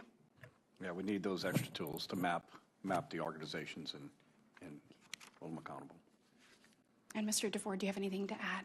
I just want to add to your sentiment that if the 109,000 people that died in America last year are people, they are humans. Every one of those signified a funeral, a eulogy, a mother, a father, sons, children, cousins, uncles, people just like the people in this room. I think it was really important for you to say that, and thank you for that. Thank you. Senator Fetterman of Pennsylvania is recognized. Thank you, Mr. Chairman. Jelly roll. Hi. I don't know if any of my colleagues, Mr. Chairman, do you have any ink? But I do, and I'm familiar with your work, and I'm actually a fan of the genre. An Eric Church guy, seen him in concert and everything. So, anyway, there's no reason you would know me and know my record. But before I became a senator, I was the lieutenant governor of Pennsylvania, and I was in charge of the pardons process here in my state. And I've made really important part of my platform is I believe in second chances. And I've signed off on thousands and thousands of pardons. And I believe that, I believe in redemption, and I've made that very critical. And I know you've been very clear about that redemption as well, too, and it has infused your work. And I'd like to talk about what do you believe that Americans that are living their best life now deserve a second chance, they deserve redemption? Your thoughts on that? Yeah, absolutely. I'll be honest, I would be lying, Senator Fetterman, if I told you that it was just a second chance that I'm here for. God blessed me with a third and a fourth and a fifth. I gave God every reason not to give me another chance, and he did. And I thank God he did, because when he gave me a megaphone, I've made it a point to scream in it as often as possible with not only his praises, but with righting my wrongs. And that's a part of the reason I'm sitting here today. But you are actually one of the few politicians I was familiar with, because you dress like me.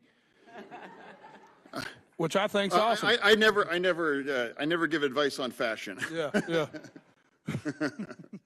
No, but no, and I think your message about a second chance really reaches a lot of people that may not be open to that as part of that, and my opponent and the other side really weaponized my standing for a second chance and believing in redemption.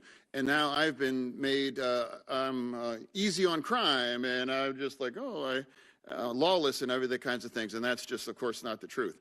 And I believe two things can be true at the same time, that we must be very smart on crime, and we must have a secure border, and we need to do everything we can to eradicate the scourge of fentanyl.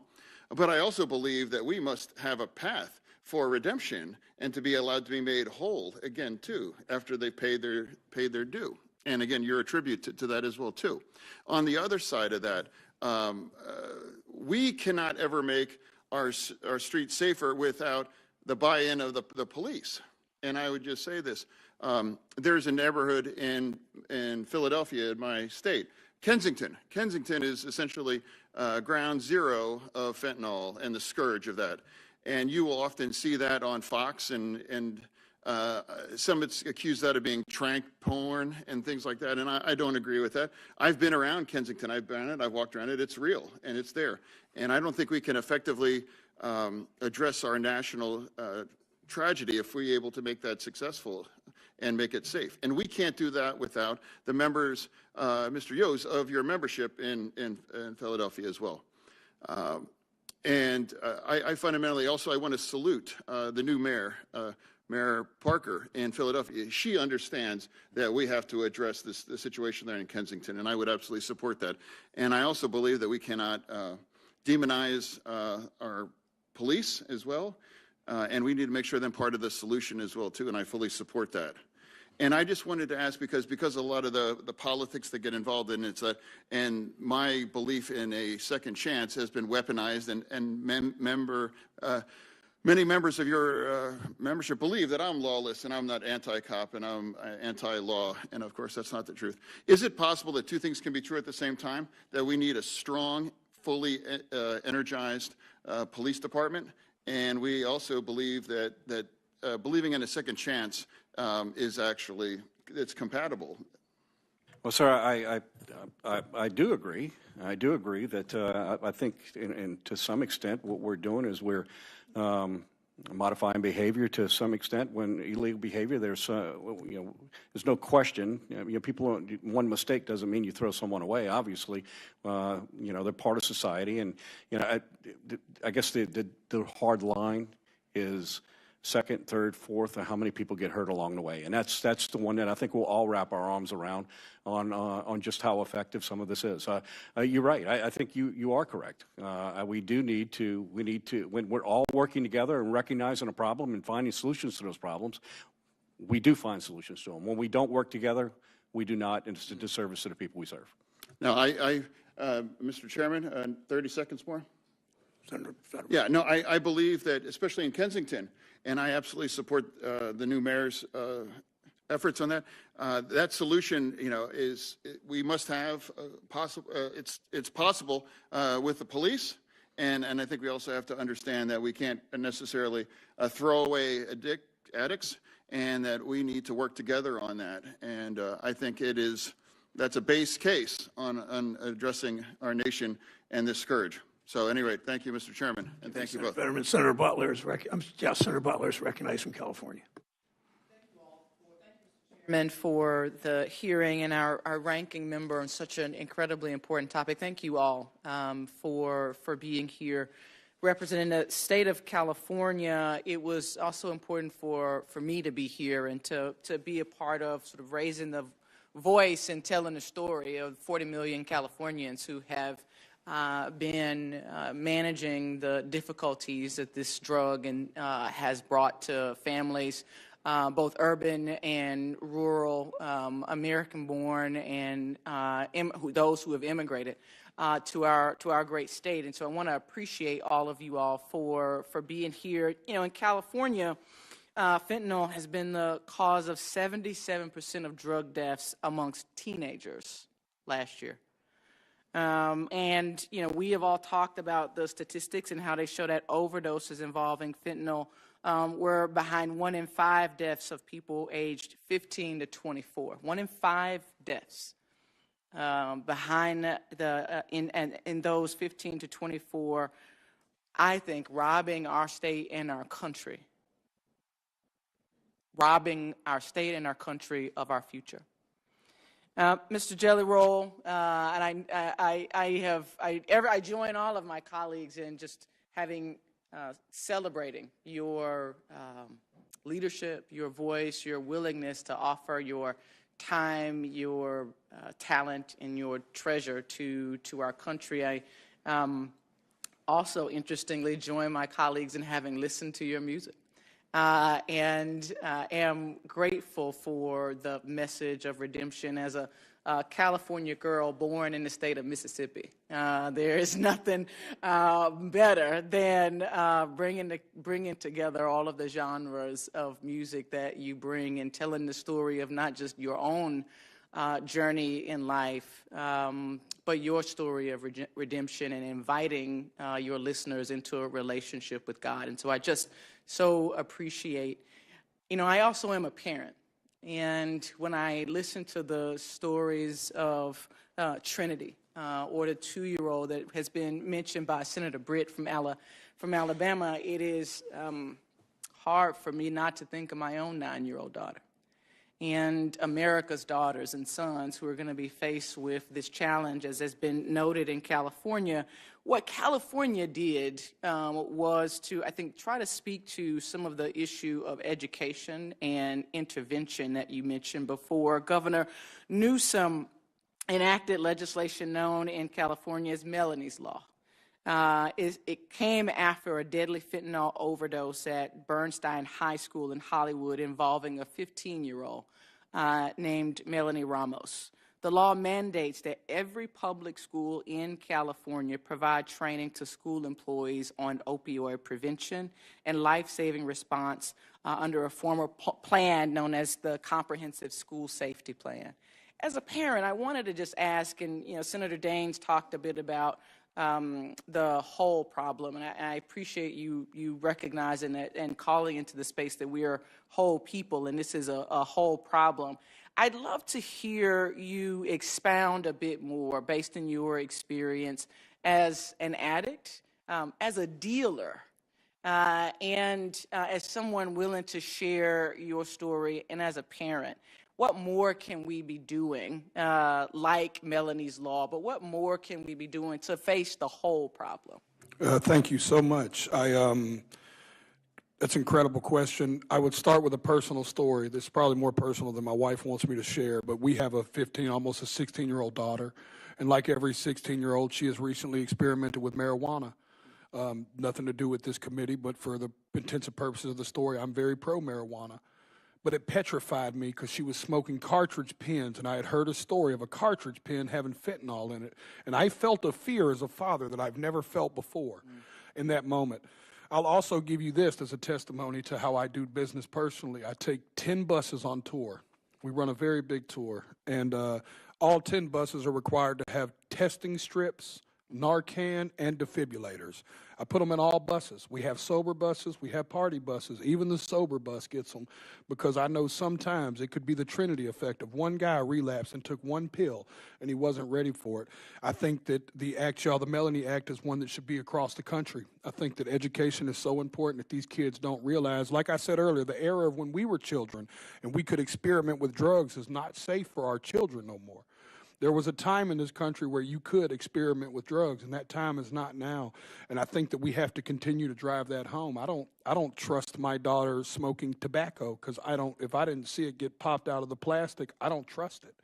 And that's sad because now we're living in fear. And nothing is worse for an American than to live in fear. Thank you so much for that. Because you were willing to tell more than your wife wanted you to, but also because it leads me to my next question for Mr. Yost. And the interaction with law enforcement. Look, I spent 18 years in the labor movement, and so often there are policy conversations held around our members' profession without the inclusion of the voice of workers at the center of implementing that policy. And so I appreciate your representation on behalf of your members and being a part of this. My question is very much connected to what Mr. DeFord just outlined. And at its core, the question is, are we doing enough to train and ensure the appropriate supplies for our law enforcement officers to do what they signed up to do, which is save the lives of American children? So often our children are dying by accidental ingestion of fentanyl. They're not seeking to take fentanyl. They are ingesting, counterfeit pills perceived to be something else. Do our officers have what they need? Are we speaking to, is there legislation that you would suggest to ensure, if we're not, or if that we should be doing more? Do our officers need those overdose kits that Mr. DeFord just spoke to? So to answer your first question, are we doing enough? I think there's 110,000 people for last year, I'm not counting about this year, that say that we're not. Clearly, we're not even coming close. So there's work to be done. There's no law enforcement officer that wants to deal with any of this, much less go to a family and explain to them how some poison that's on the street that we were not able to prevent being there has taken the life of one of their loved ones. So there's a huge challenge here. There's two parts to it, and when we talked considerably about both of them, we're focused right now largely on the supply. Thank you, Senator Butler. Sorry. Thank you. I'm sorry. Finish. Okay. She was way over. Okay. The supply. The other side of this is too, and we've talked extensively about it. We need better education of this. There has to be. So on a rank and file officer's standpoint, we can take one part of this and not fix the problem. It has to be. It's going to have to be a holistic approach. And if we don't have a community aspect to this, if we don't have the empowerment of it, of a community being part of the solution, we're not going to fix it. You have the supply and you have the demand. We need to address it on both sides. I hope I answered your question. Thank you. Senator Cortez Masto of Nevada is recognized. Thank you. And thank you, all three of you, for being here, because I think it is important we talk about this holistic approach. From my past experience, and I was Attorney General of Nevada, working with HIDA and addressing, at the time, methamphetamines, and then we had opioids, and now we have fentanyl, and we'll get into that. 80% of the drugs that are consumed that come from Mexico are consumed because the demand is here in the United States. So it is demand along with the supply that we have to address.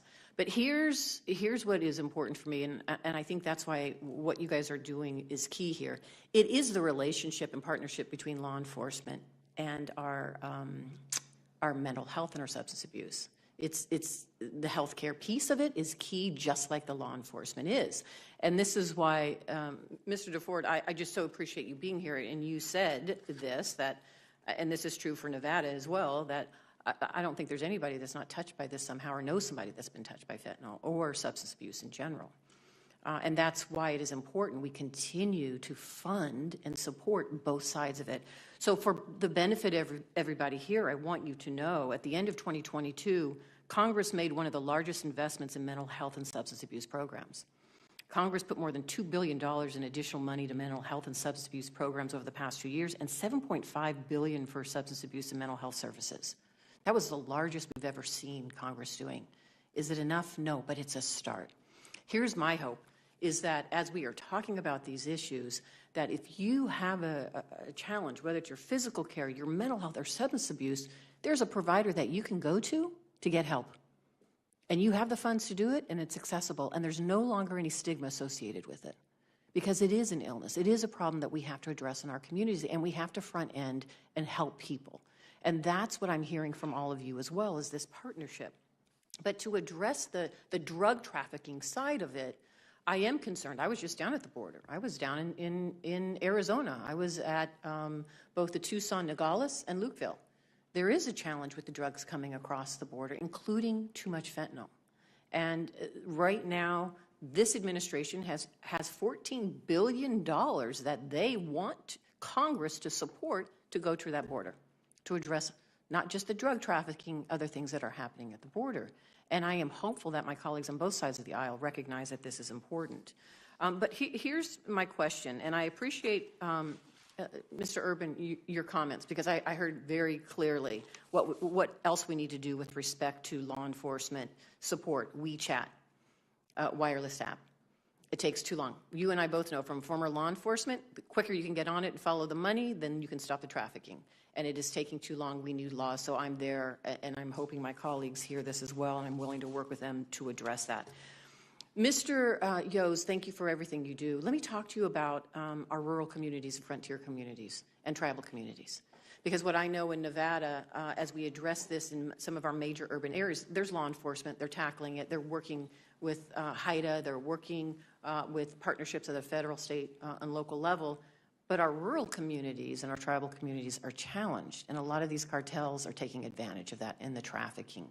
So what else should we be doing? I have a piece of legislation that's called the Invest to Protect Act to give our smaller law enforcement communities the tools that they need for training, for hiring, for working. But people don't realize you can't send undercover into a small community. Everybody knows one another. They're going to know who the undercover is or how they're. So can you talk a little bit about that, the needs to address this in some of our rural communities as well? Well, I think we have this belief that a rural community has less problems, but in reality, that rural community is actually a global community as part of a social network, a social media network, platforms, and that's where a lot of these drugs are being acquired for. So regardless of whether you think you're in a big city or a small town, you still have the same accessibility. It's still affecting people the same. And I think there's a certain responsibility I think the social media platforms have with this as well. They are providing a vehicle to be able to bring this to communities. What local communities need is they need to recognize that there's no one immune to it. No one, regardless of the size of your community. It's and need resources to be able to do it. I think a lot of it would be easy to suggest that maybe it's not a problem that exists here. It's a mindset. We need to recognize that those resources need to be across the board, regardless of the size of the community. Thank you. And Mr. Urban, can you talk a little bit about the Mexican cartels? Are they taking advantage of the lack of law enforcement and the geographic challenges in some of the states when it comes to peddling and trafficking in frontier communities or rural communities as well? Absolutely. The Mexican cartels have infiltrated almost every community in the country. They're taking advantage of us in many different ways, whether it's cities, our transportation system, the ability to launder money through the financial networks here. It's going to take a team approach to go after the entire network of the Mexican cartels, and we'll also have to affect them within Mexico as well. And so one final thing, and I thank the chairman because he talked about the support for one of the bills that I have is combating illicit xylazine act, which we now know this xylazine is being cut into this fentanyl, which is just as devastating, even more so. And this is a profit for these cartels. This is where they're making their money. This is a product. They're going to switch. Whatever product is selling at the time, they're going to switch whatever that product is for that demand. And we need to give the law enforcement the tools they need. One of the things I always get when I introduce legislation from some folks is, well, it's not working, so why do it? Why pass this legislation? The war on drugs is a failure, so why are we doing anything? What's your response to that? The fentanyl deaths that we spoke about earlier, I would describe as those young teenagers being murdered. We owe them justice. We owe their parents justice. As a federal agent, I'm frustrated by what's going on in the country right now. Everyone that's died from fentanyl overdose or poisoning, the Mexican cartels and anyone that's facilitated that trade needs to be brought to justice. And we want to talk about uniting as a country. We can all unite behind the justice that needs to be imposed on these nefarious actors. Thank you. Thank you. Senator Cortez Masto, thank you. Thanks to the three of you for being here today and providing testimony. Senators who wish to submit questions, for the record, those questions are due 1 week from today, Tuesday, January 18th. So the three of you, the witnesses, the three of you, please respond within 45 days of our sending you the questions to respond to any of those. Thank you again. The hearing is adjourned.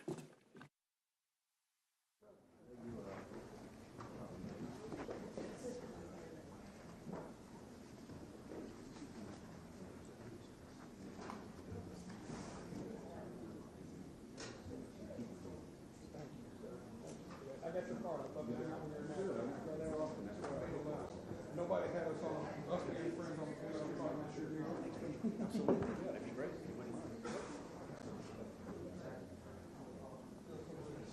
Thank you, sir. I appreciate you.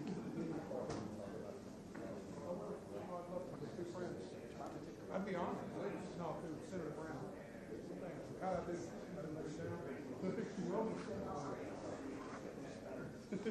down. I was just trying to stay out of his way.